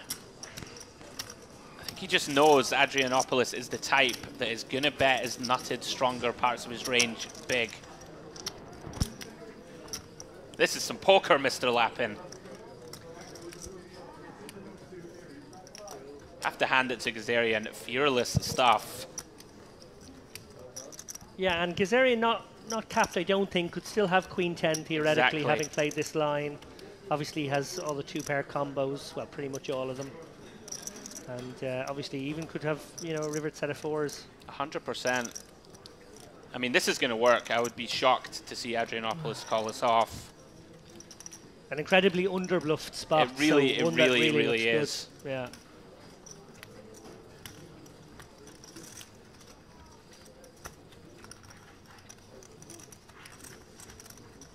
Kazarian writing his own script with some of these lines, but seems to have an amazing sense, David, of where he is in spots. something you can't teach. Just being aware when your opponents are going to be forced to release. Show one. It's going to work. You show one card. Can't show the 3. Does show the 6 of diamonds. You know what you have and you know what I have. Adrianopoulos going to think he's made a good laydown for sure. Huh? There is 6. What is Great the play, flop? David, from Gazarian Yes, there. Yeah, I love it. Very brave poker. Expecting. Gets 2 better hands to fold. And to me, you know, I thought either he has a set or he has a queen 10. Yeah. Queen 10 difficult. I had a very nice ace. Orange juice? I had a bad feeling. That's why I didn't 3-bet also pre-flop. A really bad feeling. You lose the minimum. You have 6. Those pesky feelings. Maybe 4-6. Or ace 6. 4-6. Any 6 with ace 6 is the ace. same. A lot of speculation here. A lot of post-mortem. Well, in real time, they're finding out bad news right now. Yeah, when Dara was in the booth with me recently, he called it the hand funeral, which was, I really enjoyed that moniker. Yeah. Well, you know you're going to have to lay it down, but drag it out. Dalkalic here in the hijack has the Queen of Clubs. Makes it 40k. Adrianopoulos with another one of these tricky candidates. Going to peel this one, David IP. This is a fun one for us in the booth. Perzos with a very tempting squeezable spot, but also there will be some combos she might want to flat. There will be some combos she might want to fold. Looks like she's going to go for it. And it should get the job done unless Dalkovic is in there with queens and he's not. And we know Adrianopoulos can't make a call here. Perzos has been really snug. Gives her the smile and wave. Not normally indicative of a call-off, David. I have almost the same hand like before, so forth. Well, I don't think we're going to find out the other Almost card. Unless she flips it over. No, Wow. she flips over the one we knew about. That's better kicker, maybe. Nice pickup for her sods. Very Two nice. times suited ace. Big. I didn't have Yeah, it. it's nice to see the flop, but not to go all in pre-flop. Oh, yes.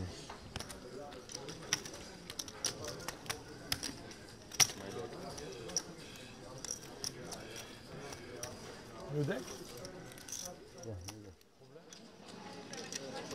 As we take a look at our next feature table, I see Oleg Menteliev there, a regular to the Merit stuff. Is that Pomerev as well? It is. Yeah, he's in the mix as well. Shakulia, obviously, their centre picture, slightly to the left of your picture now. A bit of a beast in this poker room. Bernay Case and... Is it Giorgio? Giorgio, I think. Giorgio.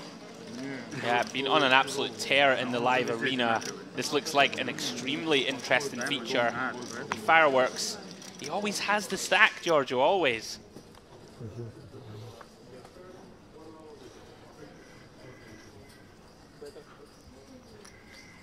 Yeah, Georgie's a formidable character. I believe he's famous for having the very surly winners' photos. It's very difficult to make that man smile. Nice. Well, I don't think that particular octet of players are going to let us down in the next frame. They seem like more than enough ingredients for an entertaining show. I will be stepping out to make room for James Dempsey to sit in the sidecar alongside Andrew Headley. To continue the deflowering. The sidecar is the one where you hold the gun, right? You're the guy with the gun. Yeah, that's right. Yeah. Yeah. There's certainly potential. I know you love a meme. You can make up one of them. Yeah. No, what is it? I mean, where they, I don't know, you know, I'm old timer. Little Photoshop. Yeah, a little Photoshop number. We see Uehara defending with 6-4. Very interesting. Gazarian once again electing not to c-bet, I think. No, excuse me, he must have. Pot is 170. Gone with a small c-bet flop.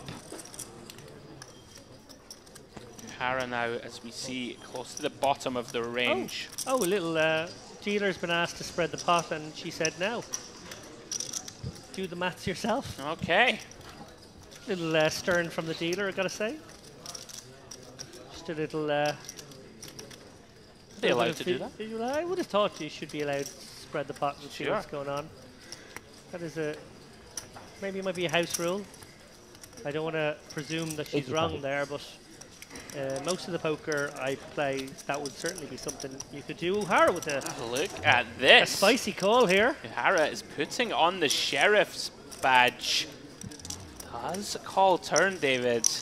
Wow. He is correct. Well, we know Gazarian is capable of putting in the pot-sized all-in here and putting Uehara to the ultimate test. The question is, will he do it this time? Certainly a spot that is over-bluffed from the button. It's particularly going to be very wide. Look at this, Gazarian. His instincts, you have to say, David, been absolutely incredible so far today. Once again, just knows where he's at. Bravo. Once again, Gazarian takes it down. Hard not to be impressed. Seems to just have this knack of knowing when his opponents are at the sort of weaker to bottom part of the range. Earns another one. It's 3 or 4 times now, David, we've seen post-flop as well, earning big pots with the worst of it. Very well played. It's going to be a threat here. Final 5 tables or so of this 2200 warm-up here at the Merit Poker Gangster Series.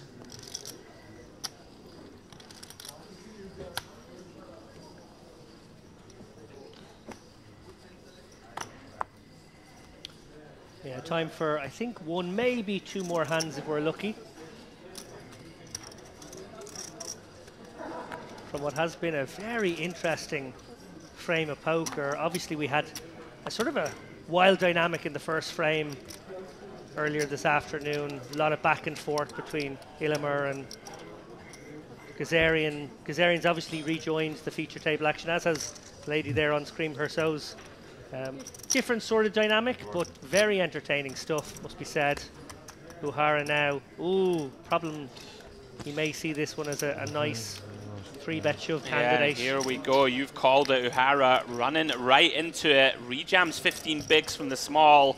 Gonna get the bad news. Herzog, of course, snaps it off. Well, they were the 2 players involved in the Kings and Queens fiasco a moment ago. If there's any justice, this big slick will hold, and Herzog will get herself back to around about 900k. Never use it. 3, 4, 6. Uehara at risk. Never is. But you know what, Andrew? There isn't always justice in the world. So let's oh no, he's foreshadowing once again. Now easy. Very clean start for Herzog. That ace of spades working for her also. Not that she needs it. Does take away another one of Uehara's outs, drawing to the 2 red 5s. I need a space, at least. 8 of Diamonds River. We do lose Uehara. Nice to see a smile on the face of Herzog, who was devastatingly unlucky a few moments ago. Got those chips back now. Little bit of justice. Absolutely, David. You have justice. Ace King holding. Nice recovery from Herzog. Back up above around about $1 million, David, I believe, as we approach this next little break. In fact, no, not a break, just a new feature table. New feature table. We're going to sneak in 1 more hand, I think, on this level, and then I think we will take a short break, probably for around about 10 minutes. And yeah, it'll be James Dempsey and your good self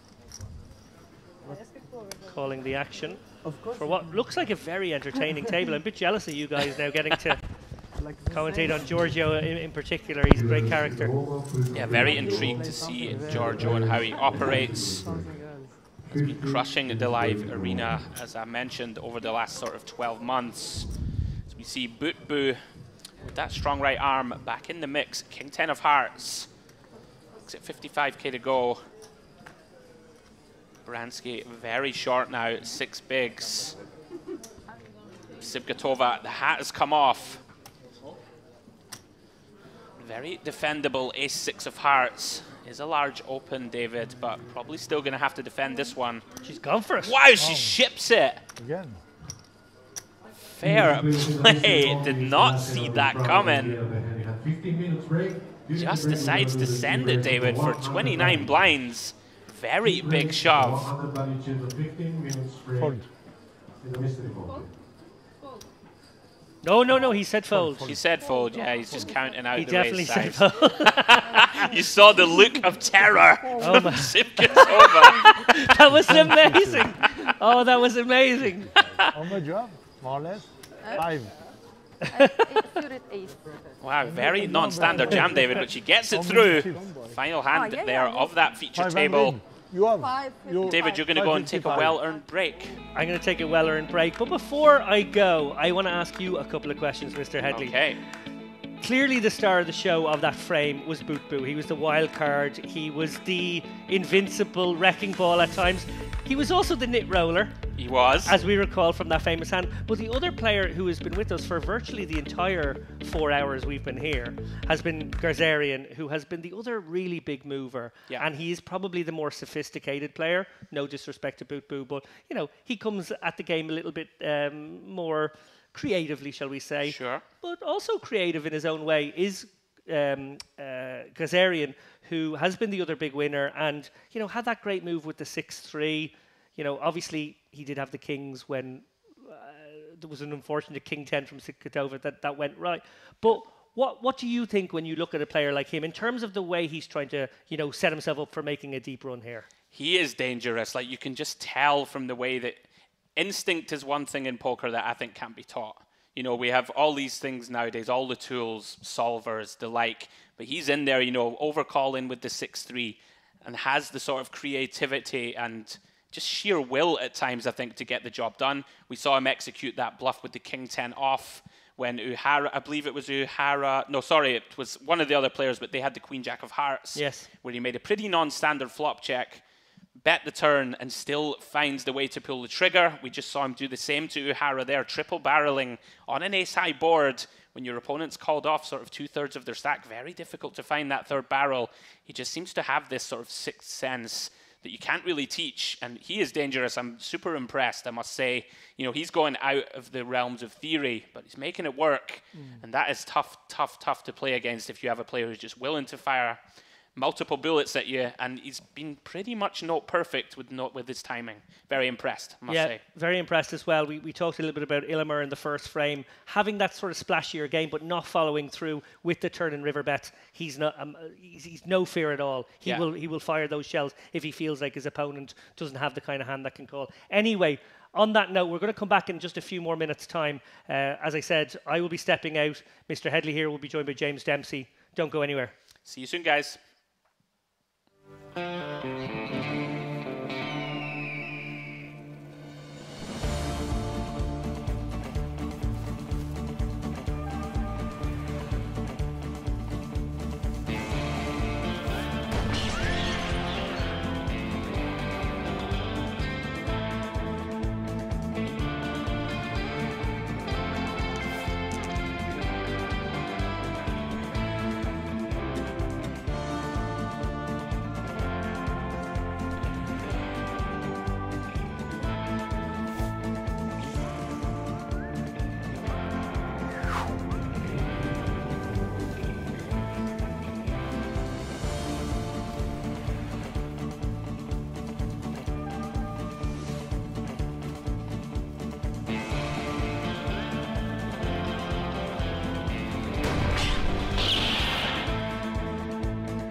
Dear guest, welcome to our conceptual Gangster series.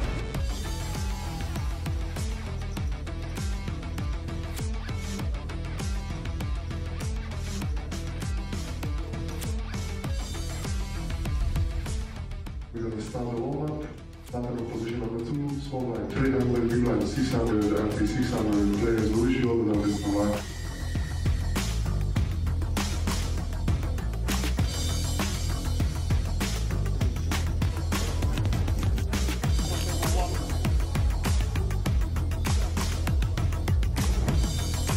So, by the way, there is 700,000 guarantee in this tournament. We are running today the day 1A. We have day 1B tomorrow, day 1C pass tomorrow. The turbo, it's before day 2. Then we get day 3, and the final will be on Sunday.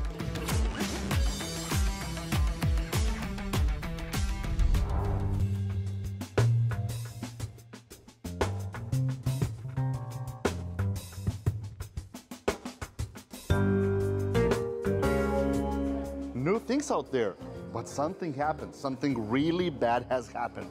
And I wanted the best investigator possible to help me to solve this mystery. Hello, Mr. Detective. Oh, thank you so much for coming. You will help me to solve. Yes. Somebody has died. This looks like my 5th wife. Oh, really? Yes. But you cannot be suspect. Come on. But the most important thing, the stolen. It was stolen $2,200. Exact amount to buy in for the warm-up event. So you'll have to help me. Let's go. Let's do it. Come. Really important to understand. Where could be suspect from? What do you think? Not Mongolia, probably. Oh, maybe somewhere from Middle East. I think the same. I made some homeworks, and I think I have the main suspect. It has to be a poker player. I thought the main suspect would be Gia, but he doesn't look like No, him. no, no, for sure not. This time it's not him. Okay. And any ideas? We need to check, we need to think. Oh, look at this phone. It's like in my grandfather's apartment. Yeah, but it works, and when I will find my suspect, I truly will call over this.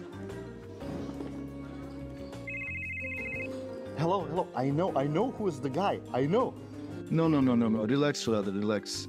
The real criminal will be known in a few days, you know, because he will be the champion of the warm-up event. Really?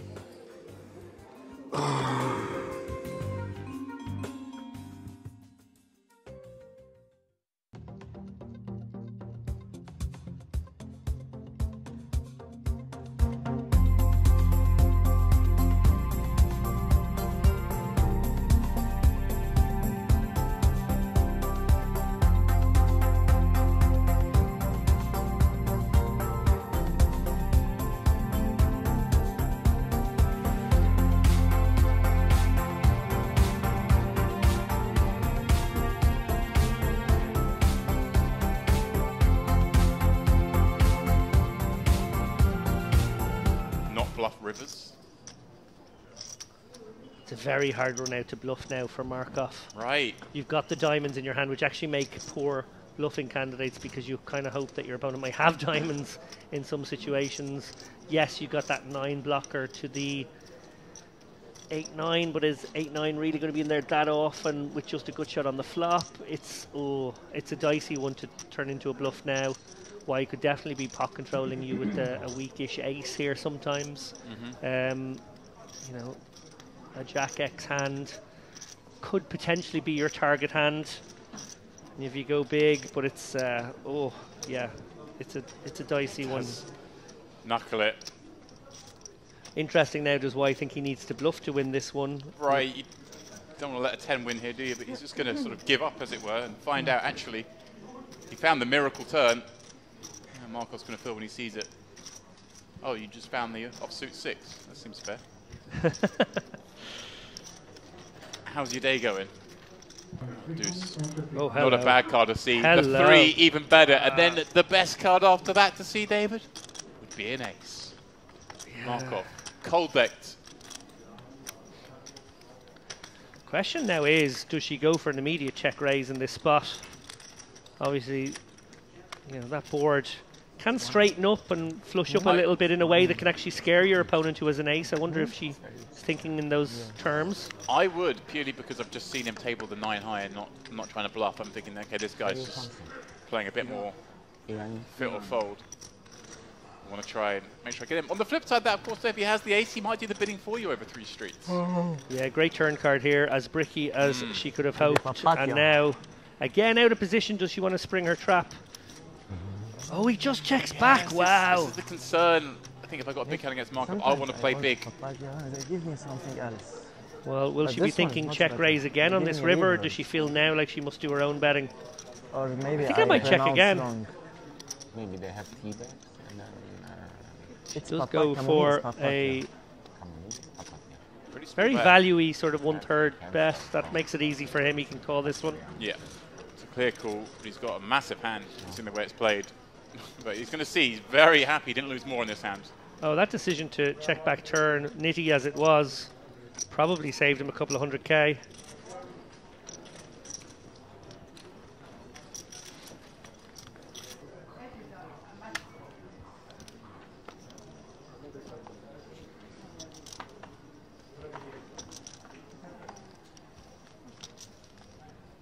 Raise it. Here it comes again. This time, very reasonable. Queen Jack of Diamonds. Zarian with a very unreasonable King Nine offsuit. He's flashing a smile at his man. It's like, I really want to mess with you, but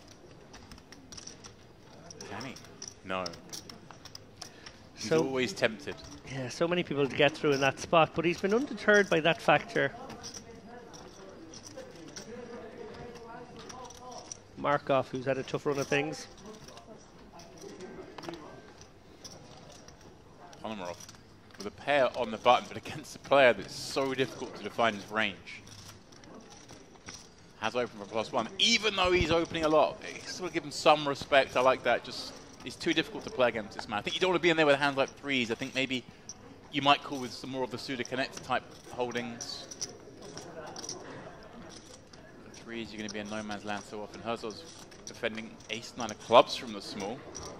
She's happy to see a flop against this man with that holding. Yeah, and Ellie now with the tempter, obviously again 20 bigs, not a great spot to be in. The kind of hand that gets dominated a lot by both ranges actually. Right. So it's a little worrisome to proceed, but for one blind, I can we know. really fold this hand? We are close to the money, of course. That is the argument. Well, trouble for Ellie now. yeah. Flops that dominated top pair. Not a total whiff for her Saucier either. She's got some back doors working for her.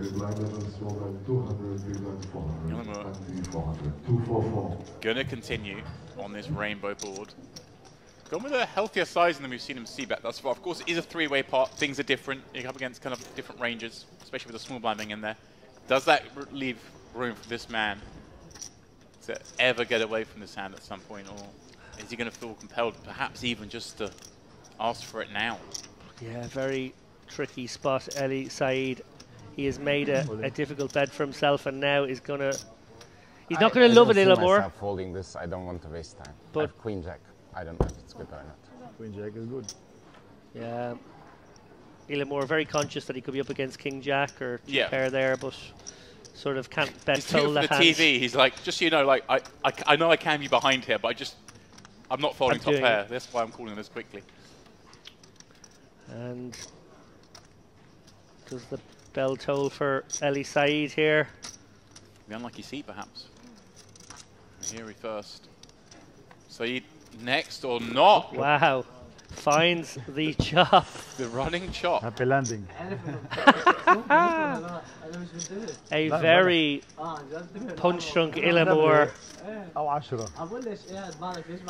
Nice coincidence that you were down 104k in the main and I was up 104k in the main. That's the only thing I wanted to point out. We could have both sat at home. You could have just transferred that money over and that would have been 15 summers saved. I feel like the one time I cashed it might be in the one where they just paid the most players have ever paid as well. We will see what will happen. What's now? Well, James Dempsey Yeah. Googles himself. Oh, yeah. I'll take I don't this have to hand. Google myself. The tab's open. Like it's always there. Just the hand and mob is always open on the page.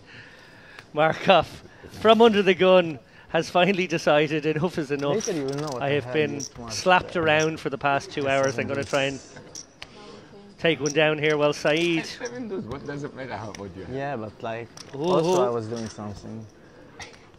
Oh, no. Could see him going both ways given the way we played Saeed play. He's been a little more liberal.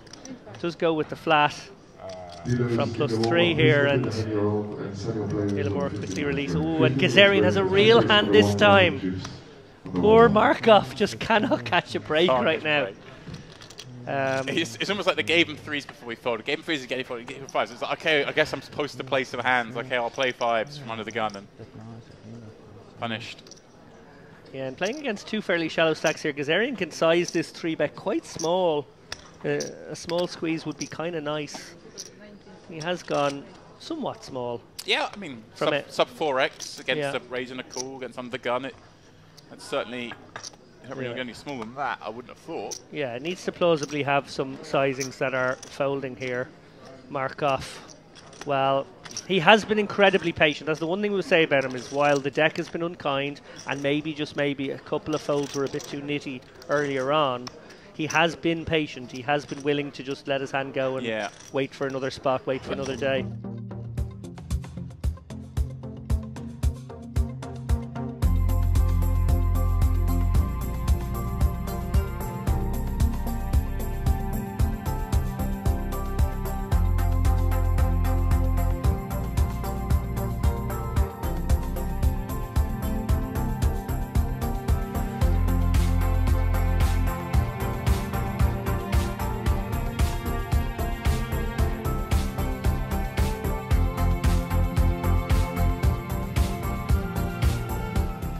And welcome back to continuing coverage of this, the 2023 Merit Gangster series. I had to have a little pause there. I'm not going to lie, I get confused. We were doing Carmen last time. It takes me a minute, Andrew, to get. Well, it takes me a minute to keep my headset on. It's all going wrong here. I've been sitting here for ages as well, ready to get in the booth with my man, Andrew Headley, aka Picasso. It's time. It's been a while, mate. It has been a while, my friend. And you're warmed up now. You've had a couple of hours. I'm ready. I'm warmed up and ready to go. We had an amazing feature table there, I must say. I know you were on a little well-deserved, well-earned break. In the spa. Yeah, it could have been the buffet. Buffet was closed. The life of Dempsey. I went to the spa. It was lovely. It was nice. A little dip in the pool, a little hot tub, sauna, steam room, the whole shebang. Well, I was hanging out with Lappin, That's how it goes. Well, you should see what Lappin said about having to hang out with you. But he loves it. He loves it. You know, it's all love, I'm sure. Right, so That's what I'm hearing. We are about to get play back underway with a fresh feature table.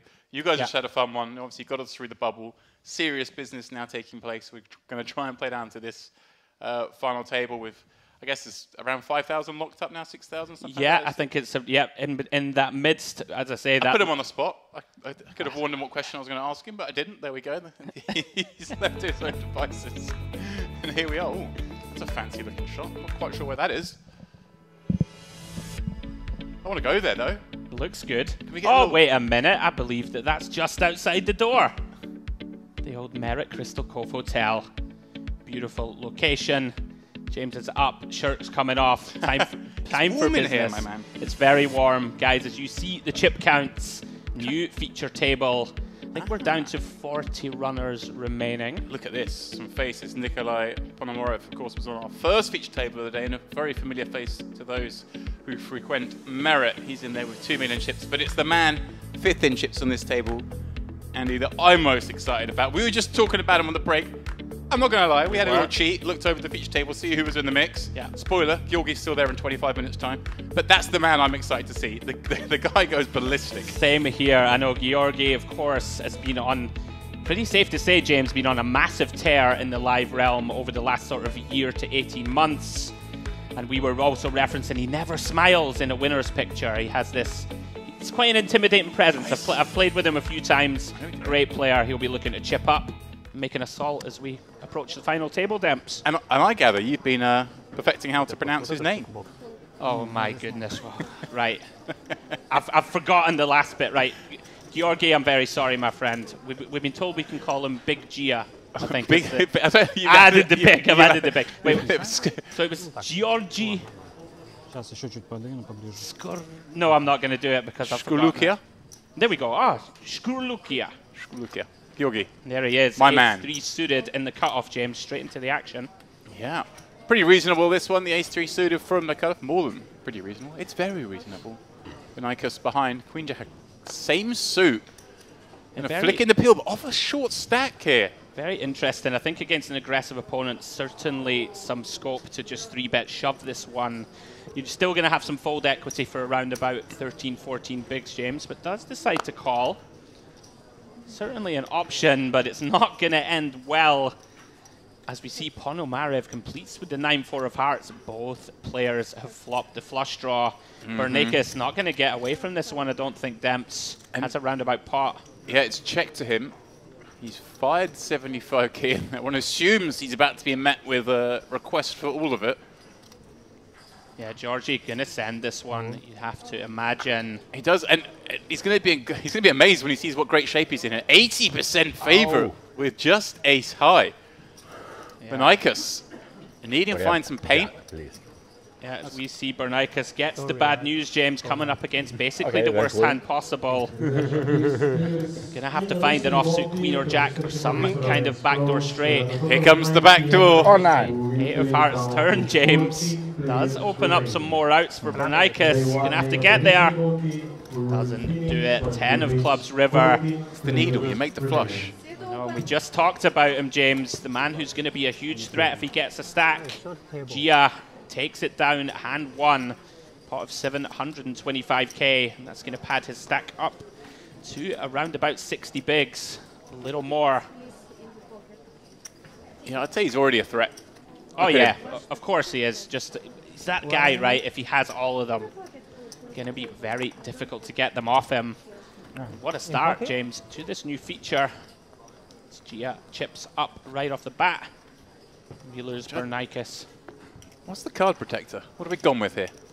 Some sort of a wizard pigeon, which ironically is my nickname for you, my friend.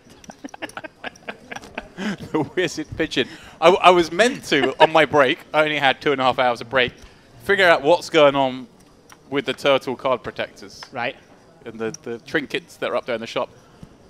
You know me, I started swanning around the poker room, talking to this person, talking to that person, getting a coffee from there, getting a coffee from here. Yeah. Steam, sauna, hot tub, pool, what a life. All the usuals. And I didn't do my task. I had one job. I messed it up. I can only apologize. I feel like you're going to have to talk me through it. What is going on with the turtle card protectors? This is new. I did see one Donatello. But Donatello, is there more than one? Well, they're in the Merit merchandise tent. I say tent. Right. Stall at the front of the poker room here. They've got them there, and I just want to know why. Okay. I mean, other than the fact that I think they're really cool, and I'm probably going to get one on the next break if I remember. I think I want one. Right. Don't talk about poker. Look, we got some normal stuff going. No, fine, you can talk about poker. This looks like a pretty good hand to squeeze with. It does indeed, James, I would agree, but he is going to go with just call. Very interesting. Yeah, G just flatting off 20 on the button. Georgi opening cutoff. I would have thought that was quite a nice spot, but 100% was options were open there for Z to jam, that's for sure. And Ponomarev definitely could have squeezed here with this candidate. Does decide to go the passive route. 5-5-6. Gia does have some backdoors working for him. No, he's an aggressive player, James. Going to continue with C-bet. Anyone else would see this. I've been caught by the button, caught by the small blind. Check. I've completely missed. I've got no future in this hand. I'll just give up. Georgi's like, nah, I'm just going to bet 70k and win the pot. 100% so far at this table for the wizard pigeon, or the pigeon wizard. I'm loving that, right? I mean, it looks like, or it might be a rat. I think it might be a rat. It is a rat. Wait, it is. It's a rat with a wizard's hat and glasses on. I mean, oh. I wish we could get close up, but we're on a delay. We'll get one. He's been upgraded from the pigeon to the wizard rat. That's a pretty good screen name. I might decide to flick that in myself. 6 months. Oh, okay. There it is. It is. I think it's a rat. I hope when we ask, it's not like some figurine he made in his own image, and then you've just called him both a pigeon and a rat. Georgi, you know I'm on your team. I fear for your future, my friend. I would fear for mine as well. I'm not saying he has people killed, but he looks like the kind of person who might have someone killed for calling them a pigeon and a rat. Right, guys at home, I've got to find my iPhone turned on. If it turns up in the middle of the Crystal Cove Sea within the next 2 hours, please send help. Although it may be too late for me by then, James. Maybe too late. You don't want to go in the sea anyway. Lappin keeps going on about jellyfish. It's always negative, that Lappin. Eurosoft. There's a player I'm very familiar with. Popping up from the small down for the raise in a situation where modern players we see a lot of limping, but throwing in some raise as well. for Eurosov, I guess, as we're getting closer, deeper into the money. 36 players left. Yeah, we do, in theory world, see some of these sort of low connected suited cards. Can throw in a 3.5x open rather than limp. He's going to go for that. Another challenge for us in the booth. Seidolkovsky does defend with a 7. Flops the best of it. Stays in front, James. Ace, King, Jack. Top pair. Eurosov with basically the nut low. No backdoors working from either. It's a pretty grim looking flop, and when a raise has been called, I think wisely recognizing that his opponent might have some of this. And that's... Yeah, certainly some potential to still delayed bluff here. Right, you're not giving up on the pot, are you, just by checking? Yeah. Your opponent as well is just going to have none of this, and you raise them small, you're then going to have a blended strategy post-flop, how you play your big hands and your small hands, and he certainly gets to have all the big ones on Ace, King, Jack. Absolutely, James. And Seidolkovsky with a little deception. Nice hand to include in the check-back range. And it is going to induce Eurosov to start firing. Nice. Seems very reasonable. Comes with 2/3. Going to target some of those weaker one-pair holdings like a Jack-9, James, right. Something like that. Going to really put it under some pressure. As it is, Seidolkovsky set this one up. Sitting there, trapping top pair, loving life.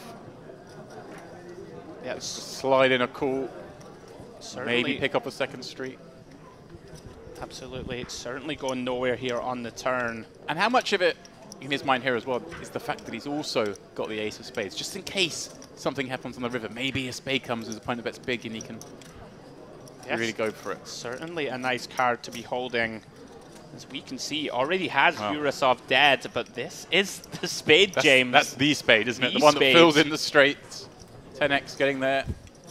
Very interesting here. Queen of Spades, of course, completes 4-card straight and the backdoor flush. Right, and how much of, obviously, Eurosov's value having raised from the small, and then got to bet, he gets to have so many 2-pair combos here, all the sets. Yeah, very interesting. I think if we're going to bluff here, don't necessarily have to go huge. You know, we might even want to block value bet some 2-pairs ourselves, James, right? Even though it is a very dangerous run out. Interesting spot. Can still get some 1-pairs to fold. It does wave the white flag. But does Seidolkovsky now ever go to bluff this, or is he just content that he's beating all these kind of hands and might not make the 2-pair and better fold anyway? Yeah, I think blind on blind especially, we have just a little too much, I would say. Yeah. You know, our opponent's going to be a lot wider. It's definitely a fun one. Would have been fun for us in the booth if Eurosov had fired. Right. Seidolkovsky would have had all 3 options. You almost prophesized it. Yeah, well, I try, you know. Absolutely. The Spade River would have been intriguing to see, as is Seidolkovsky. Does check back, takes that one down. Pretty well played by both, I think, James. Black key. Thank you. Reasonable turn bluff, I think, from Eurosov. Yeah, it's not a mine. So it was at late C-betters. The table fills up. Excuse me. Got to give some props, James, to the... so 36 left, yeah, okay. To whoever comes up with the graphics and the like. It's a pretty cool backdrop, right? It really is, isn't it? Lovely. I'm saying it might be the best one of the series, yeah. The Gangster one. Big so props. good, I keep forgetting it's Gangster. I have to pause every time before I say it. But I'm going to write it on my hand, that's what I'll do. It's not easy. One thing I thought you did miss when you introduced me there, when we sat down. Oh, what did I forget? You really mugged him off. You went for the point at me. There was a big chance to give me the gun. To give me the wink and the Gangster gun. Very nice. I'm trying to know when we're going to get the cigars in here. Capiche? You said I have more. Mercifully, Lapin spared me from too many Gangster references. You think that's bad? It's when he starts cracking out all his opera references and makes you feel really uncultured. I mean, it's fine for you because you're Scottish. You're not supposed to be cultured. But whoa, whoa, whoa. Now, James, you know, I have a high tolerance for your nonsense. But that is a step too far. It's just the beginning. As we see, as we see Ponomarev opening Queen Jack in the hijack. Eurosov content to call from the cutoff. King 9 of diamonds. Oleg here in the big. Working with a big stack, James. 90 bigs. this is a man. It's very familiar to Merritt as well. I like a regular crusher here. So we go to the ace-ace-4 flop. All players miss. Yurosov here still best with king high. Ponomarev with the betting lead.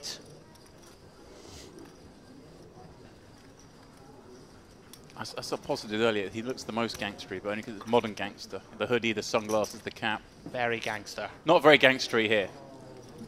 Yurosov. Rick and Morty less gangster than the apparel of his table mates. Maybe he's saving the best gangster stuff for the main event or the high roller or even the final table tomorrow. You don't want to crack out the good gear for day 3, do you?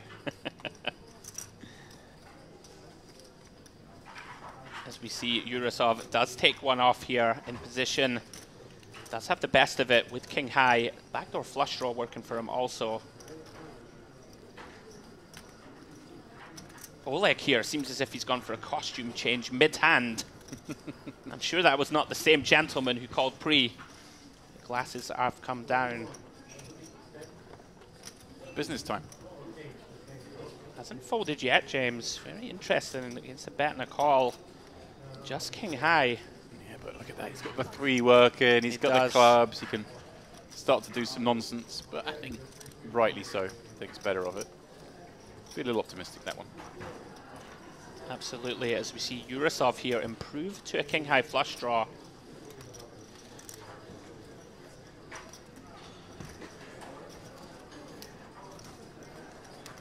Ponomarev in the tank. I think you will see a bunch of white flag waving here, James, on this turn. Hasn't checked yet, though. Whoa. Look at this. He is continuing to reach. Spicy. Does that. This is so sick because Yurosov's going to get to call with the best hand. And surely against 2 calls, Ponomarev will give up. Or will he? Who knows? I mean, he gets to have ace-queen, ace-jack. Yurosov doesn't really get to have those hands, obviously, flagging from the cutoff. He's going to have a lot of pocket pairs that absolutely do want to call twice. Absolutely, James. And hands like Yurosov is showing up with here. Perhaps like a king-queen, king-jack of diamonds type, which we can see Yurosov has. We know he's not going to fold turn. Far too much equity. Even if behind, we can see, of course, is best. Huge favorite to win this pot. Wow, very interesting. King of Spades River.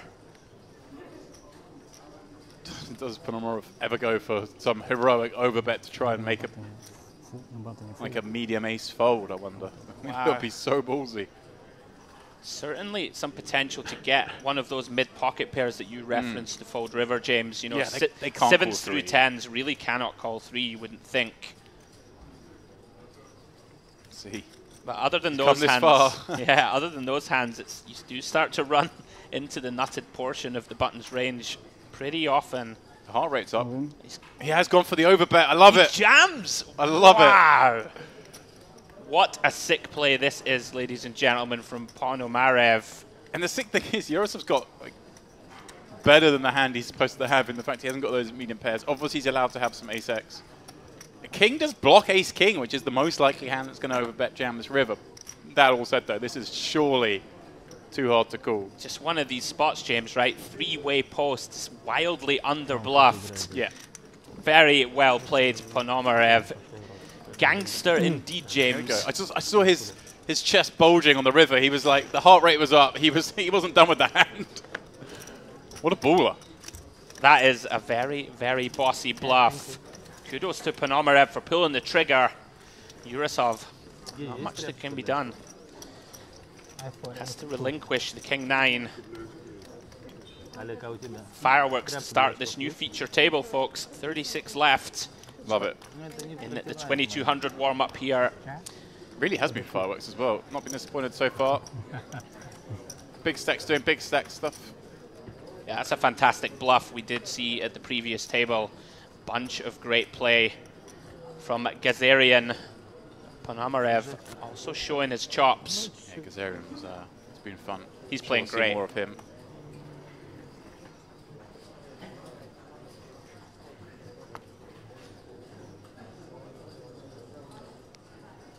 So we see Kalayahin +1 with an impossibly fashionable jumper over the shoulders look, James. Not very gangster. It's not very gangster, is it? It's not retro. It's not Western. It's not Carmen. It's just poker. We were saying earlier we need a rom-com theme thing. He could be there, like the tennis instructor. Oh, you know? yeah. Lonely tennis instructor. The one who sort of gets in between the boy and the girl and is in an accidental villain.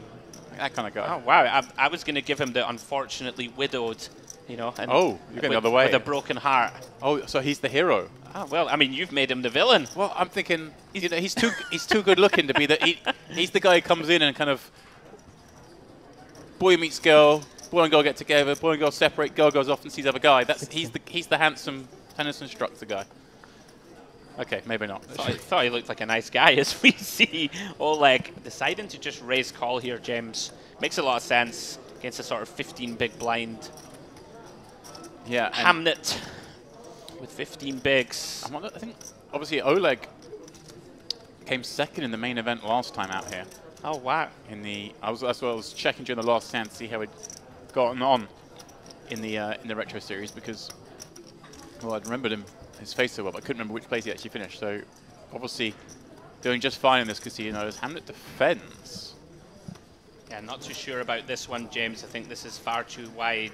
I was going to say, I remember Hamnet being deep in that as well. He came 40th last time out in the main event. So, two guys with some recent success here. Look at this! Oh, like extending the invitation for Hamnet to commit himself. Yeah, I like this a lot, right, James? This texture, especially Jack 9-7. You know, the big blind is going to connect with this board very often when he just defends pre. Going to have lots of pair and straight draw type hands that may be willing to bet flop and go with it. Hamnet does find the check back.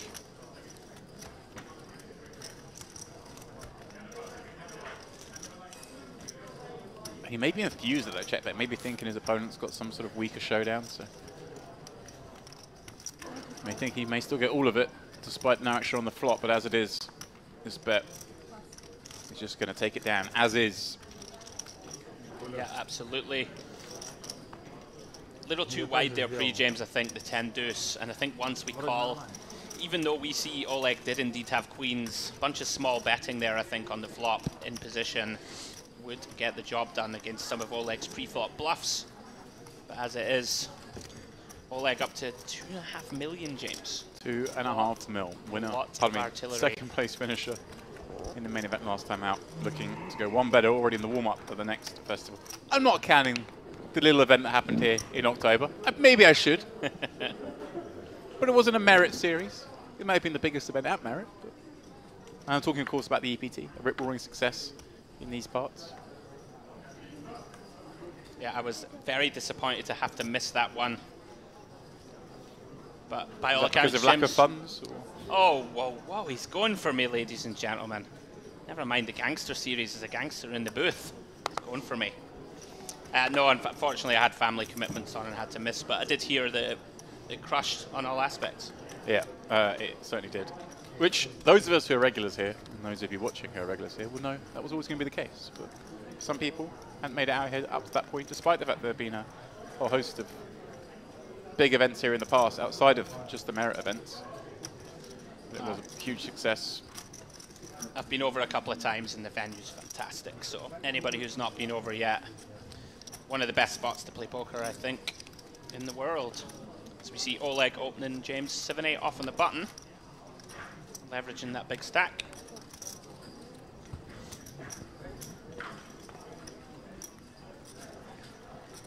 Georgie with the 7s. Can I have black tea, please? Yeah, but a board that perhaps is going to favour the opener, but Gilgy's got a pair, and he's playing poker post-flop. It's going to take more than one bet to get him off this one.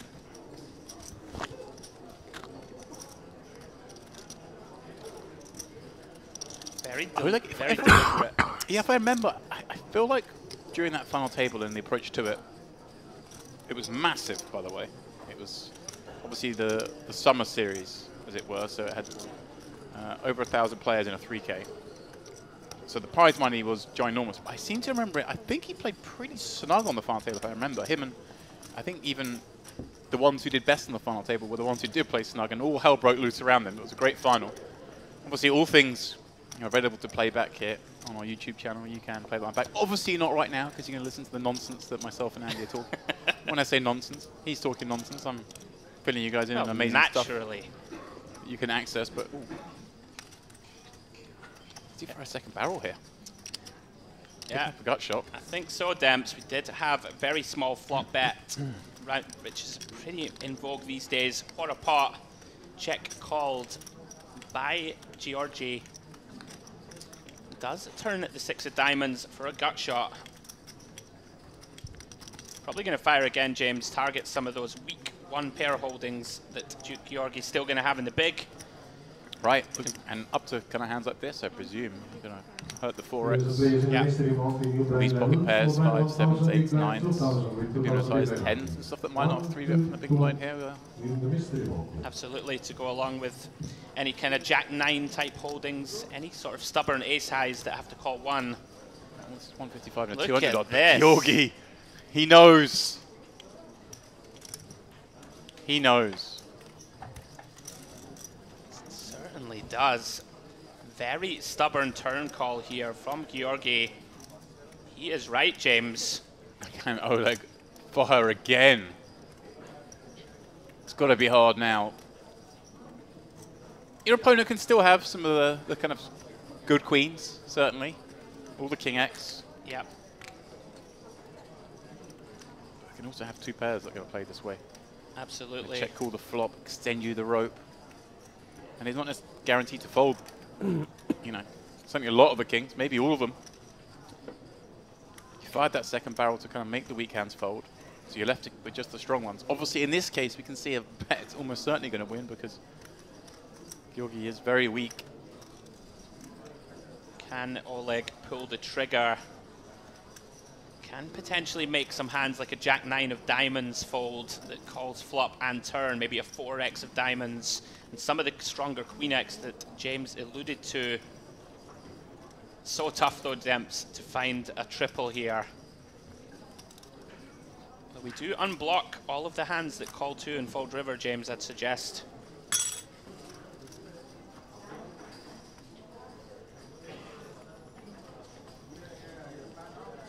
Can he do it? Deep in the tank. Oh, he's reaching. Is reaching, James. And it's like that is a big sizing pot of me. 385.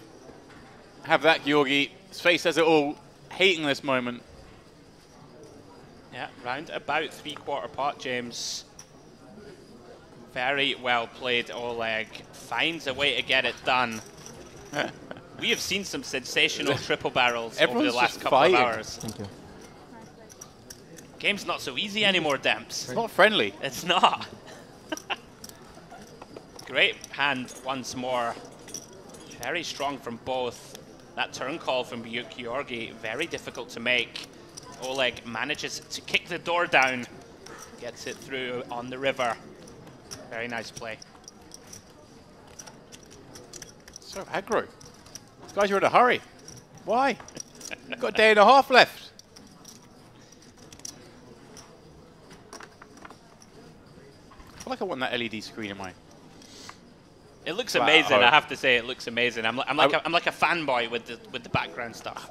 I sort of slowed myself down halfway through that because I didn't want to give off the flex that obviously I can fit that in my living room at home. Oh, when will it end with you? Honestly, it's about time you were brought down a peg or two. Having that as the telly. Foul joining our table. Seeing a lot of action around. Going to have a little go of his own. Ace-5 suited from +3. Going to raise it up and straight away going to get some action in the form he won't like. Sudakovsky nestled in behind with the 2 queens. And look at Oleg. Just full attention on these 2. There's a man who's dialed in. Very impressive table presence. Open to 50. These 2 pretty deep. Expect a reasonably sized 3-bet. It's just a smidge under 3x. Close to 50 bigs or so effective, James.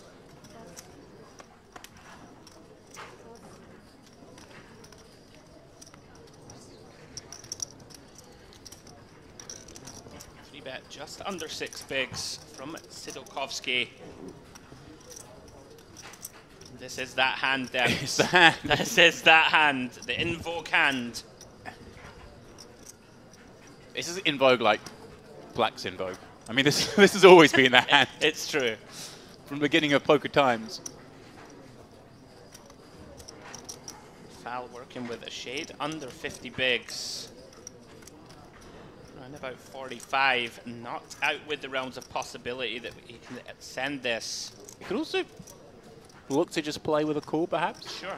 Hand plays pretty well. Your opponent's going to attack some of the boards that you really like. Ace high ones in particular.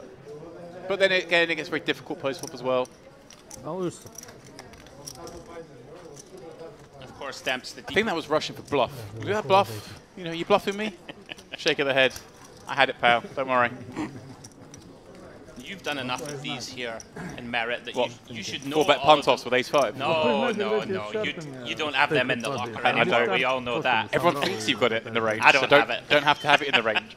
Everyone thinks you're going to be 4-betting light. Just don't ever 4-bet light. Exactly. Easy.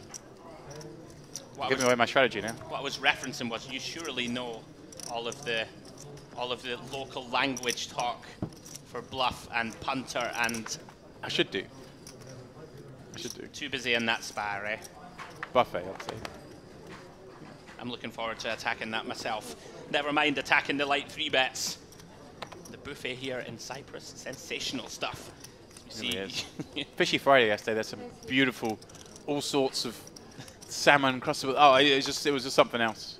Something else. Oh, here we go. Yurosov's turn to open. Sidokovsky gonna get to 3-bet again and again for value. This time, the valuest of hands. The boots, the aces, the goods. What's the gangster equivalent? He's got the moonshine. Oh, I'm loving that, the moonshine. Actually loving that, Demps. I think what else we can go with. Well, he's got the loot.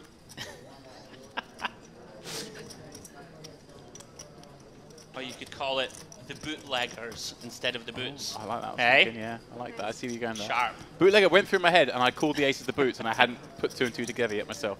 That's poor from me. I apologize. I'll try better. All our wonderful viewers, I will try better. Oleg. With the ochos. Very tricky with a raise and 3-bet in front, James. Typically just going to let this one go, I think. Kind of have to here. Yeah. Obviously suspicious, but and there's 8. Hamnet. As well with just 12 blinds and 6s. Finds the muck. No difficulty. He's going to look for a spot that has some of that, one imagines. Action going to be back on Yurosov. Working with 30 bigs, James. Under the gun 1. It's funny because in game, I always think you sit there and you see the same guy 3-bet 2 hands in a row. I kind of give him a little bit more credit. Me too. They always have it the second time. Right. This is common The third knowledge. time is nonsense. Oh, the third time is nonsense. They go through on the bounce, and then you got to go, hang on a second, you're having a laugh here, pal. Showing off on telly. See, first time you have to 4-bet them, and then you bust. Second time you shouldn't 4-bet them, and then you bust. Third time, you're no longer at the table, and it doesn't matter anymore. That's the problem. So we've basically concluded, Demps, don't 4-bet. Ever. Peel. Take him to the streets. Take him down a dark alley. Get out the Tommy gun. Wait. Let's see. Right, we have to get as many gangster references in as possible. It's broad scope though, isn't it? What is going on at this feature, Demps? Another monster holding. Yurosov trying to run some bootleg through town. Beautiful. There you go. Well, he's trying not to though. He wants to get some action here. Of course. None forthcoming so far.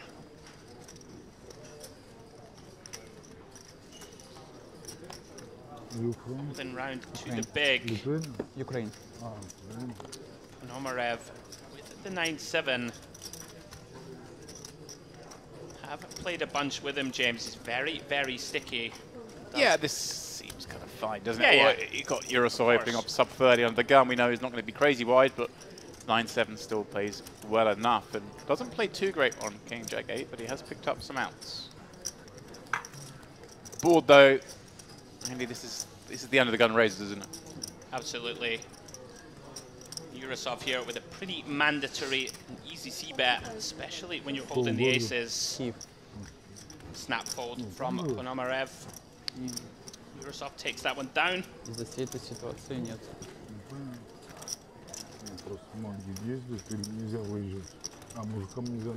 Loving the series, Gangster series. The attire that all the staff are in. It's great. The 1920s/30s gangster gear. All the male dealers wearing the little suspenders and the snazzy shoes and the hats. We'll see, hats are tough at the feature table. They've got to put the headset on, get deprived of the hat, but they're out there. Yeah, one of my favorite things about coming to Merit, all the staff and dealers always in the mix. I'm not going to lie, I was a bit concerned Demps had arrived today and be greeted with a pinstripe suit.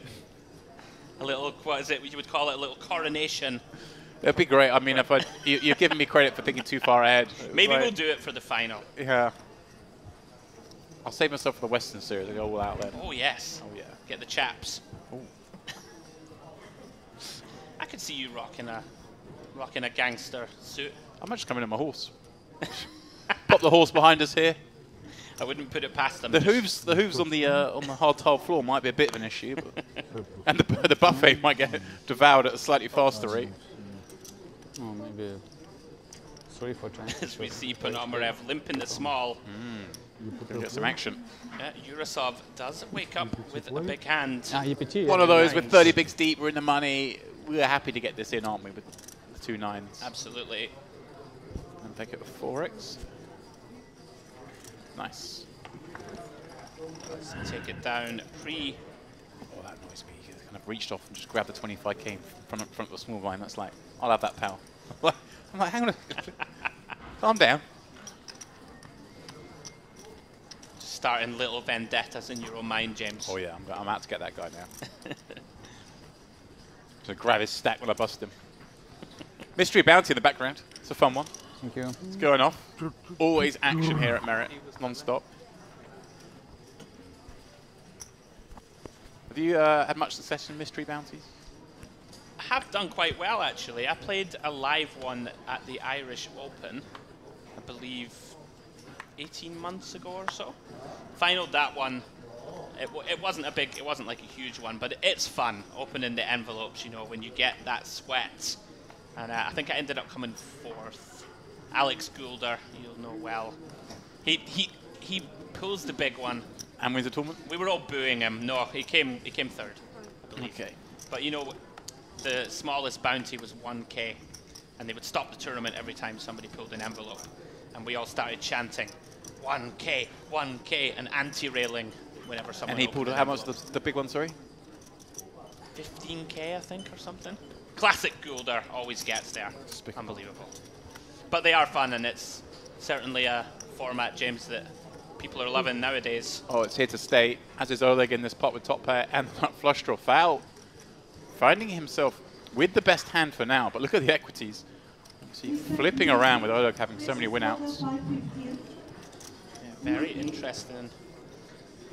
Right, and Oleg's got so much of this, but also he kind of just do want to attack the flop from +1 when it comes ace high. It's like he's going to do that with what looks to be a small bet, which kind of makes sense. Yeah, it'll be 35. interesting to see what happens on the turn here. Typically, this always goes check call. Don't think Fal is going to really have any raises against under the gun 1. Could certainly have some raises against LP, but in this spot, going to just check call and evaluate. And James, what a disaster of a turn card for Fal. The worst card in the deck. Really is. Finding aces up against the nut flush. How's the day going, Oleg? 215k in the pot. They're playing 5x pot behind. Always interesting here on the turn, of course. The big blind gonna hit this a lot, Demps, right? Gonna have a bunch of flushes of their own. So not typically a spot where +1 always wants to just go 3 for value, but with this one, the absolute nuts. The problem here, I guess, is obviously we have an ace. Not ideal, of course. We want our opponents to be holding that, but yeah, it's very difficult to get Fal to continue with large parts of his range. Would agree with you for sure. Oleg here gonna go ahead and start going for all of it. Yeah, Start going trying small with to. that in mind. Maybe he's up against a lot of 10x, and any like 10x with a spade is never going to fall to these kind of sizing. Neither is a 6x with a spade, or anything with a spade here that's got to this stage isn't going to fold for that sizing. Perhaps that's why he's gone for that. I like it, Demps. He's of course aware that large parts of his range are not going to want to lace in huge chunks of money on this very wet turn. And Val's probably like, I wish he'd bet a little bit more, but I can't really play the other way. Oleg, the 5 on the river, again, not the best card because he's just blocking his opponent having 2 pairs. Even like the 5x shouldn't really interfere with it too much. He's not. But it's bar the ace 5s of the world. Absolutely. Thank you. Yeah, very interesting here in terms of decision on sizing. As you said, James, choosing that small turn size, allowing our opponent to remain pretty wide. Yeah, I wonder if he ever bets kind of a smaller sizing to try and induce some bluffs, perhaps. And even some of the strong value having to raise itself. If his opponent's in there with a flush or maybe a straight, having to raise against a small bet. Absolutely, James. That makes a lot of sense. Again. Does feel like it would achieve a lot. Can induce some bluffs and also some thin value raises from the big. If you bet like half pot here and his opponent's got 10-9 with or king 10 with a king of spades, it just feels like it might be a good spot to kind of go for it. Absolutely. At the same time, when you're at the nuts, kind of tempting just to bet big. Hope your opponent's got a hand like this. Very impressed with Oleg's table demeanor, very deliberate, not rushing any sizings. Looks like he's going big, James. That looks like close to pot. All of a sudden, your ace-8 starts to shrink up, James, but how can you get away from it? Yeah, I mean, surely we can't do anything but cool with this and not liking it again because of the sizing. We'd love to have seen a smaller size in there that kind of can still be a hand like ace-king maybe. Yeah. This feels like we're not really beating any other value that takes this line. Yeah, Oleg's starting to polarize himself somewhat, James, I would agree. Yeah. You have a bunch of sort of broadways with a spade that are bluffs, and of course some made flushes and perhaps a set. Yeah, shrugging a call, he kind of knows he can't really fold, doesn't like it. Yeah. So, I mean, well played in the sense that he was aware that things aren't great, but this hand's just way too strong to ever fold. Like you say, there are still some bluffs out there. What he would have loved to see like a 200k bet though. Being like, absolutely. Cool, feel comfortable. We're always greedy in the booth, but would have loved to see a little 80k from Oleg induce the raise. The 125, the 1/3. Do you think Val always raises against it? I don't know if or do you think people are sometimes... Yeah, interesting. I think, like I say, obviously all the flushes would raise and all the straights. Yeah, very all the interesting. sets as well, I guess, probably raise. If they haven't raised already, that is, on the flop. Excuse me. Fun strategical hand for us in the booth. Lots of different ways it could have gone down as it stands. Oleg taking down a chunky one. Val kind of in the danger zone now, Demps, 20 bigs or so. I like marching, look at that, 3.2 million in chips.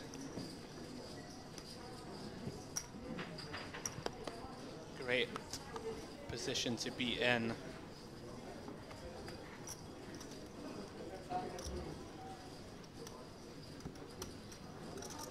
Here's our boy, the man you christened the Pigeon Wizard. Now, to be clear, before I end up at the bottom of the... What is it? What's the sea here? It's not the Atlantic. The Mediterranean. Mediterranean. Thank you. Your knowledge of geography is clearly quite It's impressive. terrible. It's absolutely horrific. Don't you live on the Atlantic as well? I swim in the Atlantic occasionally. Yeah. It's true. Did you swim here or did you fly here? I flew. There we go. Like a wizard pigeon, apparently. Yeah, no, geography always been my weakest. Okay. Georgie, I love you. Don't have me whacked. As we see him open the ace-10. Sidorkovsky content just to give it up there with the wheel ace. I reckon that it's just seeing his demeanor at the table so far, the way he plays. I think he's not normally someone who would be folding ace-2s in the big, but I think it's because it's Georgi. Yeah. He's like, I know this man. All the players who play here kind of know each other. And I think he's just like, there's not a lot of butter to be churned playing out of position against Georgi. He's just too tough. We just wait for queens and 3-bet. Wait for aces and 3-bet. It's easier. Does have that aura about him, James. Certain players just have it, don't they? He's certainly one of them. I'm not sure if I've ever played with him, but I don't particularly imagine enjoying too many other spots and find myself out of position against him. Yeah, I think once or twice only for me, and he was very, very tough. Day ones, I presume? Of course. You never miss a beat, do you, Demps? I gotta hand it to you. Best in the business. Oh, I gotta, you know, throw barbs where I can.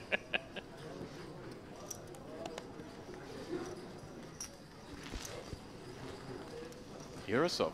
So many big hands on this feature. I mean, we saw Sidicus get queens and then followed by aces. This Eurosov getting all the way around aces, followed by queens. He's going to raise it up and cut off, going for that little bit more than min. Going for just over 30 big blind stack. And Oleg in the big blind. With some just about connected cards, just about playable cards, the 3-4 offsuit. He doesn't like folding pre. I can't blame him. It's hard to win if you fold. Absolutely is. 10-8-6, 2 hearts. In before Oleg goes bananas because it's his flop. Eurosov looks thrilled. Yeah, these spots are always interesting. He's recognizing that it's not his flop, allowing his opponent to start to fire off some bluffs. And what a turn card he drills. I mean, you're never going to be upset when you turn a set of queens, but it's almost bad for him in the sense that the kind of hands he wants to check back are now going to be hands that aren't likely to fold, so therefore Oleg's not going to bluff. But I'm sure on balance he'll take having top set. Absolutely, James. Oleg here with the essential nut low. Once more, very deliberate.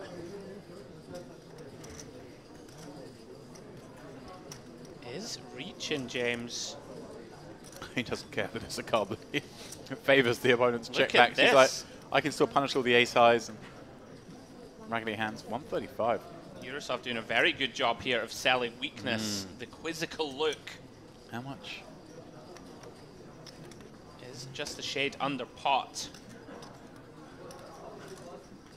Can't do anything but call here, James, I would suggest. Is reaching for calling chips.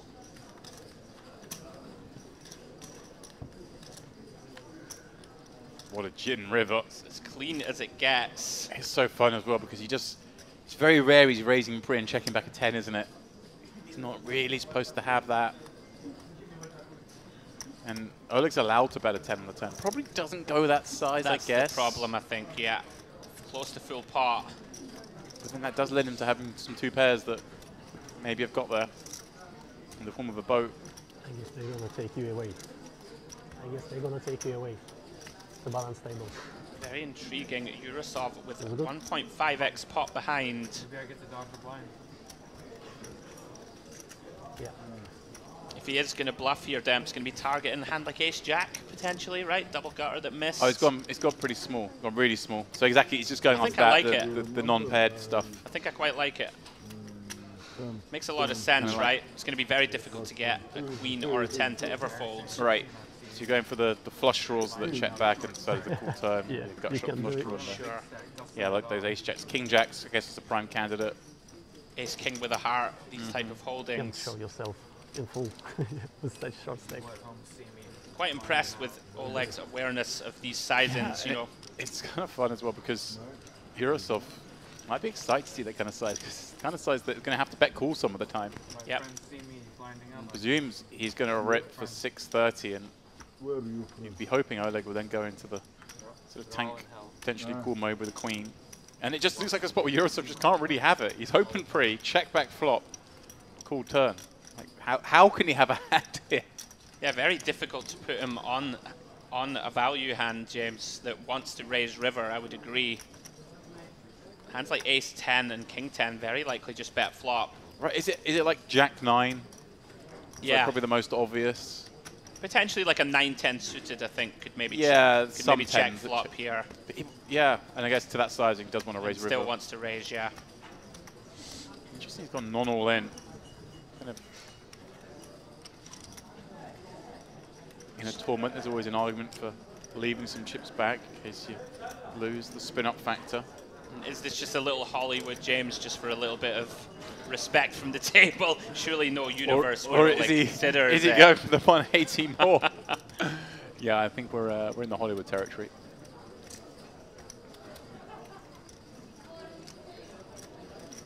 He's probably thinking, hang on a second though, but what do you actually have? Exactly.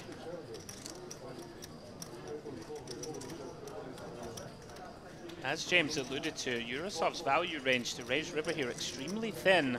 Right.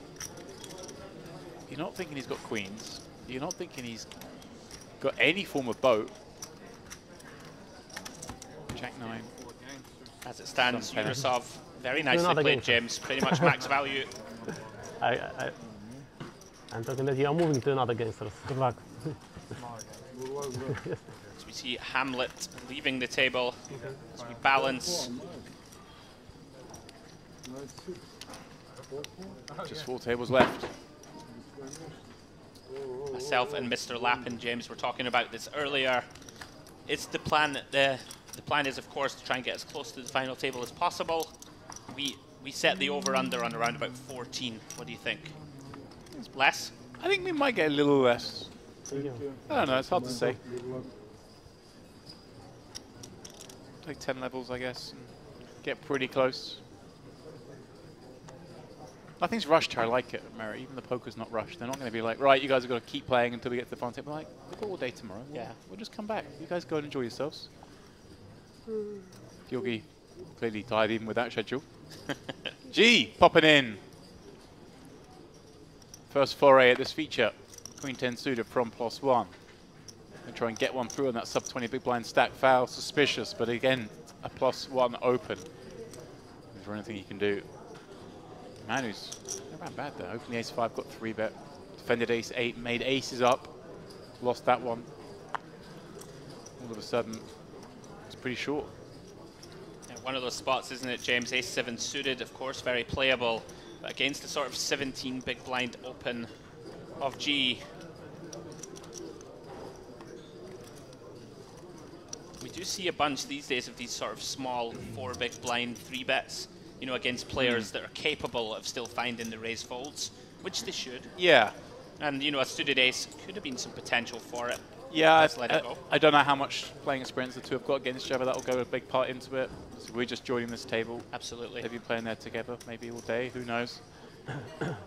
Georgi defending with what we know is actually a very, very bad shaped 5-3 offsuit. Given the 2-5s mucked from the small, thankfully for him, he gains no interest on ace-king 6 board. And that one's certainly one for G, who recognises this, bets 2 blinds. Going slightly bigger than perhaps he needs to, but again, he's got that tighter range than most because he's open for +1 off that short stack and maybe just sizing to make it really hard for a 6 to continue. Some of those gut shots to continue. Doesn't want any nonsense. Yeah, every pot, of course, critical as we approach these final few tables.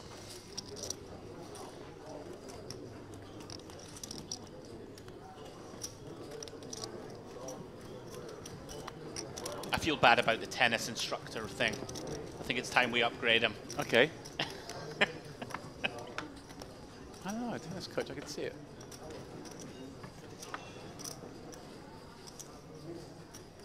It's just a look I don't think I can pull off, James. Like yourself. The jumper can slung you do that? over there. Casually slung over both shoulders. Immaculately coiffed hair. Well, I can't do that part. I know you can't do that bit.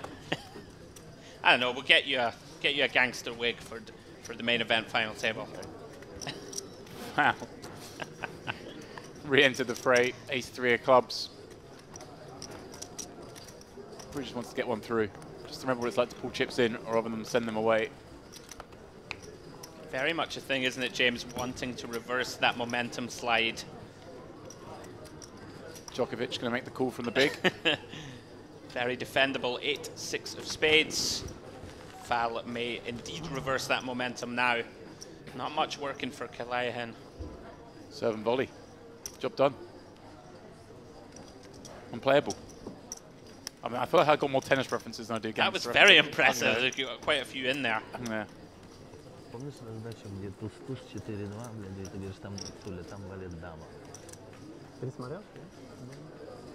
Причем, типа, даже, ну, там, бубновых... Given that he said Dama Dama, I think he's saying, I think he's just found out perhaps that he was up against 2 queens and considered with the ace, he said, oh, the ace-5 suit when you had the 2 queens. Ah, yes, yes. As if saying, kind of the hand I could have punted off with. I had ace-5 suited and I didn't jam. Yeah. That's how much respect I have for you. Stream table dynamic, always so fun. I've always been an advocate of having like the stream up on a screen where the players can see, so that they all sing it together and it comes very up. interesting I think it's better for wouldn't it? cash games than tournament. You don't want people distracting tournament. Oh, they're watching this, but in cash games, a lot of fun when everyone watches together. Oh, that's what you had in that hand, huh? Okay, we all learned together. I was about to ask you about that, whether you think that, you know, some people being relayed information and some potentially not, whether it's fair, or I guess it's all fair in love and war, so to speak, and that they all have access to it if they choose. Yeah, they kind of do, as long as players are allowed to kind of like have their phone on the side table there with their ons. Because otherwise it's not fair if, say, some players at the table have someone sitting at home who can look for him and some don't, and that's generally going to favour the pros. So anything that favours pros I'm obviously normally against. Obviously, if we could just set it up in an ideal world, telephones wouldn't exist and the players would sit there sequestered and no one would know. But that's not practical. Yeah, I guess you have to get every edge possible. Yeah. As Kalaya in here limps from the small. Does decide to check flop. G still best with king high. Interesting turn card. Both players turning gut shots. Kalayahan may start to tee off on this one, Demps. Yeah, tempting for sure. Although he may be thinking, you know, the king highs and the queen highs are all going to call for a small bet, so maybe my 9 high is best or doesn't make anything better fold. Sure. And look like he's just going to try and win with 9 high. Yeah, I thought potentially goes for the delay, and then small bet river. Does decide to check. G best with king high. Yeah.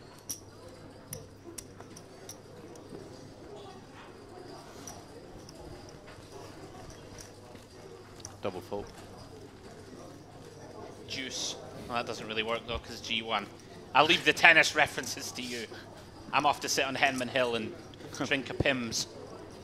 Right? Surely it's Murray Mound, isn't it? I just, that one never stuck. Same as Rizetsky Ridge. What nonsense. Ridge, yeah. What nonsense. He wasn't English. He wasn't English anyway. He wasn't British, yeah. I mean, that was a stretch, wasn't it? He's like, I could be like the top 100th tennis player in the world, but if I make myself British, I'm going to be a star.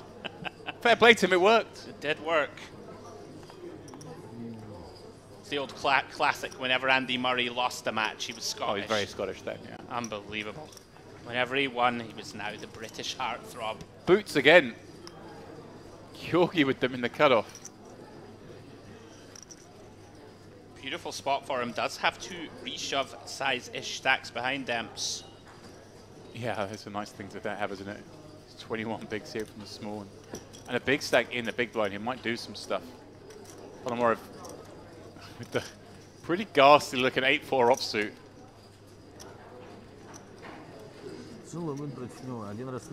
Does reluctantly give it up. That's all I had, the aces. I am 100% sure now that it's a wizard rat. That's a rat. That might be Ratatouille, no less. Maybe it's a mouse. It could be a mouse. It's 2023, you know. I can't cast gender or whatever. You can get the animal class, but you can't get any deeper. Your in-depth rodent knowledge is limited. Very much so.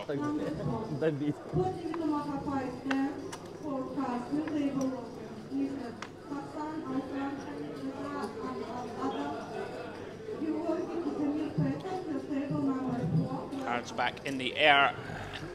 Are they shuffling this deck? Wow. Then? So what is happening? Sadakovsky's second go with them. This is pretty crazy. 4th time we've seen aces in this frame. Will they elicit some action on this occasion? Nothing so far.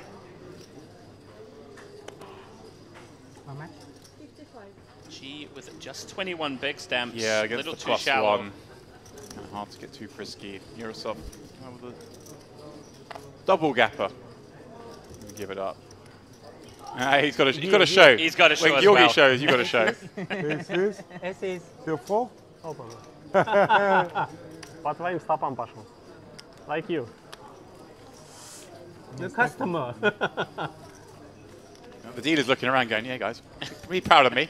You see what I can do? Is he just looking for a compliment? Like, come on, I'm giving you all aces. Знаешь, что тузы, да? Ну, если бы знал, что тузы, зашел бы на переиграть. It does feel as if we've seen an unreasonable amount of premium holdings for such a short stint for this feature table. No major clashes as of yet, Demps. Give it time, young Padawan, give it time. We don't want to see aces be kings, though. It's kind of boring. I want to see the flop gut shot. Yeah. Up against second pair, all sorts of nonsense going in. This man is one who'll be involved in one of those pots, no doubt. Oh, like king 10 suited. Gonna raise it up. With aces to pretend he's got aces. Very playable king 10 of clubs. Very interesting decision here, Demps, for G. Yeah, obviously against the same seat in the sense of a +1 open, but it's a very different player in Oleg. 2-8 certainly a hand he wants to play. I like it. Let's keep ourselves in the tournament with a cool. Yeah, it certainly feels like a split between call and shove on this one. Yeah, and it's great when it's going to fall around to foul. It's going to look at 9-4 off, and you play heads up, because obviously 8's very easy to play heads up in position. A lot harder to play 3-way, and he's going to love that flop. 5-3 deuce. Of course, can still be beat. Everything that was beating him pre-flop, still beating him, but when you've only got 20 behind against an aggressive player, you're more than happy to get these 8s in, should you need to. Absolutely, working with just a shade under 3 pots. It's extremely deliberate, Oleg, as we've seen. No rush decisions, Demps. That's the side on small c-bet. Yeah, I guess a factor of having club. I can't imagine he's expecting anything better to fold. Any ace high is going to continue here. Yeah. King, queen, and king jack, he might get to fold other than that, but I think he's bet this 55 because he just wants to see a turn in case he can find something. Look at this, G says, okay, that's enough. I want to take it upstairs. Let's get this in. Not going to let you catch one of these overcards. Nicely done. Absolutely, yeah. G happy to run it here. Decides his hand needs the protection. Inclined to agree, Demps, that small bet might fold out hands like King Jack of Diamonds, Queen Jack of Diamonds, which could be a potential win, denying some equity, but very nicely done from G. Yeah. There we go, takes it down. Oleg with the lead on the table, 91 bigs. As we move things on to 15,000, 30,000, price poker is continuing to rise as we work our way down to that final table. Nikolai Fout down to just under 20 bigs. He's the shortest, but so much play, as is the case across the tournament floor here in these merit warm-up events. It's great. Hour clocks, huge starting stacks, plenty of late reg. Players get deep, the play stays deep. No crapshoots here. Not the biggest field, like 400 something players, but it's a 4-day event because there is so much play. Yeah, you really love to see that, Demps. A lot of times, you know, especially in these warm-up events, across other tours and the like, can end up, like you said, being very shallow, pretty much, you know, push or fold sort of aspects. And everyone here, you know, average stack, probably 60 bigs. It's the beauty of having events in really nice places. It's always my argument is, I'm going to take this example because Rob won't blast me, but let's take Dusk Till Dawn, okay. Leisure complex, whatever, in Nottingham. It's not the kind of place where you want to be given 4 hours of extra time and don't mind staying there an extra day. You want to go there, you want to play your poker, you want to play all day, and you want to go home or make it through the next day. Here, you're like, okay, we'll just bag up at 9 PM the day before because we can go have dinner and chill out, and I can get up in the morning and go to the spa or to the beach. It makes it easier to drag these tournaments out, throw in the extra day, make it less rushed. Everyone's chilling. So that was a long-winded way of saying that Nottingham has nothing going for it, Demps. Is that what you're telling me? Comparatively so. Okay, we'll give you that. No, you're very much. It's very correct. I would have to agree. I mean, it's a beautiful location, right? You got all the activities off the table. Yeah. But it is great to see the structure. I was surprised actually when I arrived yesterday that, you know, for just the warm-up event, structure looks unbelievable. Well, yeah, and they said the day one and the day two finish early enough that you can go for dinner afterwards. Sure. Because they know everyone's here anyway. It's not like they're just playing this event and leaving as soon as they finish it. They're staying for the week. The main event is structured in a way that you can play the main event and it's usually the mixed match event goes on at the same time. So you can play day one. If you want, you can just go chill. But if you still want to play poker, you can enter that event. Yeah. And it's day one and day two and run the same day. It's incredible. It's really well thought out. And just a huge plus of being here. Absolutely what you want. Oleg. Yeah, takes a stab here from the big James against the small blind limp. Yeah. Reasonable. He gets to have a lot more of that deuce for 7, I guess. Not a lot more, but more. It makes some sense. Does have some overcards and backdoors, kind of target some of those king or queen highs that haven't connected at all. Try and get them out on the flop. Ooh. He gets there. Does give up turn, yeah. Gets there with the 10 on the river. It's just check and hope to get to showdown here, Demps, for foul. You are. You check and you hope your man doesn't bet. And then he's going to bet. And then you're like, well, it's Oleg. And he's been up to no good. Yeah, I think it's reasonable to suggest Oleg would always bet a 4 on the turn. So when he bets, Demps, is it bluffs or 10s? Is he going to bet a 7 on the turn, potentially? Continue getting value. Going to be a tricky spot this for foul. It's the old bet, check, bet line now. They've always got it. They do always have it.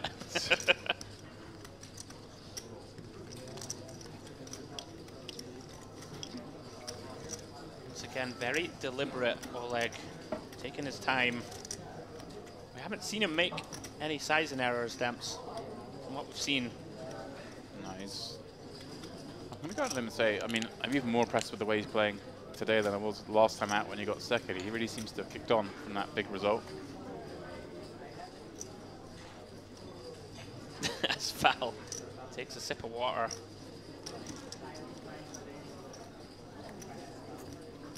Awaits the hammer that's about to come down.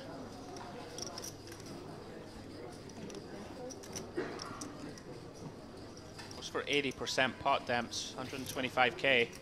Yeah, it's fun because obviously he recognises that foul's got exactly this kind of hand, like a really, really marginal spot, ace high, maybe a deuce. Potentially a 7, but unlikely. Some of those 7Xs are going to bet flop, some will bet river. Yeah. So he's thinking it's a deuce or ace high a lot of the time. He's spot on with his read. And those hands really struggle against bigger sizes. Especially because no one's ever bluffing. Bet, check, bet. Bet, check, bet. On the unchanged board.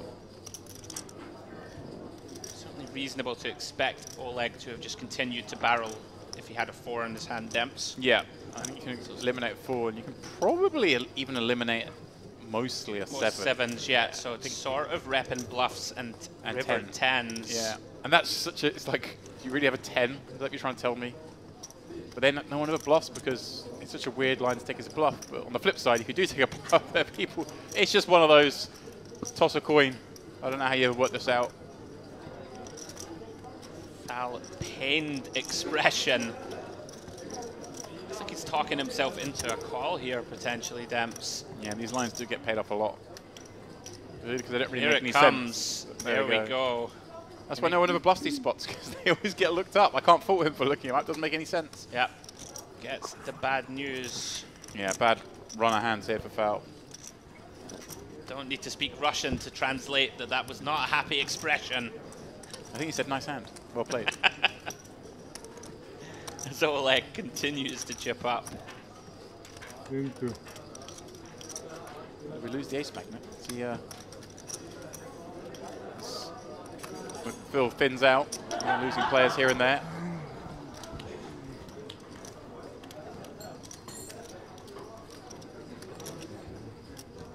Balancing efforts underway. Doesn't Doesn't everyone look so thrilled? I just talked about how we don't overcook them on day 1, 2. The problem is poker players. You give them a light day 1, they go jump in a cash game afterwards. You can't help it. Far too much love for the game, Demps. Kaliahin and G both now blinds are up, 1530k. Pressure beginning to build on the short to mid stacks. Pretty tight laydown there from Ponomarev. Little surprised to see it, folding the king 10.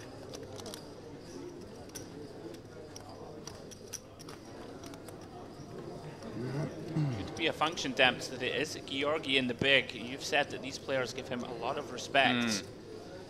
Don't want to tangle with him post.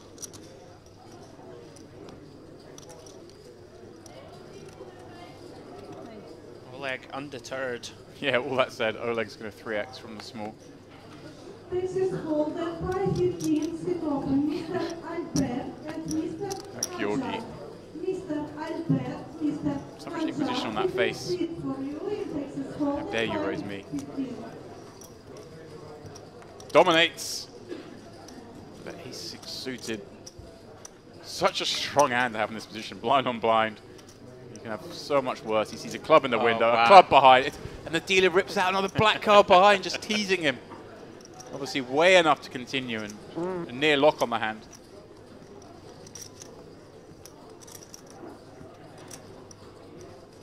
Yeah, the Jack chair out there 7. somewhere. There is. The Jack 7 deuce 2 club board, Demps, not very conducive to beginning the barrel offs with 6 high and diamonds. We've seen Oleg take every spot though. We saw Eurosov correctly check back at 10, 8, 6 board to get him to unleash. Yeah. 3, 4. I'm pretty large here, Demps. 66. Yeah. Pretty big. I mean, Georgi's not folding, but does he ever wonder just pounce it because he's worried about facing a bigger barrel on the turn? Looks like just call. Yeah, I mean, it makes sense. You got the best hand, decent percentage. You don't want other clubs to fold. Yeah. You've got nut outs. It's just nice to be in position and have nut outs. And that's kind of a card that surely has to slow a leg down in the sense that Georgi's going to continue with those gut shot and only 1 overcards combos, the 8-10s, the 9-10s of the world. Certainly fair to suggest that the bulk of the small blind range going to be checking a lot here on this 8 of hearts. Let's see though. You never know with Oleg. Right. Does he just put his man on a 7 and say, call this? It would be optimistic, given that he's bet pretty big on the flop. Raise from the small. There's not as much deuce X in there as there would be if this was a limp pot. Also, not going to dislodge a hand like 8-9 or 8-10. Yeah. Potentially even 7-9, 7-10 Demps, right? Yeah, the pair and any kind of draw hands aren't going anywhere. I think this would be a little optimistic, but we've seen optimism from this man before. Okay, he does shut one down. Now an interesting decision point for Georgi. Again, I think I like checking back here because we can still bluff river if we need to. We don't ever want to get check raised. It'd be disaster with this hand. Yeah, I think we certainly would prefer to bet hands that have a lot less equity here. Yeah. You know, potentially something like a king 10 of spades or something that calls flop and then really doesn't have too much working for it. But as you say, Demps, if you bet and get shoved on here, it's an unmitigated disaster with ace-6 of clubs. And we still just got the best hand a lot. Sure. Our opponent may bluff if it comes a club. All these great things can happen. Yeah, see, I'm a real optimist. I'm just thinking I'm going to hit my flush all the time, so I want to keep my opponents in. I want to give everyone their cards back. Come back in, boys. Where are you? Yeah, very interesting. Yeah, the ace is a fun one as well. Yeah, ace a fun one. 5 of clubs for the blood on the carpet in the booth. Oh. I think that's why the floor is the tile that it is, so we can mop up easily. Just for my horse. Look how relaxed Georgi looks. Yeah. So zen. He doesn't suffer too much stress at the table, I don't think. Thinking long and hard about this one, though. Yeah, whenever I've played with him or seen him playing, I've never seen him take too long with decisions. Interesting spot. I tend to take his time. Yeah, I mean, there are options, of course, to bluff with this hand, but it feels like if you do bluff here, you kind of always got to bluff the river as well, because you're trying to make a jack fold.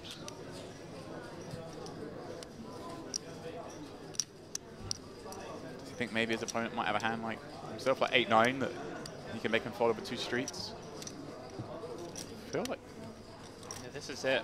Perhaps doesn't want to lose to the sort of mid-range weaker stuff. He does eventually like, check back, which I'm a big like fan it. of, but I still like the fact the cogs are turning and he's thinking about other options. Oleg. Very interesting. We did see Oleg go for like a value bluff type size and Demps, trying to dislodge a brick draw. Right, and this is a spot where we could see that again, because the jack pairing, it's like, does Georgi have a jack? Yes, some of the time, but obviously there's far fewer of them. Sure. Would he have bet them on the turn? Yes, some of the time, but he took a long tank, so maybe that's what he's thinking. Do I want to bet my jack on? Or maybe that's what Oleg's going to read into that long tank. But yeah, we might just see some really small bluff again. Unblocks clubs. Yeah, wouldn't hate it. And look at this. We have called it in the booth. There he goes, 75. Now, does Georgi have enough to call? It's whether this 75. Is just slightly too small, potentially, Demps. I mean, it might be too small because it's up against the ace high draw, but if it's up against the king high draw, queen high draw, it may have worked. Very true. Georgi's like, wait, what's that?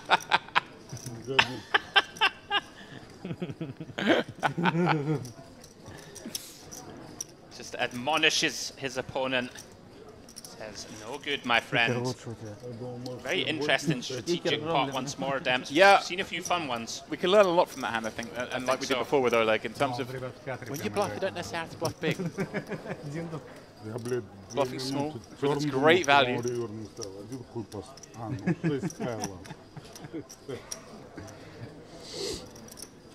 Fun hand. Yeah, I actually like it a lot. Like we did touch on it there. Always nice when you're on point in the booth. I did think there was a good potential that he would go for this sort of value bluff, a small size. We have seen a lot of very high class poker over the last sort of 3-4 hours. Bunch of barrel off spots.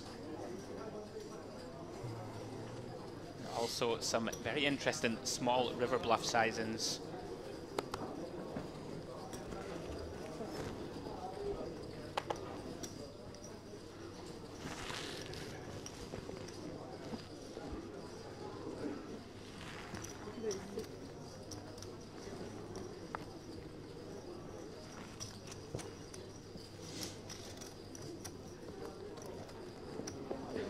Foul.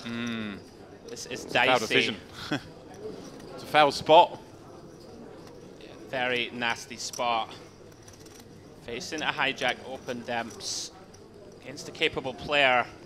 Do you still have though 3 live ranges behind and a hand that isn't really blocking any raise folds. Does correctly get out of the way. There's that squeaky chair once more, Demps. It sounds like someone's crying in there. Another decision point here. Kaliahin. Couple of options. Right, 20 bigs. Generally people just flat here, I think. I like it. Yeah, makes sense. Keep in some of the weaker raise folds. Yeah, it's just great, isn't it? Because your opponent's just going to go bananas on flops that suit you. Like that this one. Demps, potentially. That one massively suits him.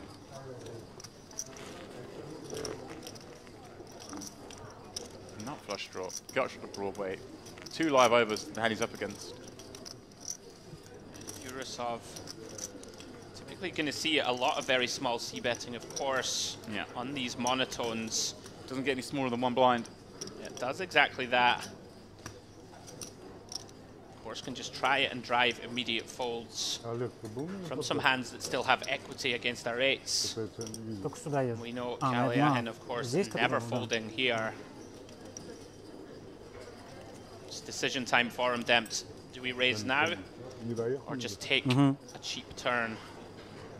Both options open. I think just want to ideally, we want to call with a lot of hands in this spot, right? It makes sense to call with this, and especially, again, a bit like earlier, we've got the king of diamonds. Some amazing things can happen if we hit a diamond. Okay. There you go. Decides to just send it, Demps. I mean, it just makes it especially hard for anything other than the strongest aces. Sure.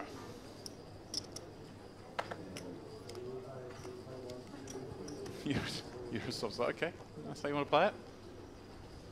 That's how we'll play it. Kaliahin smashes his way to the taking the pot down. It's weird. I kind of like to have some of those hands because you can make, oh, I'm there with you now. Sorry. You I'm pat sorry. yourself on the back. I know it was terrible, but I had to go. Yeah, with it was so bad. Didn't even get the bloody smash reference. I mean, this is what I have to deal with. Eh? Just keeping you on your toes, mate. Какая-то сильная была десятка, да, тогда? Ну, мне показалось, что состав прям... Причем куча... Shouldn't have to endure this.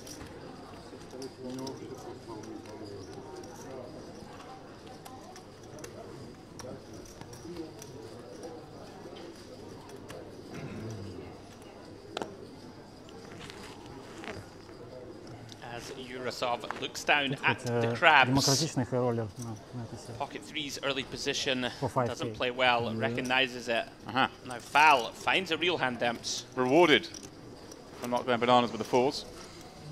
Find the fold and gets ace king, 13.5.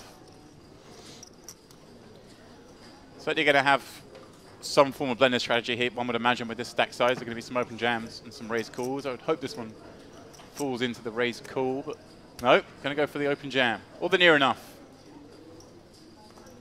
It does fall into the middle demps, decides to 6x. Yeah, same thing. Effective commit. It's the baller all in. Well, just for there's this many. I'm inclined to fall on the same side as you. Would have liked to see a min raise here. I think our hand's a little too strong for 14 blinds. You don't want to fold out some dominated ace-x that could potentially rejam. In any case, Fal gets it done. Yeah, there's 29 left. There's a pay jump at 26. That's too far away, and it's not enough of a buy-in to be significant, I think, in terms of just wanting to survive. I think we can be a little greedy in that. Yeah. Also, if you kind of like lost a couple of hands, you've been in a couple of tough spots. It's like, I'm just going to make things easy for myself. I'm winning this pot or I'm out. Tell me. Just get over and done with. It's definitely a thing. Yeah. We've all been there. If you've been ducking and done, doing all right, suddenly you're like, all right, let's start playing poker again. придумал ему. Ну так, я подумал чуть-чуть, 30 секунд. Но не придумал. Current payout on deck, $5,170. 2K event. We always say there's two main events here, the warm-up and the main. They kind of feel very both big fields. Yeah, great structures. Similar buy-ins, great structures, Cocaine? We see Fal waking up with another premium demps back-to-back. A little too many this time to jam, you would imagine. Yeah, 16 blinds now. Really want to be open jamming this stack size. Aggressive. Sorry. Brother. Where are you from? Russia? Georgia. Sure? Russia, Georgia. No problem, Russia. Georgie and his compatriot make some introductions. Ah, Georgie with jacks. Georgie with a dominating holding. Big trouble for Fal here, demps, opening off 16. I would imagine this goes 3-bet from Georgie versus the shallow stack. Yeah, I know. Somewhere in the 5.5 big blind realm, typical. Yeah, five blinds, 2.5x the open against small stack. It's gone a bit bigger. Has it gone larger? Shade under 7 bigs. And look at this demps. Gee, with ace king. Snap jam. That's going to save Fal, one imagines. He's going to somehow get away from this. You think having open and Diego raise jam behind. He was probably not relishing the original spot as it was. So now he gets the 6.35. Pretty mandatory to fold.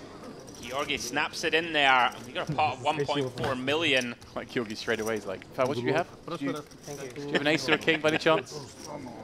Don't believe we saw any of the mucked, so pretty clean flip. Georgie, slight favorite in percentages. Big moment, Demps. 1.4 mil in there. 5-4 deuce flop. Brings nothing so far, but one club. A little gut shot to the wheel. Keeping the equities pretty close. It's king. 10 odds. Oh. Diamond. Doesn't change anything. Neither player holds one. Fair board, please. Fair the pool. Georgie That's what it does. Easy game. When you're Georgi in this room, you just tell the dealer what you want. They deliver. Georgi's world. Everyone else in Merit is just living in it. Flip there for Georgi. Up to 2.5 million in chips. We did say, Demps, that he's dangerous no matter what his stack is. He'll be extremely dangerous now, up to 80 big blinds. There it is, 83 bigs. Yeah, great lot run at this table.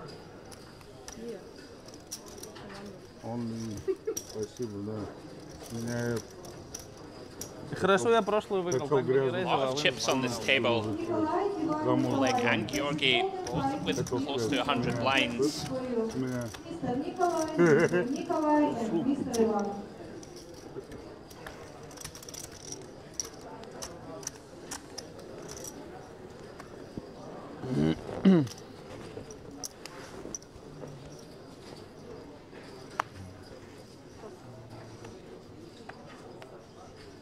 This is Holden 515, sit open, Mr. Nikolai, Ivan, Nikolai, and Sergey.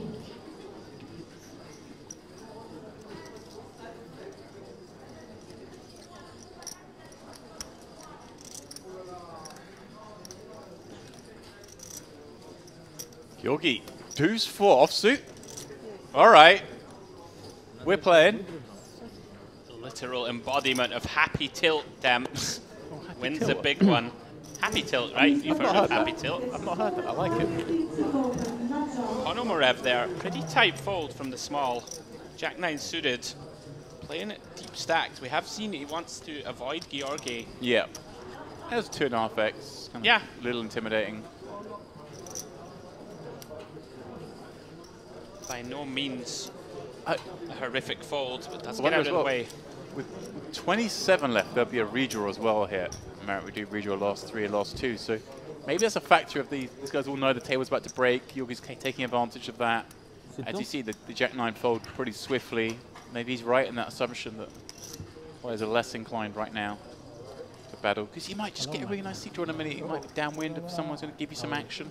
Yeah. Certainly makes some sense. Nice. See Urasov here, still best. Georgi gonna go for a delay bluff. It looks like Demps checks back the Queen Queen 9 and improves 2-2 pair.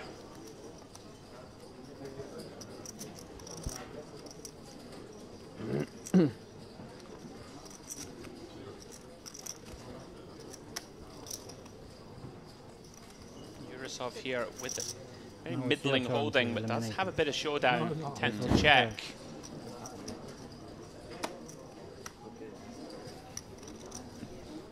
Deuce looks so good from Urasov's point of view. Little does he know. The card that brings bad news. If no hand fold. Georgi here reaching. It's like around about half pot Demps. Got to feel pretty comfortable. He's got the best hand here. Wants to deny. Of course, there's so many bad cards for him on this ribbon. He doesn't even know some of the other cards that get bad for him. So, kind of makes sense to protect. Yeah, absolutely. A little bit of value and protection. So Georgi takes down another one.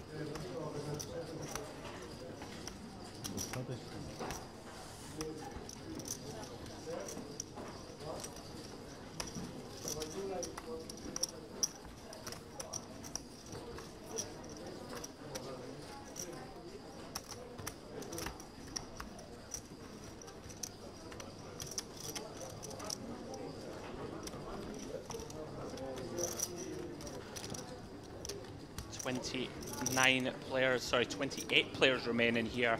In the Merit Poker 2200 warm-up. I'm warm.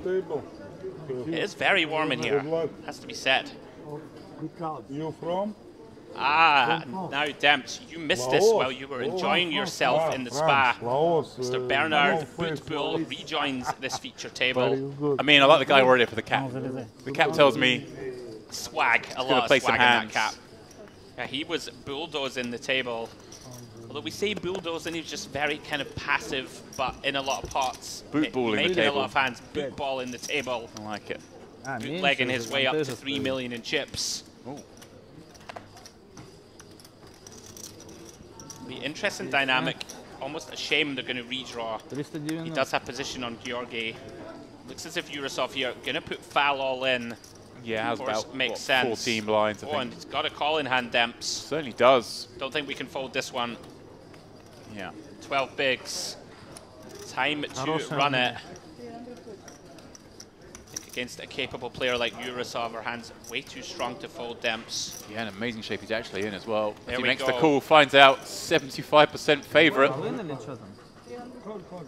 Ну кол тогда получается. 300 сколько? Okay, he's going to have a few chips behind.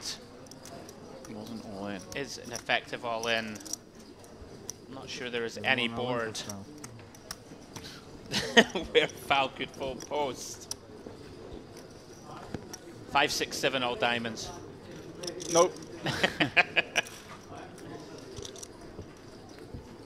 Does put it in blind. Foul going to be thrilled here to see up against the Queen 10 only of Yurosov. Got him. Got him indeed. Trapped him. Foul in great shape here to get back to 810k. Really just has to fade one of the 3 queens. Yeah, it's about time something went right for him. Get himself back into this game. Turn is clean. 3 of clubs. 3 outs only here for Yurosov. Doesn't look like a man who's going to ping it, Demps. Resigned look. 9 of clubs rolls off on the river. Foul finds that double up. Back up to around 27 blinds. Yurosov now with work to do, Demps. Now the table short stack with 15 bigs. Я думаю, мы сейчас покрутим что-то боевое, он просто в доминацию. Мог бы получше нагенерировать флоп. Где инстарем нажимают? That's all fun and games. You're doubling up anyway. Never fails to astound me. Well, it's not astonishing, but when players double, we all become a little childlike, don't we, Demps? That little happy face breaks out.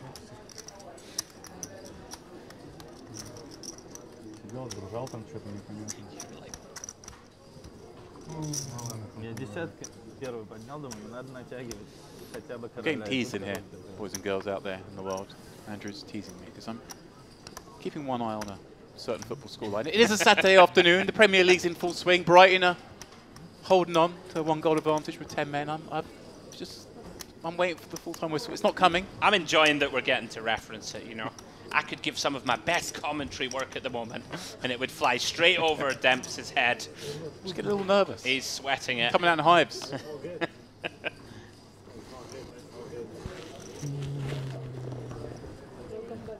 As Demps continues to sweat, I'll take you through the next couple of hands. Give the man a hand. The sweat's sticking in there for the next 5 minutes till they. Are you into all this fantasy football stuff? Not for me. No, not for me either. The real stuff's good enough. All right, Yurosov. Going for it from the button. 2 blinds on request. Boot ball with 7-5 suited. Certainly enough hand to defend. And look at that, the chips match his hat. The blue and white. It's an omen. And he's got a red hat for when it gets later. Oh, because it matches the... And the red matches the jumper. The most color-coordinated of grinders. Oh, he's got this all figured out. Yurosov still with the best of it on this ace-jack 4. Couple of clubs out there. He has that queen of puppy feet in hand. Looks like this one is going to be one and done. Yeah, nice for him as well, having just lost that pot, to be like, okay, just get to accumulate a few blinds back the very next hand. It's confidence building. Yurosov comes in for a quarter pot. Not much to continue I'm about to with. look at this. We both gave it like the hands over, but you can never say never, especially at Merit. People find a way. Boot ball, the boot bulldozer. Yeah, boot bull we saw earlier. Generally quite passive. That's what you said, but here we go. First hand I see is ace-jack 4. He's check raising with 7-5. No draw, no pair, no dream, no nothing. I think it's that old school thing of why have you bet so tiny? I don't think you've got it. And you've raised the button. You're going to always bet ace-jack 4. Screw you. Very nicely deciphered from Boot Bull. Takes down another. Continues where he left off at our second feature. Very tricky customer. Yurosov under it, as we say. When he sees that one, I'm not going to be amused. Down to around about 12 bigs now.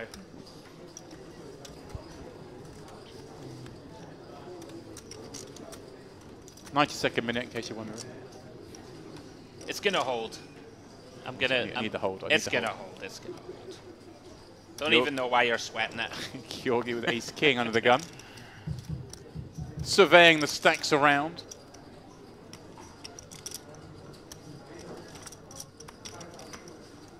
He actually pulled this sort of same thing of looking all around himself when he had the aces. I wonder. I'm going to try and pick out a live read on him as the day goes on. Yeah, perhaps trying to give it the, okay, there's a bunch of shorties. Maybe I won't open this one because it's a bit wide. Yeah. Maybe trying to sell that story. Yurosov, 2 9s in the cutoff. They're playing short-handed, of course. Very best of luck. Rick and Morty about to be at risk. Yeah. Feels like you just got to go with this one, doesn't it? He's wagered it all. A little bit of good news for him. One of the live aces in the Boot Bull's hand. You are that guard. You go around asking when you're all in. Did anyone fold an ace? Anyone have a king? I do not. It's your maneuver. I am not the wizard pigeon. Fair fight. The wizard rat. As we do see 2 aces folded. So Yurosov in pretty good shape. Look at this. If Georgi were to pick this up. Oh, we have 3 asking, milli. Asking once more, Demps. Asking the dealer. Yeah. He won last time with the pair against ace-king. I don't think there's any sense of fair in poker, but maybe throw a bit back to the community in this one. Let's see. Oh, there we go. Oh, never easy. Yurosov looking wholly disinterested pre. Does flop bottom set. Gonna dodge the 4 remaining queens Demps to find that double. The needle ace. Just got a fade. One more card. Get himself back up to just shy of a milli. That's what he's going to do. The needle king. Yurosov fades the Mamacita. Finds that double. Back up to 900k. I've been watching too much Ren Lin play poker lately, so I was going to go with the Lady Gaga. I think I know who that is. I think I've played with him before. Very much a character. Young guy, Chinese, spiky hair. Yeah. Yeah. He was because Lady Gaga.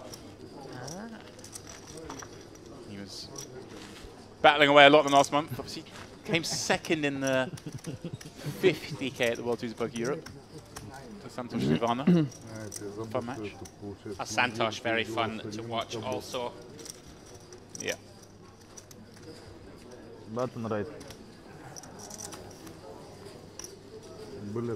That's a relief. Thought I was having a little funny moment, but the graphics do move in the background.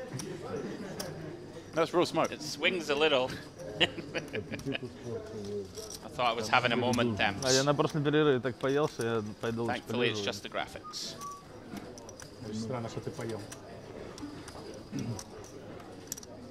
Надо было позавтракать когда. Only During the hand. Николай. With hand card.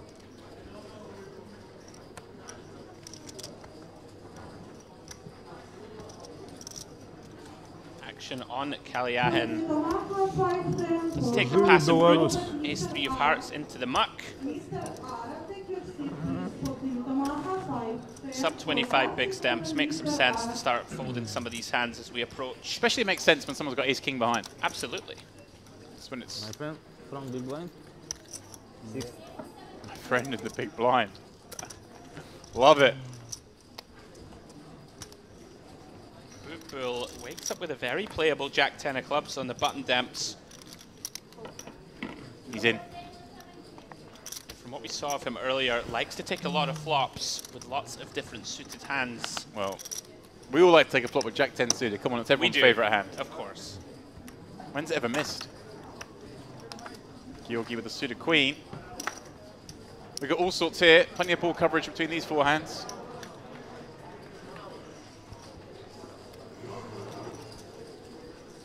Well, the Jack 10 finding the best of it. Club in the window, a Jack behind. As Demps prophesized, when has it ever missed? It doesn't miss on this occasion either. Yeah, and tough for foul, I guess, if he's aware that, like you're saying, Bootball's kind of splashy kind of guy. Jack 8-8, you might have the best hand. You've got Georgi peeling from the big, gets to have a lot of hands, so he can certainly still be the best hand here. Elects to check it, does get tricky, and now faces that bet. Very awkward with stack depth also, James. Yeah. Looking with 24 bigs behind, starts to get tricky. Yeah, and he's just asking for information. I like it. Trying to get something out of his man. Any little clue. Certainly going to have a lot of stabs from the button here in position. He's gone quite large, Demps, around about half pot. Yeah. Multi-way. Stop dealing. Pass. Does give it up. Gets shown the good news. What can I do? What can I do? Disciplined laydown. Bootbull just continues to accumulate chips. It's nothing short of invincible on our first table. Continues to pick up pots. I know you're wondering. 99th minute right now. Still going that game. Just getting a little nervous. It's in. But as I'm getting nervous, these players are going to go on a very short break because I do gather, Andrew, we have knocked out our 28th place finisher.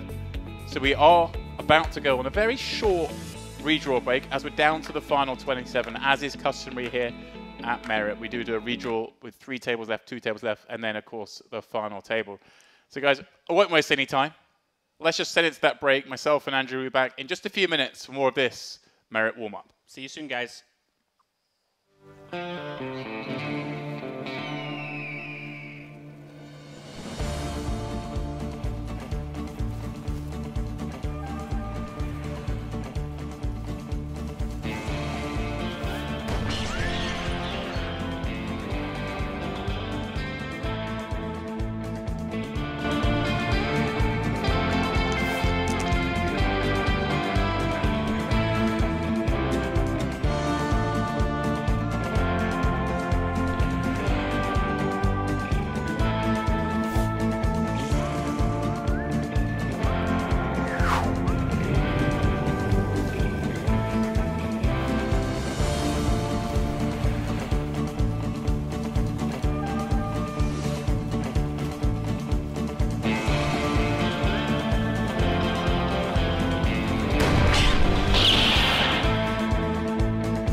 Gangster. What is your business, Mr. Shelby? Import, export. Poker player. Gangsters. Gangsters. Gangsters. Gangster, of course. Gangster, always. Gangster. Gangster, for sure.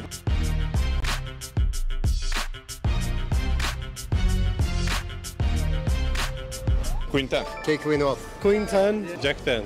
Queen 10? 7 deuce. I have no idea. Queen 10. Queen 10. Queen 10.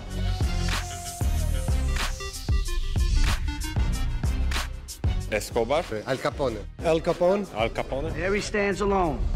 Vita Corleone. I want reliable people that aren't going to be carried away. Pablo Escobar. Yo soy Pablo Emilio Escobar Gaviria. Al Capone. Al Capone. Marlon Brando.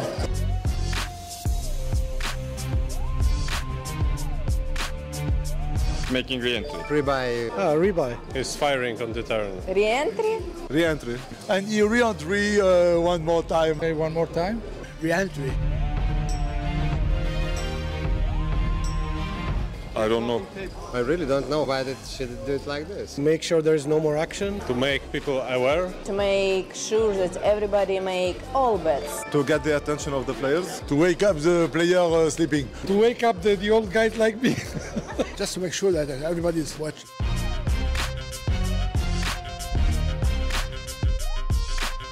Cadillac maybe? Lincoln. Cadillac, I guess. Old school car.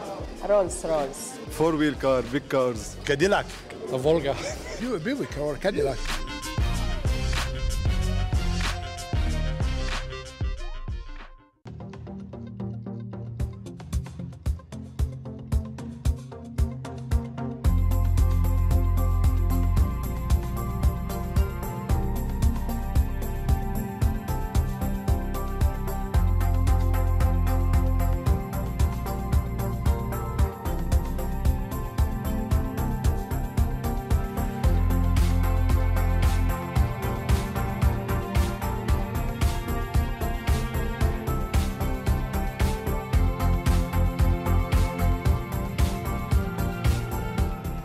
Induce something from his opponent, obviously planning on check calling twice, one would imagine.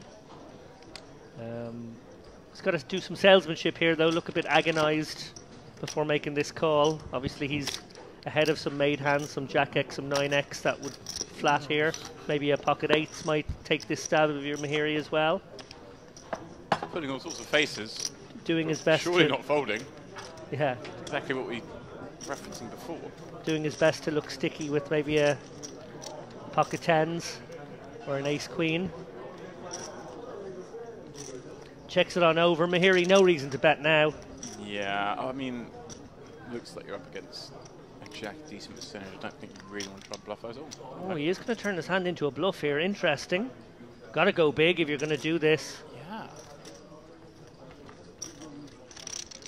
Oh, so actually I think he now is just going for some really thin value. Really thin value. Kind of 7s and 8s. Try and get them to pay you off. There's obviously a lot of misdraws on board. Wow, that is extraordinarily thin. Everyone's going, he's got ace jack. So obviously, ace jack seems like a kind of hand that would value bet here. Yeah. And you beat some value with queens, so there's not really much of a decision here. No, it's not. Unless you're thinking of raising, which would be a bit wild as well. This seems like a, oh, I'm so glad it's only 50k, there you go, sort of moment. If you've got the, you know, king 10, no, surely not. Come on, Gazarian. Like he said, you got ace jack, and you still, obviously there's plenty of bluffs that could be in there as well. And your two queens really blocking a big chunk of the king X that would flat here on the button. Strong, but it's weird. Strong and not strong. He 3-bets ace king. He probably doesn't have king queen because of the cards in your hand. Okay, yes, king jack maybe. This would be a wild fold. Big moment here in the tournament for Gazarian. Just 34 bigs behind here. Only needs to be good 28% of the time? Yeah, and just the fact that you can beat value. You should never really ever thought if you can beat value, and you can. Ace jack certainly betting here. You gotta flick it in here, Gazarian. Feel like he's overthinking it and leveling himself now. He's gonna call him, surely. Just there we like go. Huge relief. Good call declared. So Mahiri was bluffing in that case if he sort of said good call. I'm a bit confused by that line. It feels like Mahiri. Oh, okay, our missing player might be unwell. He don't feel good at all. Oh, sorry to now hear I that. told him when I was.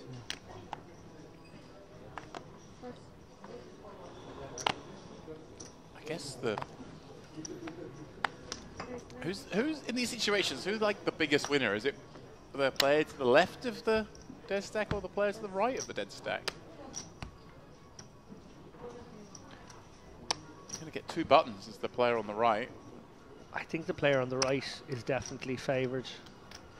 Small blinds get attacked, but that's okay.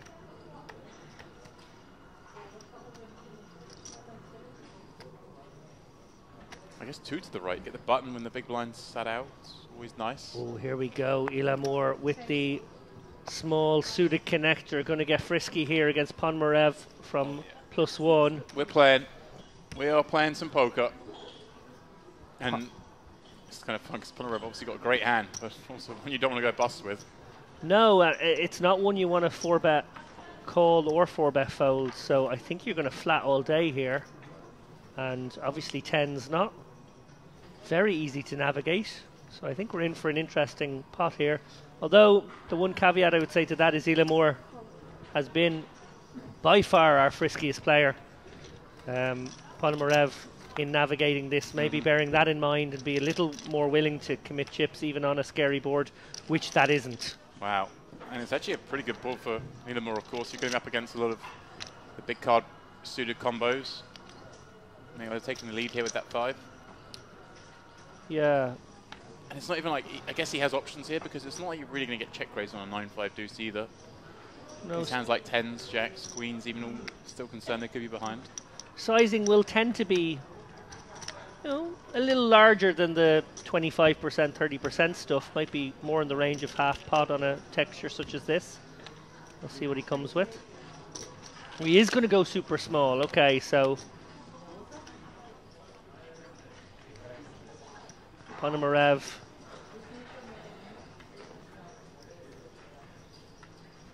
Door open here, whether he wants to... Right, to that size, and suddenly check raise does become a bit more attractive, doesn't it? Yeah. But he may just be in his own mind buckling up here. Yeah, I think it's the easier way to go. An instant flash of the mouth from Illamore. I don't know what that meant. So Illamore's sizing there almost like keeps the maybe ace jacks, ace queens in. Certainly, all the king queen spades, king queen hearts, king queen diamonds surely aren't folding, these kind of hands. Which actually now makes me feel like he should go very small again. Right. He should do another maybe 45, 50k bet and then buy the showdown. Buy the showdown, exactly. I like it. Yeah, all the backdoor flush draw combos I don't think fold for that tiny bet on the flop, and here we go. Playing exactly as you suggested, 80k.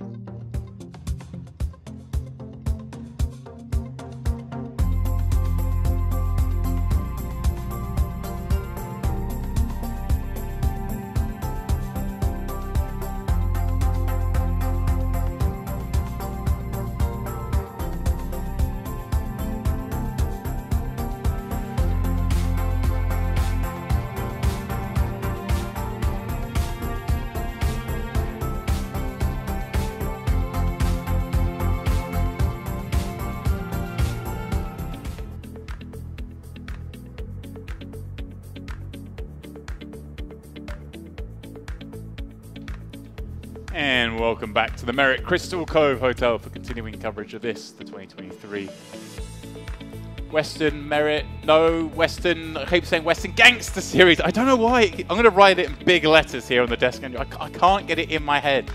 I was so used to Carmen. I was so used to everything else. I'm going to stop talking. We saw some beautiful shots of Cyprus out there. It's a beautiful place, but perhaps the action here a little better looking as Jorma brings the chip lead to this table, and one imagines the tournament with that monstrous stack, 4.2 million. As our full redraw has been complete, we are down to 27. And it is Papatro, the shortest. We got a pay jump coming up. That's why I'm highlighting him. You're shaking your head. I'm having a mare. I just want to get to poker at this point. I think you need it, Damps. That's all I'm going to say to you. It's one thing I will say about Merit, there are some very challenging surnames. Yeah, there are. But there's some names here we recognise. I've seen from previous stops. We see Maxim Skripkin coming to this table. This man has barely been off the feature table today.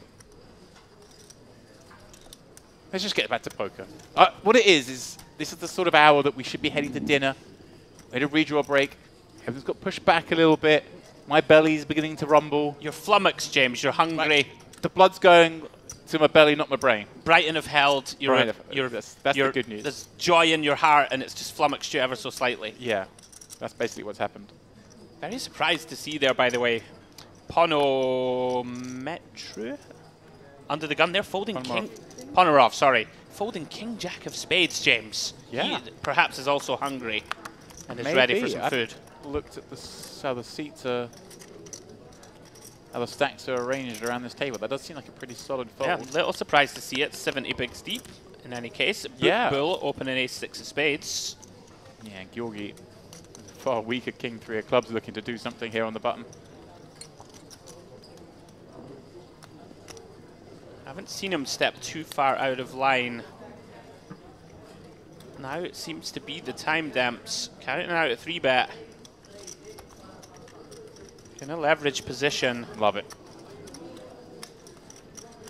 Makes it 215 to go. He's fearless, this man. Yeah, from what we've seen of Boot Bull, likes to see a lot of flops, but doesn't like to play too many inflated pots. So be intrigued to see how he approaches this with the weaker part of his range. 215.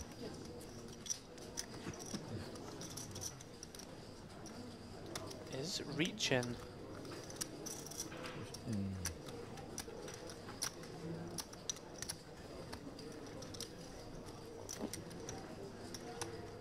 In the hole.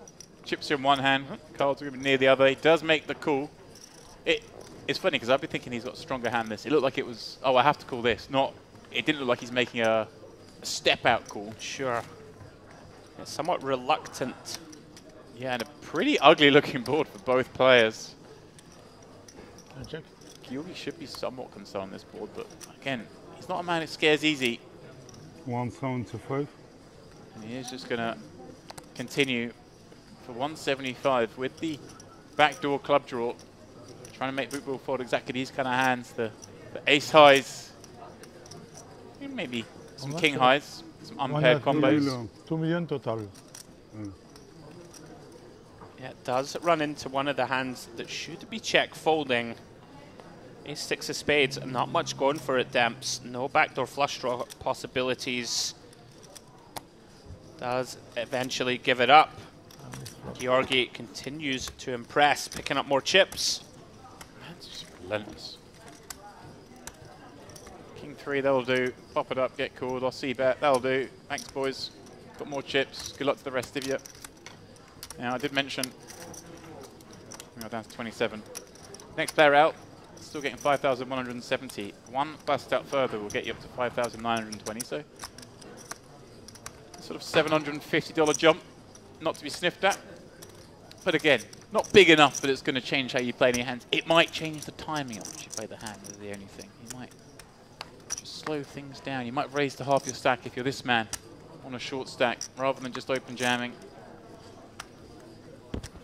Yeah, absolutely. Not to be sniffed at. 800 bucks, not going to change, as Demp said, your overall strategy. Here you go, Papa True, just taking a moment here under the gun with that in mind maybe. Just, yeah, if we can just fall a couple of hands behind the other tables, it might fall in my favor. Absolutely, every edge possible needs to be gained in these spots. Makes a lot of sense to slow up, ladder up. So we see Skripkin get rid of the suited connectors, working with 20 bigs. You never quite know what Georgi's going to do, Demps. Saw it before, opening it deuce 4 off. Before the redraw, does get out of the way here with 8-4. Thanks, Barney. Welcome. Juma, that's a look. That is a strong look. He's got the colours of the chips as well. Everyone's got the memo. Dress like the chips and the chips will come to you. They've been coming to him, Demps. 4.2 million. Got to be close to the tournament chip lead. 140 bigs. That shirt can't be an accident. It's got all the white, the blue, the yellow, but he's got all the colours of the chips in play. This is mesmer. I'm learning every time I come here. This is the trick. This is what I'm doing wrong all the time. I'm going to always dress as the chips. That's the memo, even for us in the booth. Yeah, top strap. Hey, you actually are already dressed like the chips. Now that wow, take a look to my white, right. But that's it. The white. Why? Interesting here, Demps. Ponomarev going to decide to 3-bet bluff here with the weak ace. Yeah, I guess the hand seems reasonable. Well, I guess you want to bluff sometimes with these kind of hands, the hands that block your opponent. Makes sense. Obviously, you're going to have the best hand a lot, but anytime you've got deuce in your hand, it's always awkward to play post-flop. Sure. Even in position. I hate it. You want to set a trend as well. Absolutely. Set the tone against the chip leader. It's followed around the chip leader. You expect the chip leader is going to be raising super wide. We can see here, Juma's actually got a real hand, but it might be super wide. Wow. Juma going to defend with just Queen 10. This is out of nowhere, a very large pot. Ponomarev here, dicey waters, and look at this. Juma finds all of it on Queen 10 deuce, and Ponomarev with bottom pair. But he's got to be worried, surely, about the 2 Broadway combo flop, right? When your opponent's raised from the small call to 3-bet, they're around these cards. 100%. Juma gonna have some continues, like Demps alludes to, Lots of Broadway stuff in that range. Gonna have some pocket pairs. Gonna have some suited ace-x in there likely also. Ponomarev does recognize this board. Hits the small blind a lot. Does find a check back. Juma leans back in his seat. Yeah, the old feign. I don't like life. Probably going to start going for value here, Demps. I would suggest. Going to start getting some money in there. All right, opponent can have some really strong hands like ace, king, ace, jack. They don't want to go anywhere. Could have a hand like jacks even that. Yep. Is going to want to continue. Very much becomes a guessing game now, Demps, for Ponomarev. So tough here to continue. Even if your opponent's bluffing, Demps, right? Going to have hands like king, jack suited in there. Hands that have so much equity against your baby deuce. Yeah, I'm not even sure how many kind of one good game. What hands are there? Yeah, king, jack suited, obviously a prime candidate. There aren't many, cool. Absolutely. Like I said, I mentioned ace king before, but obviously ace king would have 4-bet pre. Ace jack is a likely one. Yeah. But again, with the ace high, just be happy with the check. There aren't many natural bluffs here. Absolutely. Potentially like an ace-8 of diamonds, something like that. Right. But we are starting to dig down. If some sort of, some of those hands defended pre to the 3-bet. 45. 40. And like jack 9 suited, if that stuck around again, no guarantee it did. No guarantee it raised pre. As we begin to break the hand down, it does start to become more value than bluff heavy, but Ponomarev gonna get sticky, Demps. Yeah, I can't fault it for seeing one, keeping him honest. Juma may have a way wider range than we're privy to. These guys will know each other more, and look at that, it's a river card. Juma finds the absolute genius card, making the nuts top boat on a card that if somehow Ponomarev had diamonds, he'd get it all. Very interesting decision here for Juma in terms of river sizing. Backdoor diamonds does get there. He should put his hand here or no? If he don't want, he cannot put. Yeah. It's not necessarily. It's normal play. It's not necessarily for 2 seconds enough, and later you. Maybe he didn't put it even just 2 seconds. Okay. This is he can. This is so great. Even don't put it for 2 seconds. Yes. He can. This is so great. I need to know his hand. this doesn't scream a man who's got the nuts to me. This man's like flustered. He's like, why is this guy not playing by the same rules? Like, I'm in this big pot. I don't want to be in here, and this guy's not. I would never put Juma on a big hand here. Absolutely agree. Out of nowhere, in consultation with the dealer, I think referencing that Ponomarev didn't put his chips on the card reader, or if he did, he snap removed them. Yeah, obviously he just been there for a couple of seconds for it to read. RFID readers under the table. Any chance Ponomarev turns this into a bluff, Demps? Based on what you just said. Yeah, I mean, because we probably know our hand's not good anymore. But if we know that, like, what hands are betting for value here? You think everything's going to shut down? Maybe some of the Queen X, I guess.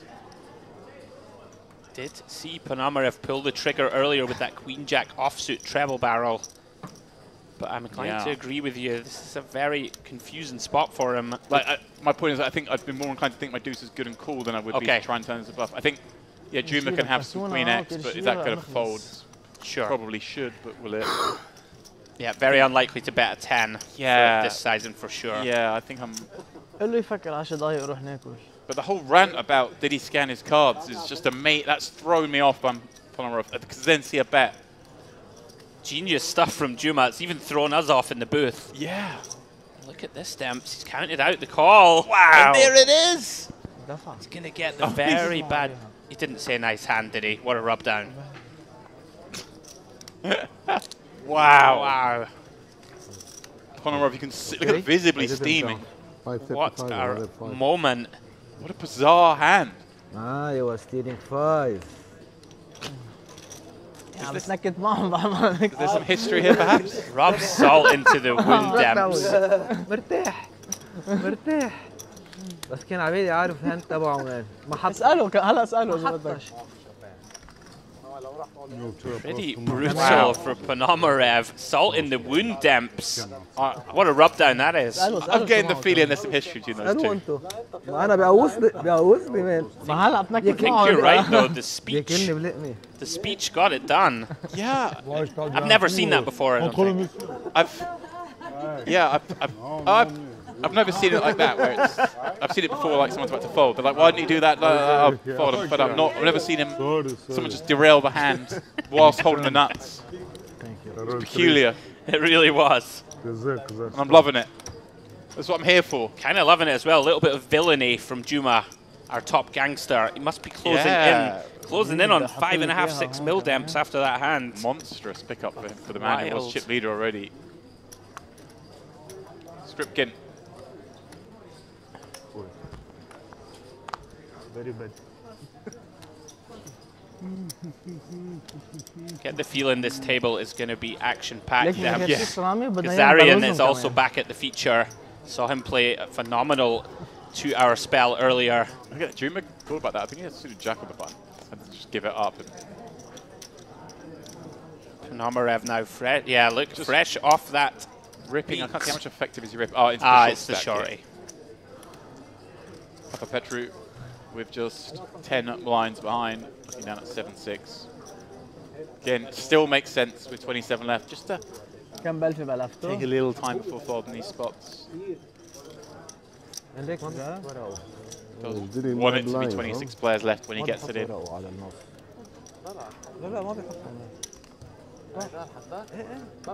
Hard not to feel for Ponomarev a little there after that hand. I'd wonder if he would have called if it wasn't for the whole rant. Yeah, that's what I mean.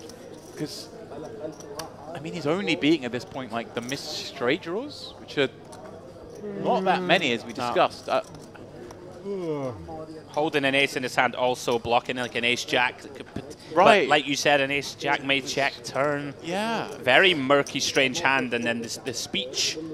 I really did seem to get him paid. Yeah,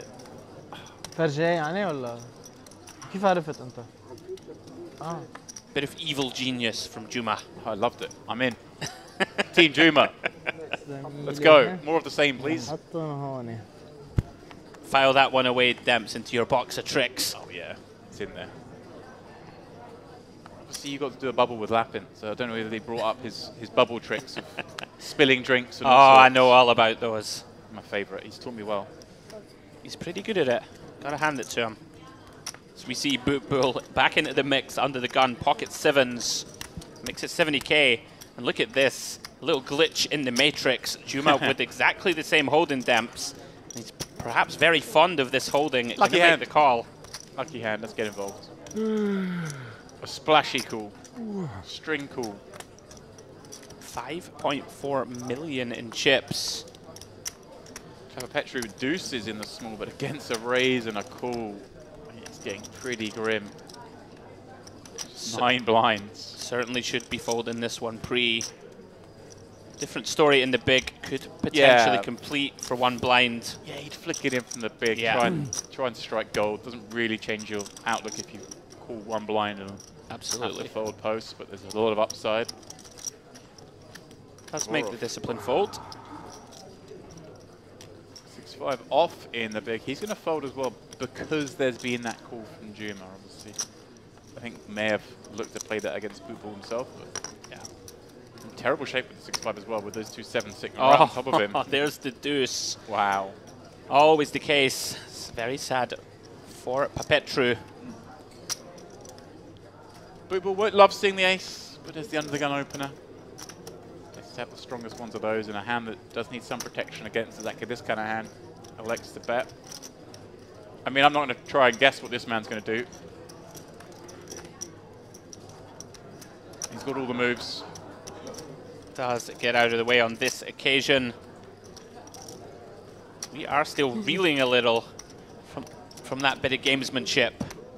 I think I'm with you, Demps. It's good for the game and good for the viewers. I'll tell you that much for free.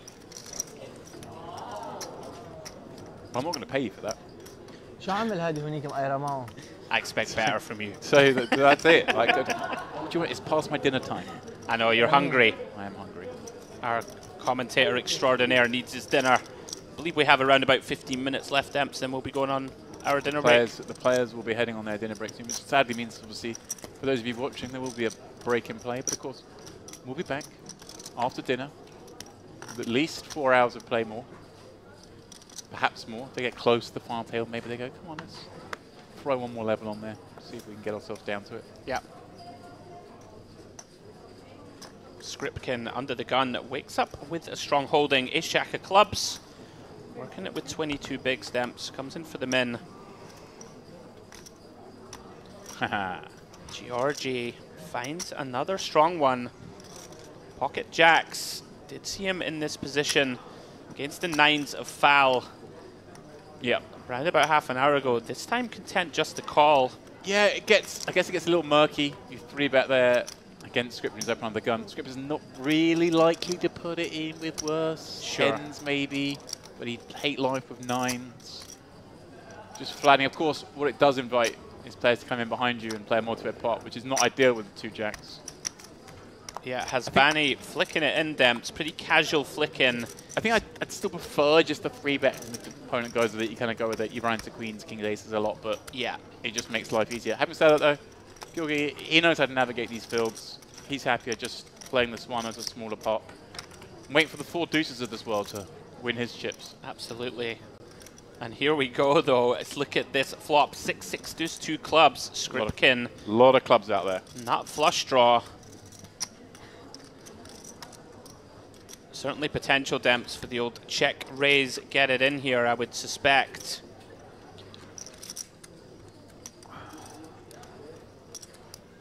Is it deciding just to come with C-bet? Why not? He's happy to get it in.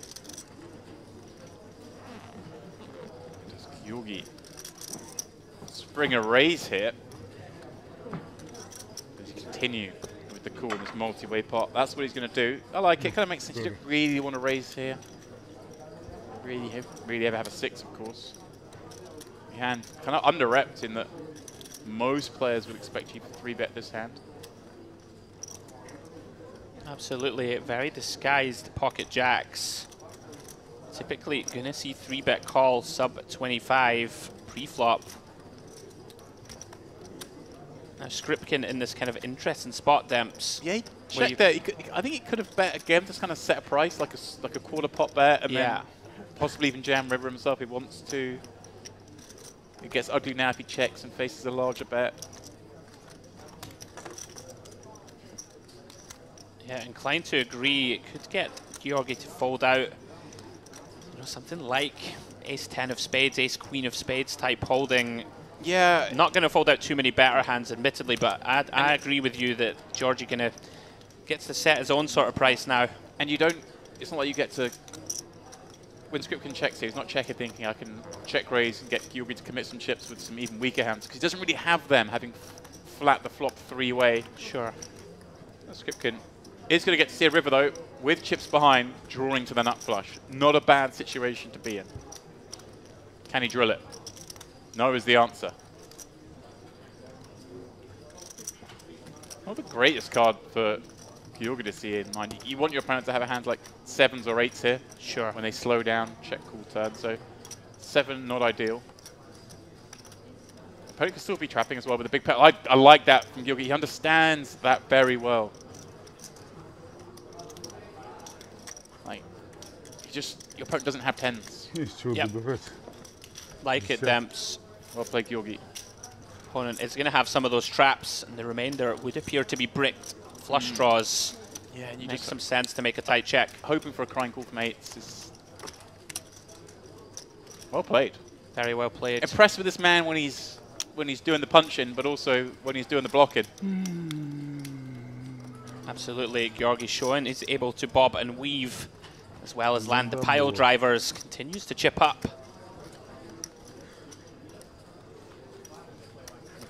Absolute hero in these parts. Yeah, like you said, Demps, this is very much his home turf.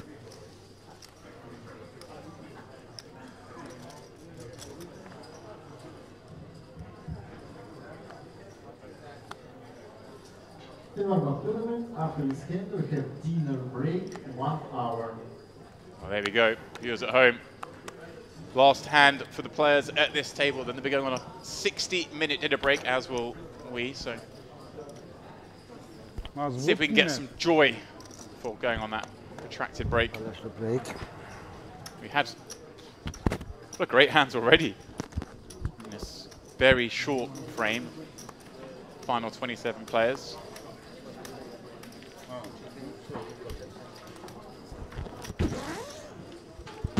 Papa Petru gonna go for it. Doesn't want to go on the hour dinner break and come back to what'll be 20, 40k blinds. And just try and get one through. Why not?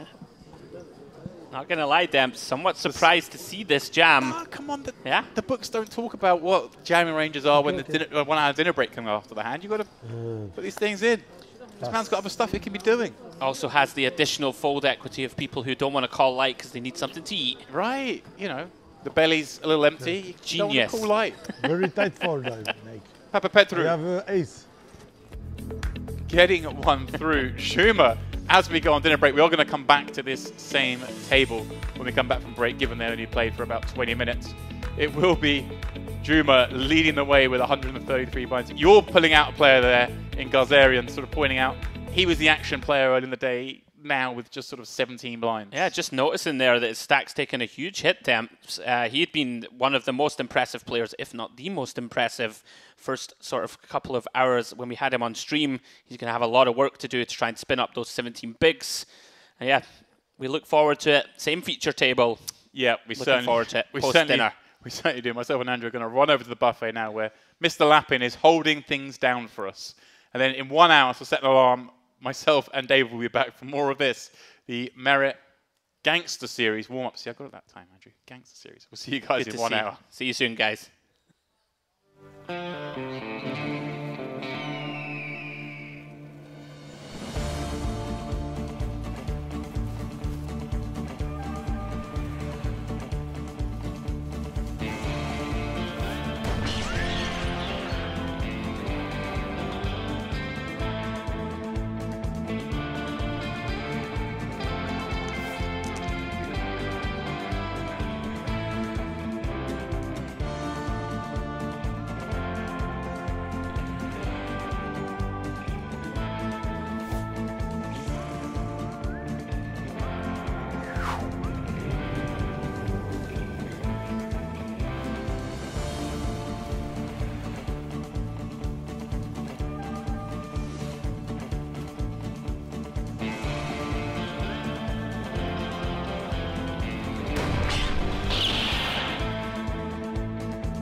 Dear guest, welcome to our conceptual Gangster series.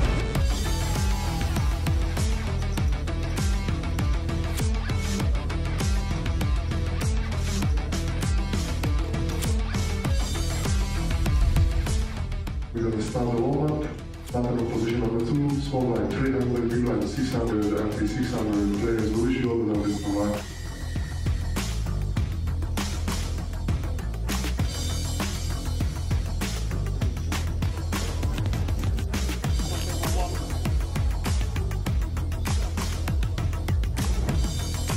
So, by the way, there is 700,000 guarantee in this tournament. We are running today the day 1A. We have day 1B tomorrow, day 1C pass tomorrow. The turbo, it's before day 2. Then we get day 3 and the final will be on Sunday.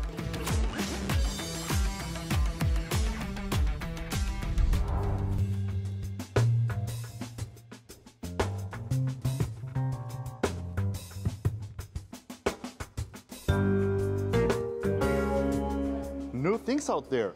But something happened. Something really bad has happened. And I invited the best investigator possible to help me to solve this mystery. Hello, Mr. Detective. Oh, thank you so much for coming. You will help me to solve. Yes. Somebody has died. This looks like my fifth wife. Oh, really? Yes. But you cannot be suspect. Come on. But the most important thing, the stolen. It was stolen $2,200. Exact amount to buy in for the warm-up event. So you will have to help me. Let's go. Let's do it. Come. Really important to understand. Where could be suspect from? What do you think? not Mongolia, probably. Oh, maybe somewhere from Middle East. I think the same. I made some homeworks, and I think I have the main suspect. It has to be a poker player. I thought the main suspect would be Gia, but he doesn't look like No, him. no, no, for sure not. This time it's not him. Okay. And any ideas? We need to check, we need to think. Oh, look at this phone. It's like in my grandfather's apartment. Yeah, but it works, and when I will find my suspect, I truly will call with this. Hello, hello. I know who is the guy. I know. No. Relax, brother, relax. The real criminal will be known in a few days, you know, because he will be the champion of the warm-up event. Really?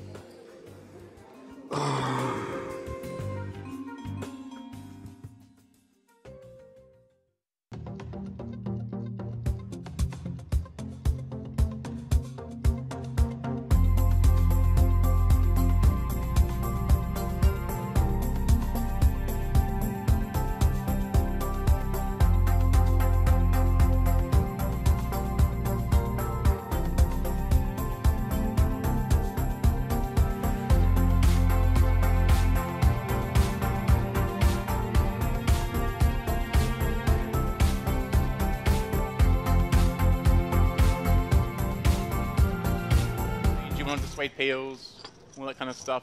I would love to see him go for an exploit in this. Look at this acting. Come on, man. Just go all in. We'll get snapped and get the great news. Wow. Wow. He says. Well.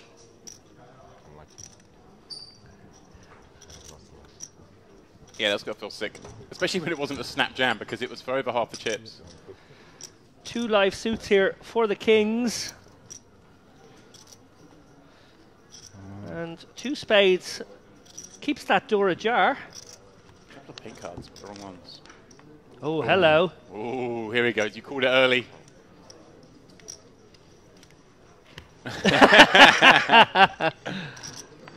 Not to be.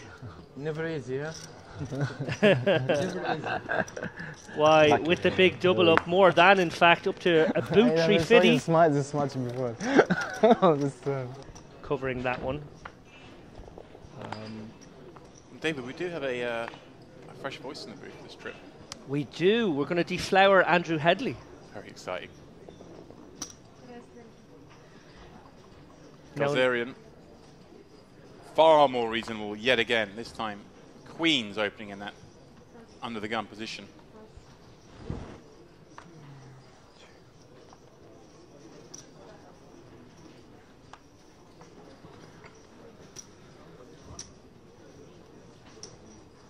Oh, interesting one here for Miri on the button. May elect to flat. Suited connector. Off 27 bigs. A little dicey. Certainly would like this off a deeper stack. A little on the shallow side for this one against an under the gun open, to be honest. It's interesting now, because Gazarian obviously opened this spot last time, got 3-bet by Mahiri. Now Mahiri just flatting. Checking on over the queens on the king 9-6. Kind of a board that hits a lot of hands, and king 9-6 there's a hell of a lot of spread there. Interesting, Gazarian choosing to play possum here.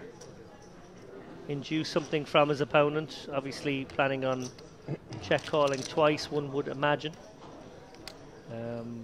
He's got to do some salesmanship here though, look a bit agonized before making this call. Obviously he's ahead of some made hands, some Jack X, some 9X that would flat here. Maybe a pocket 8s might take this stab of your Mahiri as well. Putting all sorts of faces. Doing his best. Surely not folding. Yeah. Exactly what we were referencing before.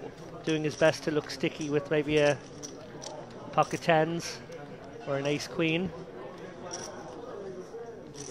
Checks it on over. Mahiri, no reason to bet now. Yeah, I mean, looks like you're up against actually a decent percentage. I don't think you really want to try and bluff those all. Oh, he is going to turn his hand into a bluff here. Interesting. Got to go big if you're going to do this. Yeah. Oh, so actually I think he now is just going for some really thin value. Really thin value. Kind of 7s and 8s. Try and get them to pay you off.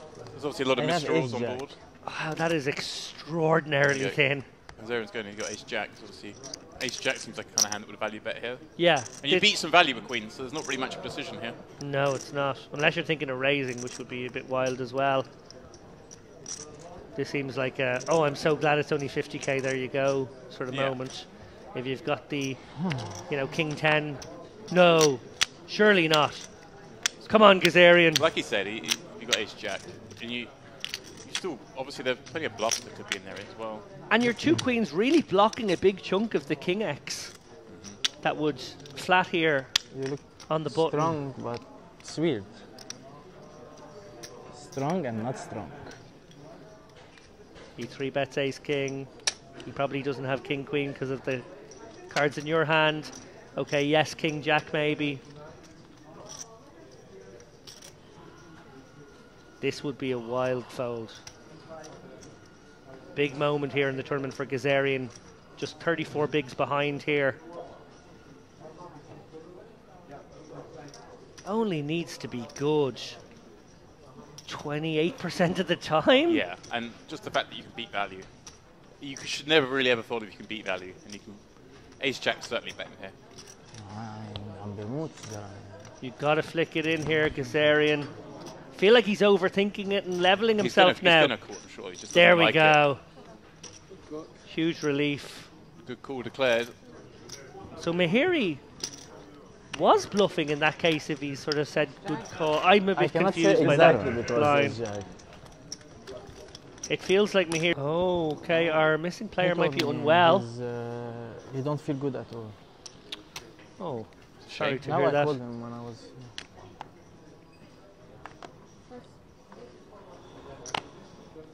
I guess who's in these situations? Who's like the biggest winner? Is it the player to the left of the dead stack or the player to the right of the dead stack? You're gonna get 2 buttons as the player on the right. I think the player on the right is definitely favoured. Small blinds get attacked, but that's okay.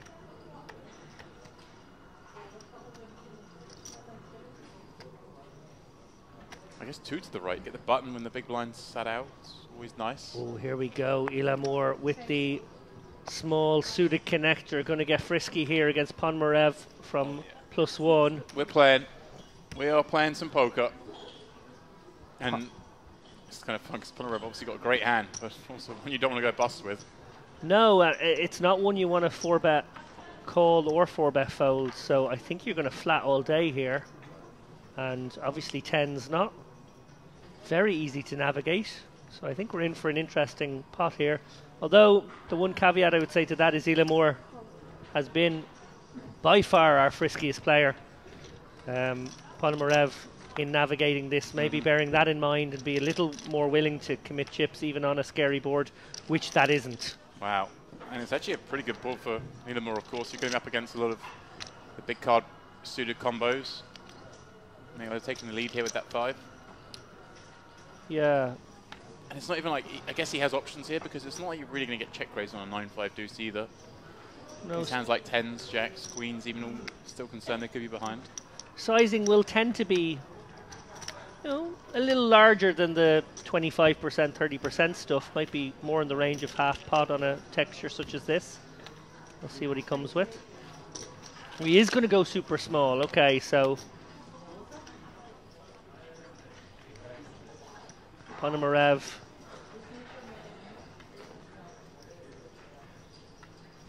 Door open here, whether he wants to... Right, to that size, and suddenly check raise does become a bit more attractive, doesn't it? Yeah. But he may just be in his own mind buckling up here. Yeah, I think it's the easier way to go. An instant flash of the mouth from Ilamur. I don't know what that meant. So Ilamur's sizing there almost like keeps the maybe ace jacks, ace queens in. Certainly, all the king queen spades, king queen hearts, king queen diamonds surely aren't folding, these kind of hands. Which actually now makes me feel like he should go very small again. Right. He should do another maybe 45, 50k bet and then buy the showdown. Buy the showdown, exactly. I like it. Yeah, all the backdoor flush draw combos I don't think fold for that tiny bet on the flop, and here we go. Playing exactly as you suggested, 80k now. I like this line.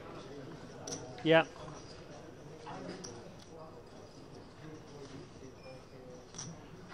Ponomarov got to feel pretty comfortable that, you know, players are going to be balanced. But let's throw that out the window for a second. You've got to be feeling pretty good here with 2 10s, the way this is played out. You think Illimor's going to go bigger on the flop, to go bigger on the turn, to go big on the river with the fact these guys are so deep to start the hand that he's clearly not sizing up to get your stack, so therefore probably doesn't have a premium. Slightly interesting one here. Had he gone the 40k, 50k sizing, I feel like he was definitely going to snap check back the river. But now that he's gone 80k, he has defined Ponomarev's range a little bit more. Might be worried about 7s, 8s, pocket 10s a little bit more often. And now I wonder if Illimor will actually consider turning his hand into a bluff for that reason.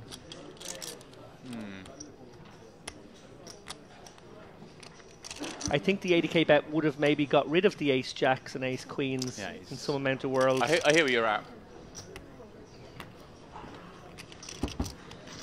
White flag raised anyway. Interesting little pot there between two very capable players. Table quiet for the first maybe dozen or so hands, but now play 2, 1, 2 into action. Exactly. Always has a 5 in a hand. Keep an eye on that. Oh.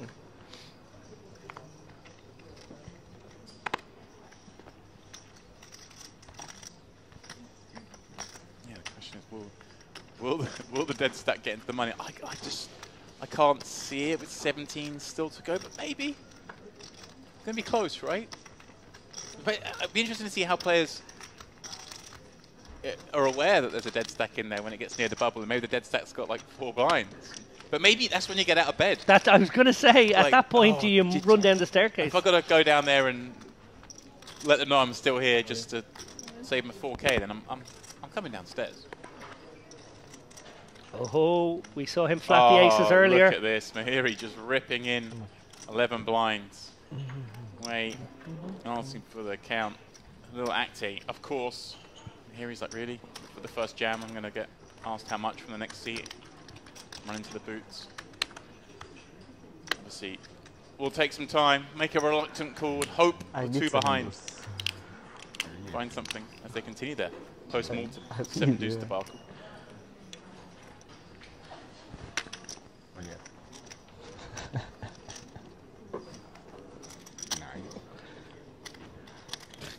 Maybe queen jack. Key in these situations to get the amount of acting just right.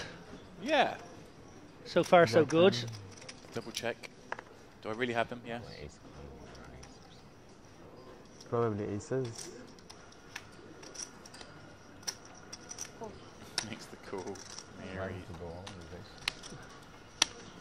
Like this. Contra.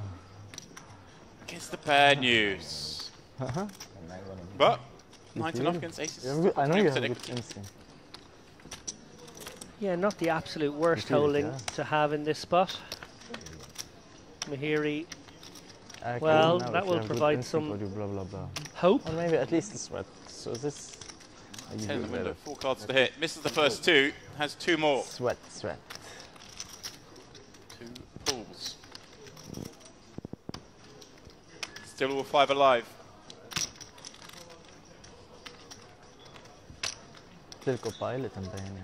Not to be. Aces holding once again for Wei. Mahiri, the first to bust our feature table. We inch closer to the money. What a morning. Cove defends himself into a decent situation here. The 9 high flush draw is best. He's been blasted off a lot of hands. Maybe this is a hand he can win, purely because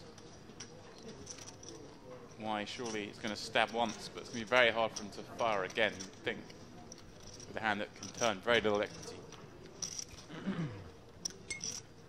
Yeah, Markov not considering too much the likelihood that his 9 high could be good right now, but certainly this flush draw is a lot of kit. Y has been fairly tight, it must be said. Like, he's been involved in a lot of hands, but then he woke up with aces twice. He had the king queen we spotted, and then he made the big call with the queen jack. They're the kind of key hands that will be in the minds of these guys. But I think fair to say that Y hasn't looked to get out of line here, so maybe, just maybe, you give him credit for a real hand. Y finds the 6 on the turn, one of his very few outs in this pot. Yeah, and Markov now got a gutter to go with the diamonds. Interesting to see whether he would choose a lead in this situation or a check again. If he checks, one would assume he's check calling or check raising. Check raising a little dicey, obviously, on a board that still favours your opponent. Is there any way that, even though Wise obviously taking the lead now, that he can actually win this pot? Is Markov ever going to just not bluff rivers? It's a very hard run out to bluff now for Markov. Right. You've got the diamonds in your hand, which actually make poor bluffing candidates because you kind of hope that your opponent might have diamonds in some situations. Yes, you got that 9 blocker to the 8-9, but is 8-9 really going to be in there that often with just a good shot on the flop? It's a dicey one to turn into a bluff now. Why could definitely be pot controlling you with a weakish ace here sometimes. You know, a Jack X hand could potentially be your target hand if you go big, but it's yeah, it's a dicey one. Knuckle it. Interesting now, does White think he needs to bluff to win this one? Right, you don't want to let a 10 win here, do you? But he's just going to sort of give up, as it were, and find out, actually, he found the miracle turn. And Markov's going to feel when he sees it. Oh, you just found the offsuit 6. That seems fair. How's your day going? Deuce. Oh, hello. Not a bad card to see. Hello. The 3, even better. And then the best card after that to see, David, would be an ace. Yeah. Markov. Cold decked.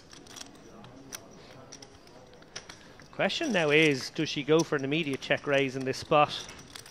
Obviously, you know, that board can straighten up and flush up a little bit in a way that can actually scare your opponent who has an ace. I wonder if she's thinking in those terms. I would, purely because I've just seen him table the 9 high and not trying to bluff. I'm thinking, okay, this guy's just playing a bit more fit or fold. I want to try and make sure I get him. On the flip side, that of course, if he has the ace, he might do the bidding for you over 3 streets. Yeah, great turn card here, as bricky as she could have hoped. And now, again out of position, does she want to spring her trap? Oh, he just checks back. Wow. This is the concern. I think if I got a big hand against Markov, I want to play big. Give me something else. Well, will she be thinking check raise again on this river, or does she feel now like she must do her own betting? Or maybe I think I might check again. Wrong. Maybe they have tea bags and then It does go for a very value-y sort of 1/3 bet. That makes it easy for him. He can call this one. Yeah, it's a clear call. But he's got a massive hand. It's in the way it's played. But he's going to see he's very happy he didn't lose more in this hand. Oh, that decision to check back turn, nitty as it was, probably saved him a couple of 100k.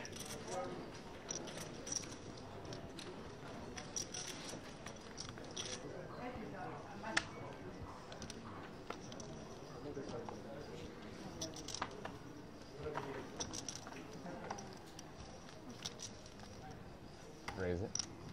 Here it comes again. This time, very reasonable. Queen Jack of Diamonds.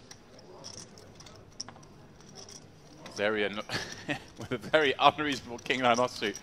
He's flashing a smile at his man. It's like, I really want to mess with you, but can he? No. He's always tempted.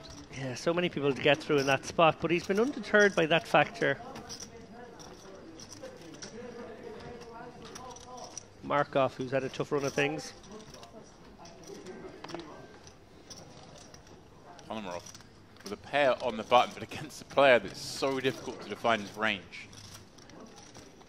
Has opened for +1, even though he's opening a lot. Sort of give him some respect. I like that. Just it's too difficult to play against this man. I think you don't want to be in there with hands like threes. I think maybe you might call with some more of the pseudo connect type holdings.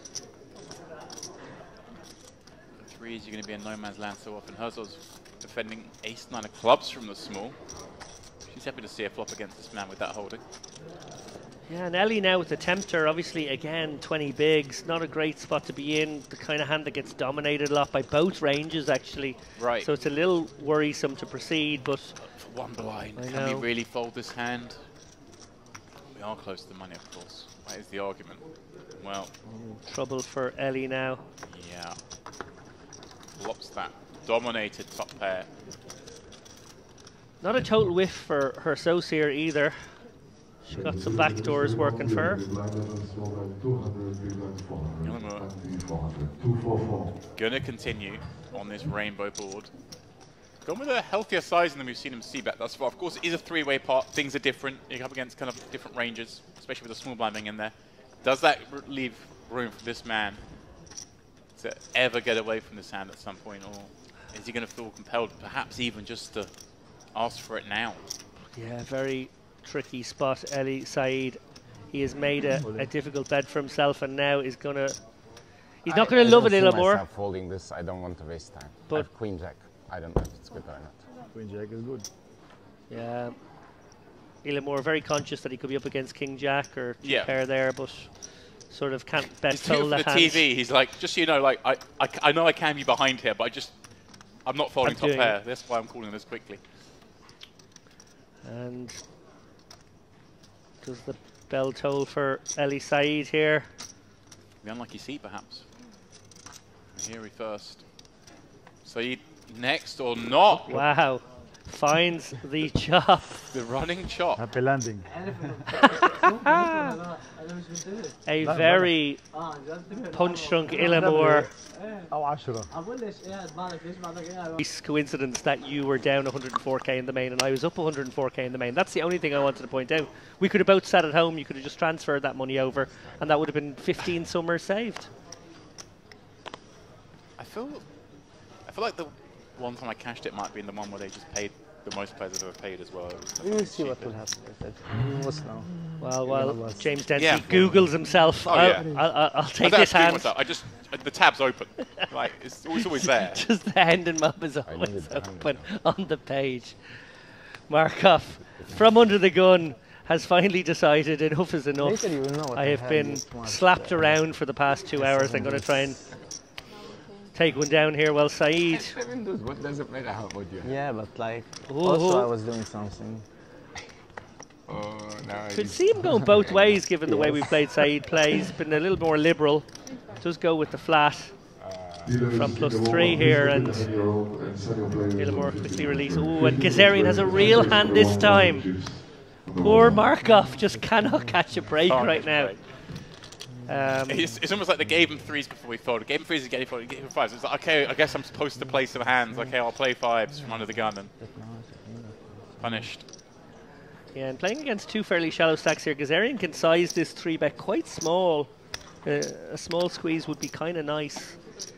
He has gone somewhat small. Yeah, I mean, sub 4x against a raising a call against under the gun. That's certainly not really any smaller than that, I wouldn't have thought. Yeah, it needs to plausibly have some sizings that are folding here. Markov, well, he has been incredibly patient. That's the one thing we'll say about him, is while the deck has been unkind and maybe, just maybe, a couple of folds were a bit too nitty earlier on, he has been patient. He has been willing to just let his hand go and wait for another spot, wait for another day. I feel like if he hadn't folded the threes twice at all, but he wouldn't have opened these fives. Indeed. That's the thing. I think it's almost like the deck's just needling him at this point, giving him these super marginal spots. Yeah, and the squeezer is the probably second loosest guy at the table, who would be the loosest guy on most tables. Yeah.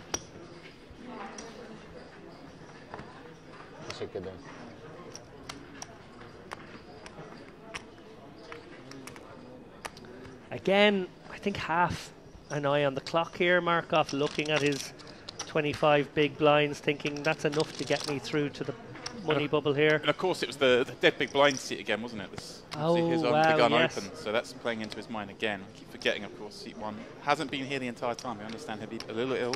Yeah, Said, not much fold equity here. He's the shallower of the two. Ooh. But does he want to get involved? However, it's free rolling. He is sort of free rolling, I think, in his mind for sure.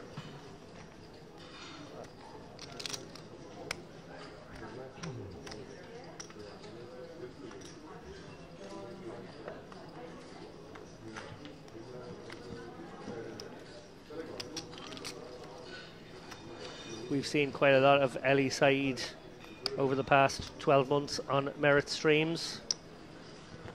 A regular to this poker room, usually sitting behind a big stack, probably in lesser charted territory now when he's nursing this 20 big blind-ish stack, bubble adjacent. Maybe wants to just pummel and pile drive his way out of that zone. So close to the money though. Oh, he's gone there for it. There he is. He's gone for it. He will have Arian getting rewarded for the loose image.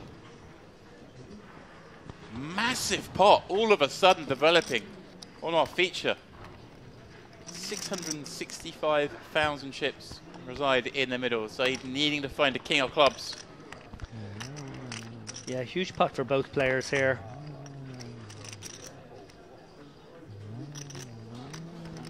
As good as he can expect for Kazarian. 8-8 deuce, just a solitary club. Okay. Jack, a little extra help. So he'll take any pain. And we say goodbye to Ali Said in 61st place in this Merit Poker Gangster Series warm-up event.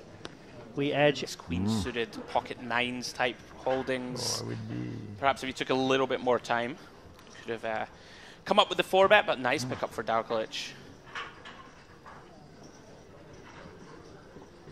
We'll be hoping that this table lives up to the last one. I saw a lot of nonsense going on, I must say. Was very much disappointed that I wasn't able to commentate on some of that feature. Well, I think we played the 7 deuce game at least 3 times, if that's anything to go by. To be fair, Ponomarev got in the mix with his own 7 deuce and made it work, actually, on his occasion, even though it was Illamar driving that sort of action, that sort of nonsense, as you said. Ponomarev, I failed to recap on at the end of the last frame, actually was maybe one of the standout players as well. Really did go about his business in a sort of a clinical way. He's a very selectively aggressive player, but you know, definitely steps out on a few occasions. I think he'll be one we may see in the later stages of this tournament. I can already tell that Boot Boo is going to be a fun watch. Does find the peel from the small here with 8-5 of hearts. Not exactly a typical peel. A little wider than normal. So 10-5 suited gets out of the way. Yeah, so round 2 between these two. A little bit of something each. Yeah, very interesting. Boot Boot flopping the gut shot and backdoor flush draw. Dalglish with bottom pair with a backdoor nut flush draw of his own. Does go check check. 5 of diamonds on the turn. Boot Boo now does vault into the lead. Does come with a small bet, David, 35k to 90. Yeah, and if a club was to come on this river, one wonders if Dalglish would consider turning his hand into a bluff. As it happens, both have probably just enough showdown to get there. I don't know if Boot Boo will throw out a little blocker or will he just check here. Yeah, he is going to find it, David. I think I like it. Going to be up against, you know, a bunch of sort of ace highs. And as we see here, is up against the 4. Very nicely played from Boot Boo, picking up 230k pot. Yeah, like you said there, could certainly have got value against an ace-jack or an ace-10 as well.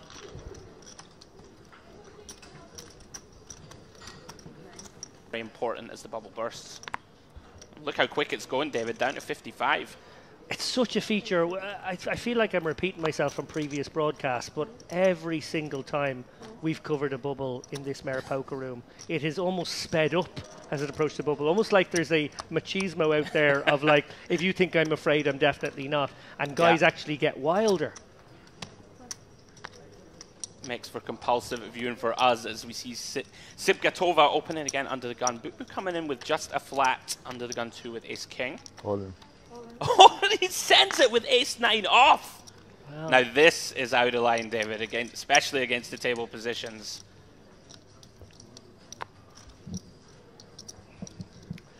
Yeah, I have to agree with you, Andrew. I think this is a little rash. I liked the creativity of the last one.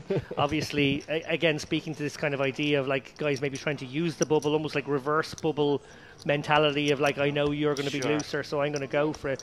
But in reality, actually, this is going to create quite a tough spot for Sipkatova because she's likely flatting here all day, and then Boot could stick in the raise and put her in a gross spot. Yeah, this is a strange spot that we would not see too often. I mean, he should be so tight here, right? Arbeez, in theory, his shove range here, like 8s and 9s should probably go into the bin here basically on the stone bubble. So she should really be, he should be very tight here. You know, a hand like probably pocket 10s, ace queen suited. I wouldn't fault folding here from Sipkatova, but if she does call, as you said, David, Boot there with the monster under the bed lurking behind. Well, one more interesting factor in this one is there any chance Sipkatova, if she does decide she's going to go with it for Arbeez' stack, has just almost disregarded the possibility of a real premium hand in Boot, something he could call a raise with? Certainly not impossible that she could look to re-isolate this, and you know, if she does, then she could chase out a hand like 8s or 9s, right? Is never going to be able to call. She does. 195. Call. Almost 200. Very interesting. So he's just going to flat as well. Calling too. So Arbeez in a world of hurt right now. Needs to find a 9. Sipkatova in a very uncomfortable situation now, finding herself now with a stack to pot ratio of 1.5 to 1. Yeah, I think the one thing she has going for her is that Boot unlikely to bluff here, right, into a dry side. But even still, 7s here extremely uncomfortable, David. You're certainly right. Oh, and a diamond in her hand as we see the king 10-3, all diamonds. I wonder if he does try to protect his hand here, and I wonder if she gets sticky. Is immediately reaching. Looks a pretty big bet too. Oh yeah, she's got to get out of dodge now, I feel. Yeah, I think so. You could certainly be, you could be drawing dead here already. Does bet 250k, around about 40%. We see graphically Arbeez given 0% here, so running 9s not a thing because one of them would have to be a diamond, but when Sipkatova gets out of the way, the 9 of diamonds does free up for him. So there is hope. I love that you're giving some green shoots of recovery to Arbeez, but he is in the blender, in big trouble. Horrible spot for Sipkatova, but I think you've got to get out of the way here, David. Yeah. See the pained expression.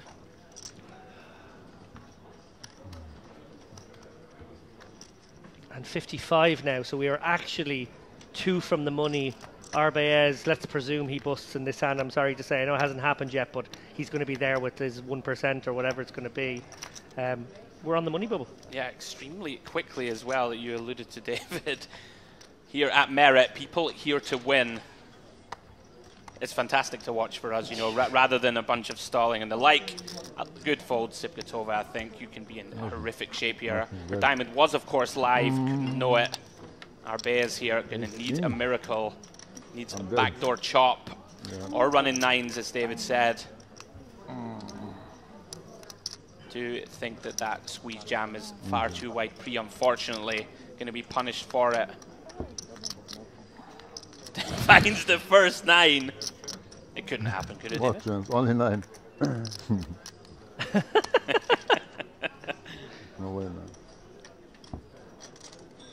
No. No, good river jack of hearts sends him home. As we say, GG to Arbeez. I feel like had it come running 9s, nobody would have believed that I didn't know the outcome, and I was trying to tee up the possibility. We do have an all-in, guys. This is on the stone bubble.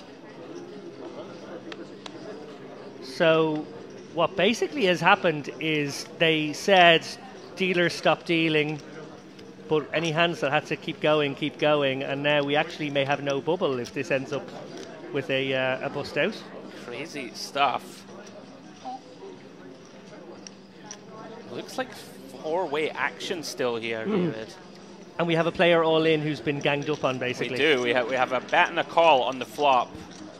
One player all in. King 6, deuce 4 board. Am I right in saying we lost one player on the flop, so we're still 3 ways now on the turn? Yes. And yeah. One gentleman there in the left of your picture is all in.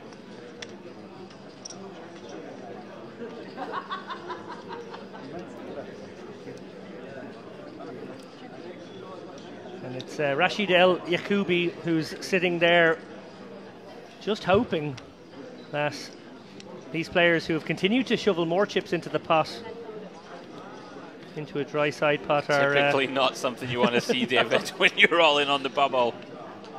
There's a sort of a resigned look on Rashid's face there. Maybe he has some hope. Maybe he's sitting on a hand that has some hope. Certainly not giving anything away with the facial expressions. Well, looks like Giorgio Shakulia. Yeah, Giorgio's been on a massive heater as far as I'm aware, winning comp after comp. Gentleman in the yellow, he is going to bet.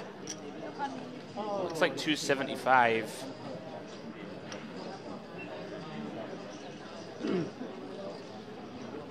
Is a dry side pot, I believe, David, which normally is bad news for the all-in player. There we go. He's going to show. Looks like a set. Well, that can't be the good news. It is set of indeed. sixes against. Oh, a set of twos. Oh, it's a set of deuces. So he's sitting there thinking, I am good. Oh, no. Oh, the cruelty of that one. Rashid El Yacoubi, wild set over set situation. Sitting there thinking, shovel as many chips into the pot as you want, lads. I got that. Absolutely. So good. That where the chips were a bit more evenly distributed and it got into a war of attrition. Sure. James mentioned earlier that we are intending hope above hope to get down to a final table tonight. I don't think we would go past that point, certainly. Whether we get to that point, I think probably more likely that we don't, but you know, it might get close enough. Yeah. Have to have a friendly side bet on the old overs, unders. Yeah, I think the line would be somewhere around 12 players, would be my hunch. I'll take 14. You take 12. Seems fair. Loser buys dinner at the buffet. So we see Herzog's open under the gun at King Queen. Djokovic gonna take a look here, David, with the pocket fours and the cutoff. Boot-boo, I'm enjoying watching him already here. Does overcall King 8 suited. Very unpredictable from what we've seen so far. Little on the wide side. Does have position though. He's a gangster. He is a gangster, and look at this. Wow, we could have fireworks here. Kazarian with the little piece in the big blind. We've seen him lead spots like this before. Wouldn't be surprised to see that from him, given an almost identical hand from just half an hour ago. Yeah. You have called it. Certainly a board texture that hits the big blind pretty well. You will often see players in position not continue as wide as they should when they brick these boards. But we can see Djokovic and Boot-boo both with a healthy piece. Open-ender for Djokovic and the king-high flush draw for Boot-boo. Very likely goes call here, David. Yeah. Certainly does. 9 of spades is the ultimate action card. Oh, well, we got a spade. Oh my goodness, look at this. Djokovic makes the wheel with the 4 of spades in his hand, and Boot-boo makes the nut flush. This could be very messy for Djokovic. And I wonder if Kazarian is giving any thought to the possibility that he's the only one who can plausibly have 4x. Obviously, Djokovic has 2 4s, and that's why he's in there with 4x, but no, he doesn't. And it is just a little bit dark tunnel and dangerous on a board like this. Against 2 calls, I think we have to shut this one down. Djokovic here is about to be in a world of pain. The question is, does Boot-boo flat or raise now? Free-handed, must feel like his opponent's strong. Could feel like he might have the dream flush over flush situation. Absolutely. I think with the nuts, the stones, we do likely just call. He has come with call. If this comes a blank, Djokovic could be in some real strife. 2 of spades? No. Would have been magic stuff for us in the booth. Very, very dicey waters now for Djokovic. Yeah, he's almost certainly going to bet again. I think, yeah, but facing a raise is going to be so grim. Feels like a block and fold situation. Hate life when you get jammed on. Does come with 100k, just a shade under a third. Boot here. Small raise? I think he jammed. All in. And this is a horrible spot for Dalglish, but look how quickly he gets away. Bravo. It's extremely underbluffed, David, but very nice to snap fold. As well. Yeah, looking to gain some upward traction. This is the time now, David, right? We've got into the money. Time to start, not so much gamble, but start to move that short stack up. Give yourself a real shot at the big money. Yeah, summoning my inner Dara O'Carney here. Actually, in the idea of me having an inner Dara O'Carney is sort of maybe a problematic phrase. Sorry, Dara, if you're listening. What basically happens, as you well know, Andrew, is the money bubble becomes a very, high ICM situation for all the players. It distorts the chip value in terms of actually how much money value they have. And then, until we get to the, final table, basically like one off the final table and final table, that's where it gets to its other high point. So it's actually all the air has gone out of it, if you like, now. Oh, and we mentioned Dufouleur. Interesting here, we did have an open from EP, flat from Boot. Adrianopoulos decided not to jam. He had a very potential squeeze candidate himself with pocket 8s for 20 bigs. I did think he would jam. 270? Yeah. How? Probably got to go with this, David, right? With all the extra dead money in there. Here we go. Inflated pot here with 3 others folding. Big flip here. Ace Queen V8s. Yeah, the 2 shortest stacks at the table now. One will be virtually gone, and the other will be a very healthy 40 big blinds at the end of this one. Stand up. Fresh offer saying the shorties need to get moving. Big flip. Okay, I go. It's the trick. Ace still holding. Oh, he's putting the jacket on, David. No Fouleur is Dufouleur here. Oh, he used everything in his arsenal. He did use everything to get that additional equity. He is covered. We do lose Dufouleur in 51st place. 290 you have? Just like that, David. Adrianopoulos up from 150 to around about 600k. Well, they have been. She's made some final tables here over the past few years. Wouldn't bet against her doing the same today. Absolutely. Baranski here with a beautiful looking Queen Jack suited, working off 24 bigs. Is it going to come in for the min raise to 30k? What's this, by the way? It's a T. Dalglish once again aware there, David, I think, of his opponent on a short stack under the gun. Gets rid of the suited baby ace. Okay, sure. Here's our wild card from the last table. Take this back. Kazarian. Yeah. Yeah, and it does appear that he's plotting some larceny here. Obviously, Baranski opening off a relatively shallow stack here, 24 bigs. And so he's gone with a clicky 3-bet. Yeah, this is pretty wide, but I guess against the correct opponent, you should still have a bunch of raise folds from under the gun, even off the sub 25. Got a call here, right, with the Queen Jack suited. It's just so pure. Very tricky, very tricky. We do have to defend some hands, of course, and not just be 4-bet shoving or folding.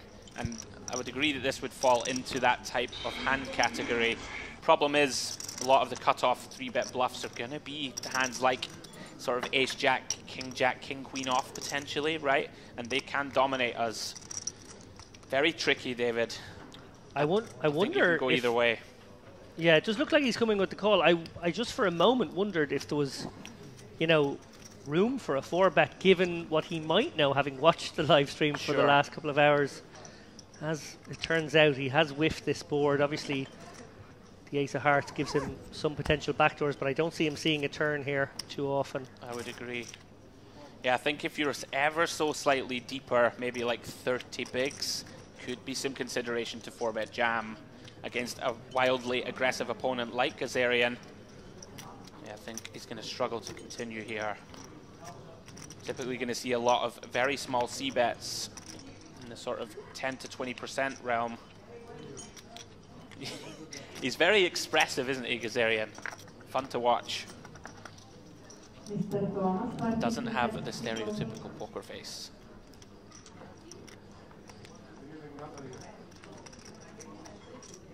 Ooh. Very intriguing. Decides to check back. And Baranski catches up. Has the best hand with the Jack of Diamonds on the I turn. did not miss anything. No new hand. It's such a slam dunk range bet. I imagine Baranski now a little concerned that he might be up against specifically a hand like Kings. Absolutely. That would be one of the few hands that, even though again it's a range bet, would actually be serviced well by a check. This is a very interesting spot. Gazarian now does delay, makes that 20% bet on the turn rather than flop. Such an uncomfortable spot to be in here, David. You do get the feeling, if you're Baranski, that you are behind here, right? Yeah, that he might actually have top set. Sure. Or pocket kings, but both are ahead. You can certainly feel as if you're being trapped, but does find the call on the turn. Correctly does, with the pair of jacks. River 4 of diamonds. Fascinating spot now.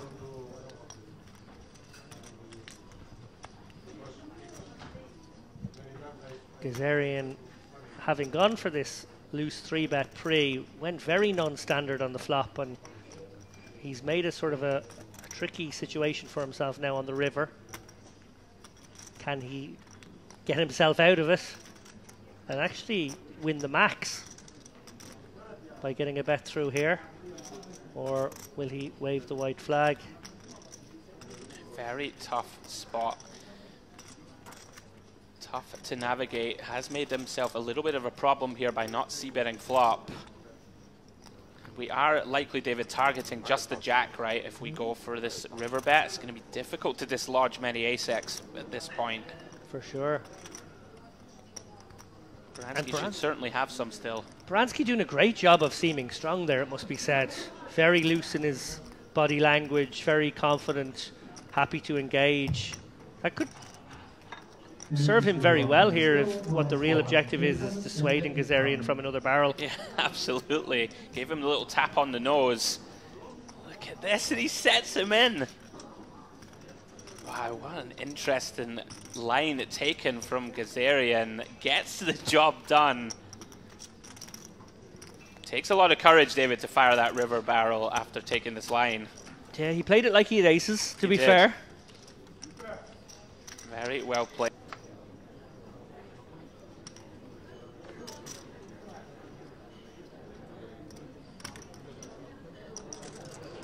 Well, if Adrianopoulos opens this one as a real signal of intent, this would be a fairly loose open. He's been very active. Does let it go. A man that we know is not afraid to put the chips to work, Gazarian.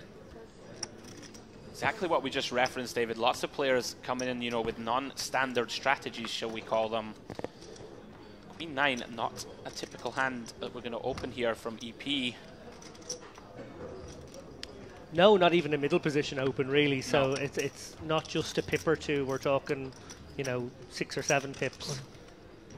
It's great to watch, though. You love to see it. As we see Boot Boot defending here with the dominated 10-9. It is something for both, David. Top pair for Gazarian. Boot Boot with the gut shot to the nut straight.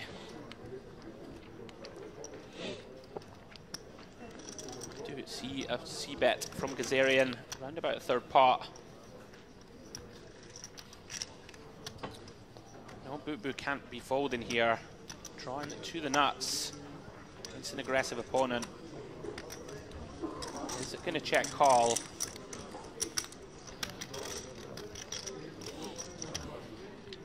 Oh, no. Oh my goodness, David. Action time. 8 of diamonds. Boot Boot drills the nuts. Gazarian also improving to top pair with an open-ender of his own. This could be extremely messy if Gazarian bets turn.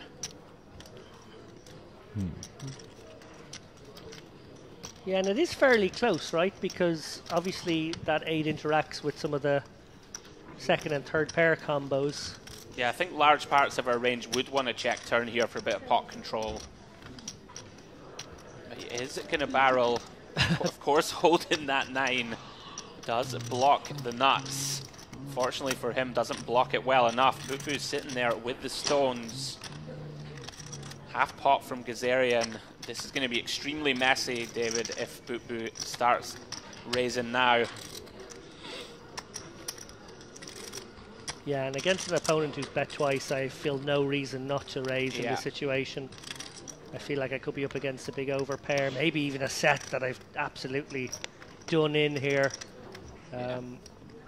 Absolutely, unblocking all of the pairs. Does decide to just call.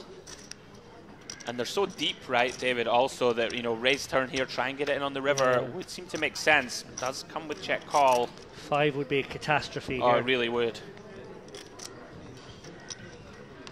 Jack of Hearts river, backdoor diamonds missing. Gazarian can get away here. Oh, he's just going to lead. 150.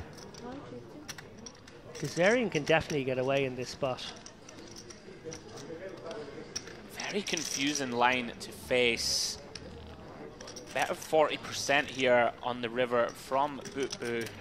You wanted to raise the turn, you change your mind. Very interesting comment there from Gazarian. Seems very aware of where he is, David, from what I've seen in the short time today. Where he is in hands. Correctly working out here that Bubu is lacking bluffs. Very much so. Can't think of too many hands that check call 2 and lead river here as a bluff, David. Really struggling to come up with them myself. Yeah, I think he can get away.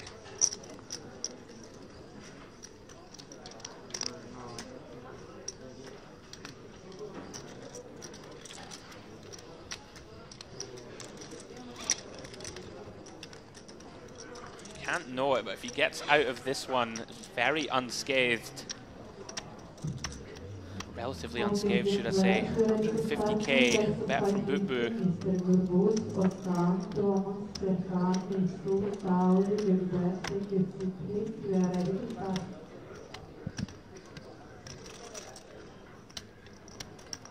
Very difficult combo to throw away though, David. Obviously we can see the cards, but we do block the 9-10, the sort of 5-9 suited that could check call from the big.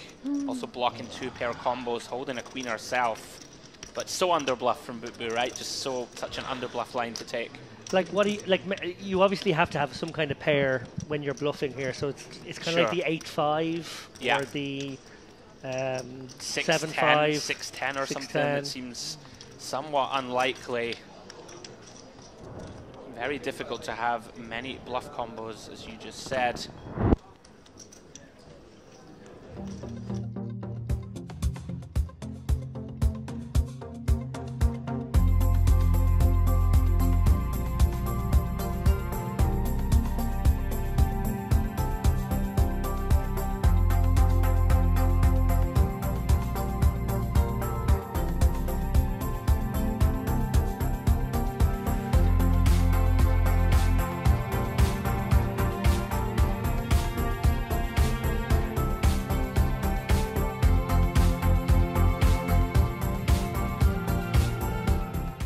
And welcome back to the Merritt Crystal Cove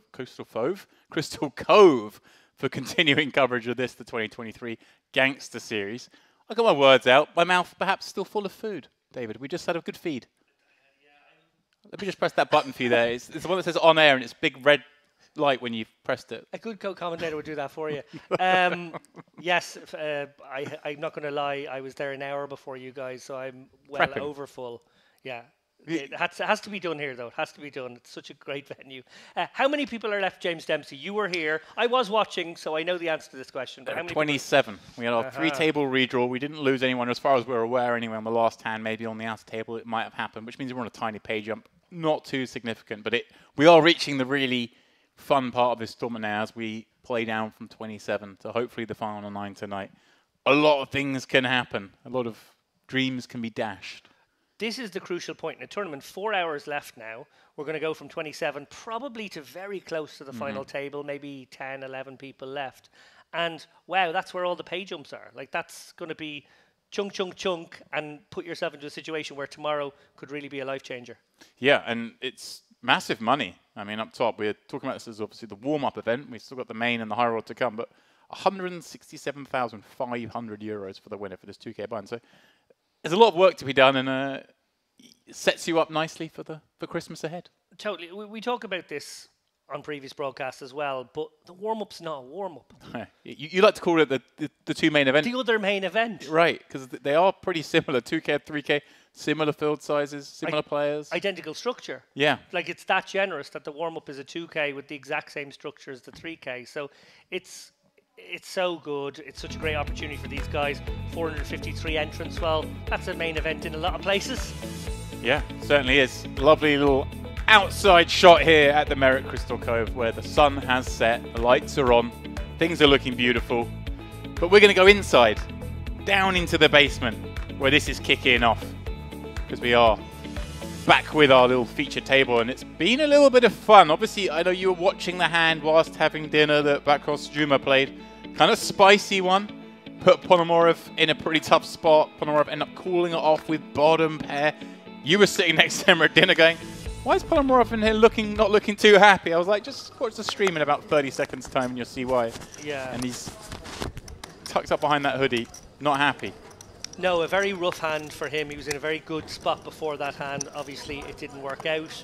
Blind v blind spots can often be that way. You know, they sort of, you end up with wider ranges. You end up in a sort of a more manu-y-manu dynamic. And there's personal history, we always know, especially in Merit where the players all do know each other. They're players. Juma, straight back at it, finds ace-king first hand back.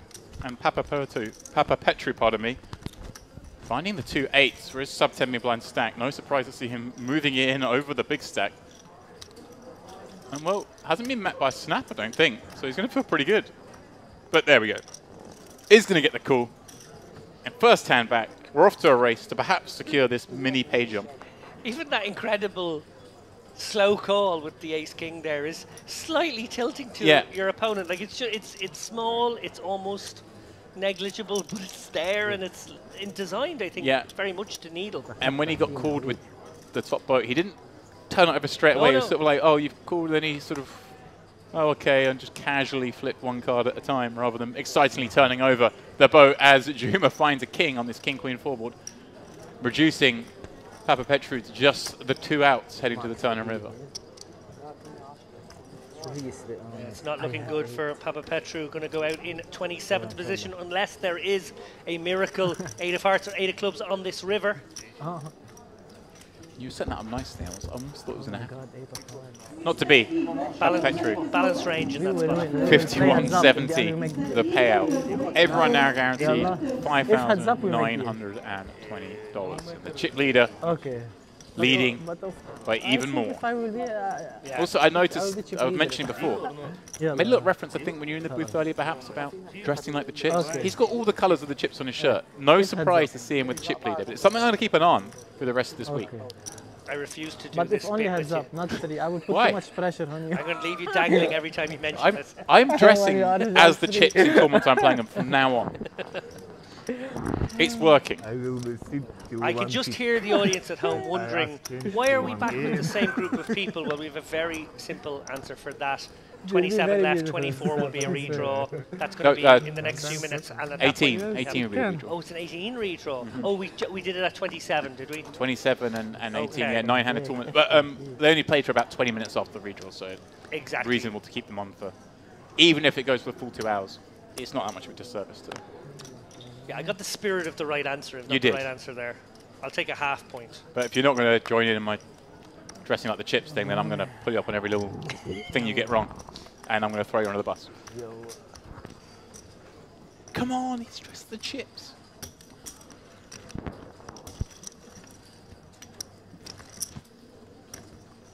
Another raise and take.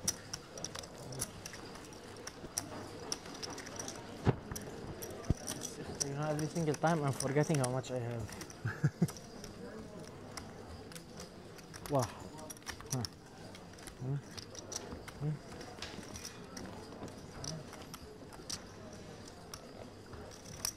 Pomerov still looking so dejected under that baseball cap. Sunglasses now off. Just looks fed up. Check your name on the screen. He didn't have a big dinner. Did he not? No. Couldn't eat? I Tough to swallow, was it? I don't know if he lost his appetite after that hand, but he had a very sort of controlled, sensible, small meal. I mean, that is actually the smart thing to do. You're playing poker, you've got another 4 hours play, you don't want a full belly and start to feel lethargic and your head's not working. A little snack whilst you're playing poker. I think a little snack each break to keep yourself going. I'd normally agree, but in that spot I would have comfort ate my way through the buffet after that hand. I have to say I was very upset at Andrew's performance, declaring more of a savoury guy. Me too, pal, but you can't turn down the desserts here at Merit. You've got to go over there and take one of them. Rude not to. They're beautiful, if nothing else. He's a newbie, James. We'll get him. He doesn't understand how this place works. I noticed they'd put in a whole extra slate of the Oreo desserts without realising that Ali's not here yet. But hopefully they'll hold for a week.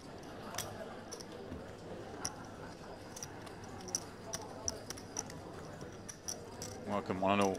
If you are just rejoining us after hopefully maybe you've had a little dinner break yourself. Set those alarms, come back to find myself and David still here. Covering this one.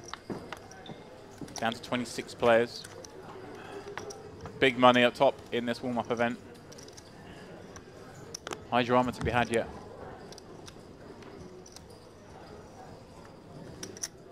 Gavorov. One of the biggest stacks, 2.2 million. I say one of the biggest stacks, but actually his sort of just over 50 big blinds is actually not that big, such as the structure of this tournament. There are so many chips in play. Little bit mean of GG not to give him a hoodie that fit him. Just going to put that out there. I'm having to wait for the camera to pan back around.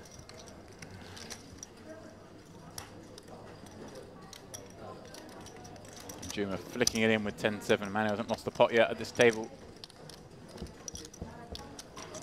Will that run come to an end now?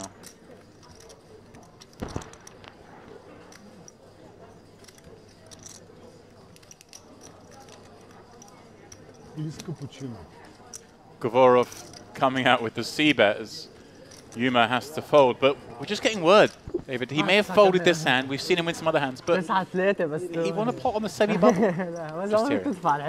Yeah, about an hour from the bubble. If we can get a close-up of Yuma's stack right now, if you look very closely at it, you can actually see chips that were previously... There they are there, yeah, right centre of your screen. Some of those chips, a couple of the red ones, the white ones, and a couple of blues, they used to be in the stack of one Milbudas. Well, there we go. He busted out our boy, our man, our hero. And look at him just relaxing back on that chair now. Probably looking over Milbudas with his headset on, having to work whilst he's just working his way down to 170k. We jest, of course.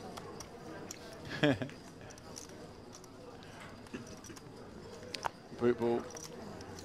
+1. Oh, I like this. We're getting some inside information from Milbudas, not just because of his experience in this room, but from today's action. He's played with a lot of these guys today, obviously on that bubble. Knows them already. But Merit should put him into every tournament. There we go. Just so that we can have a kind of an eye in the sky. But then we have to make sure that he plays well enough to get down to at least the bubble, though. Yeah, that's true. So Milbudas, if you do manage to get through, you've got to play conservatively. I don't know if that's in the repertoire. Gazarian, this isn't too conservative. Jack-7 suited. The man who early today was doing a lot of the front running, and I think you had him also doing some more of that as well after I left. But he is now short, down to just 15 blinds, trying to get one through here. And Ponomarev just going to defend with the ace-9. Interesting. I was going to say it's kind of a close one here. I think, yeah, it's just really close what to do. I think defending is absolutely fine. Certainly against someone like Gazarian, I would have been very tempted just to stick it in, to be honest. وين قعدت ماريا؟ Thought they called Picasso. هيديك تشبه علين.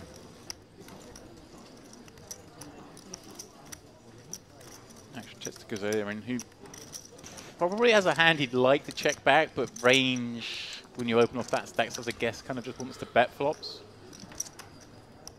Do we really want to start checking hands back in this spot? Well, you can almost never get raised, so I guess you can fire out a very small bet. That is what he does. And Ponomarev may have to be sticky once here. It's pretty ugly, but may feel like against someone like Gazarian, he has to. Maybe not. Maybe he lets this one go. It's tough, isn't it? You've got to give him your opponent basically a hand like just 2 unders, no interest to really want to fight this part. Not impossible, especially like you say against Gazarian. Maybe he's in there with just 6, 7 diamonds. So. Yeah, or a weaker ace, I guess, is the other hand Gazarian could have that you're doing okay against. But yeah, just very difficult spot to navigate, and I suppose that's the downside of the flat with ace-9 there.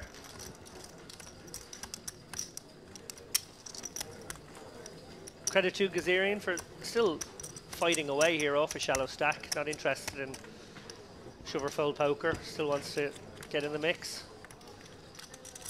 Creeping ICM factor now with 25 left. This is the cap I was mentioning earlier. It's also ship related. Whites and the blues. He's got the little red stripe on the arm. Oh, good dressed like the chips. He's doing it again. He's got a lot of chips. Look how many chips he's got. It's no coincidence. Dressed like the chips. That's my top tip. That's my move for 2024. Every poker tournament I play, I'm gonna call up ahead and be like, excuse me, whatever casino you are and whichever country you are, what colour are the chips in play? And then obviously as the colour ups go on, you change clothes through the tournament. You know, like day 1 you got to have the low denomination chips, and day 2, it's this is genius. I've got it figured out. Shkolukia with the Jack-10 suited now, going to open things up in the hijack. We keep trying to get that pronunciation after our little coaching session earlier. Shkolukia. I'll just go with Georgi.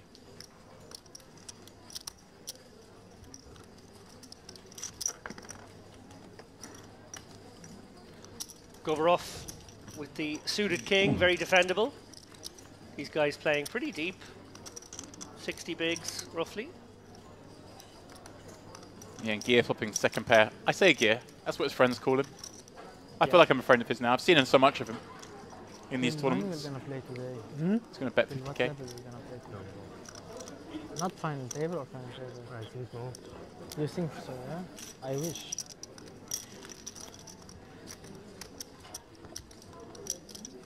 The players discussing whether they're going to get to the final today. It's going to be close. I think that's all a little shy, like you said. But you never know. The right players got the chips, start pushing the edges. Maybe a couple of medium stacks get it in when they might not normally. And could reach it. Stranger things have happened. Yeah, I had a little wager with Andrew earlier. Oh. We both had an independent guess at what we thought it would be. Andrew thought 14 left, I thought 12. Oh, Do you want in on that? Similar minds. Now, bear in mind, loser has to buy dinner here. Buy dinner here, yeah. Like, does the winner choose the restaurant? He doesn't know about the other restaurant. Okay.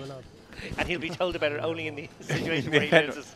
We're off to the Chinese or the Italian. Maybe we go to the Italian. Get a nice little bottle on the tab as well. There we go. I don't know why I'm just joining. I've just decided that I'm joining this dinner win. I'll just sit on the sidelines and go with the winner. Yeah. Why would I need to put skin in the game when I can just middle? And I don't mean taking 13 players as the middle.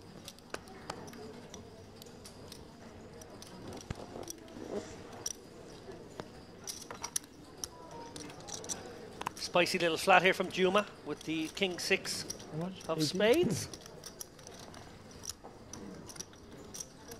Yeah, getting involved with that big stack against the other big stack. Yeah. Boot ball. Also coming along from the big blind, flopping top pair, in trouble. Gia with top pair, better kicker, and the betting lead. Juma catching a piece as well, but it is a coordinated board. He's got to be concerned when there's a c-bet on this texture. Having said all that, do you flatten open the king 6 to fold when you hit a 6? No, I don't think that is the plan, to be honest. A quarter of the chips in play are between these 3 players right now. Wow. It's pretty sick, actually. That's insane. And everyone with a piece and a potentially big pot brewing. That is actually insane, you're right. Quarter of the chips in the entire tournament lie in these 3 stacks, and they're playing the pot together.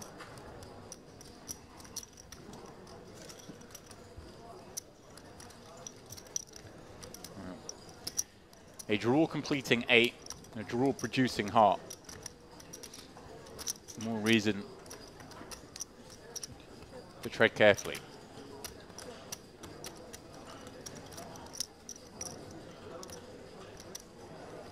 Oh, and he's going to go for it. Well, yeah, but I say tread carefully. This man kind of has to. He knows he's got the worst hand. Must know he's got the worst hand when it's gone. Betting an overcall. Wants to apply the pressure. Tricky enough for Shkulukia here.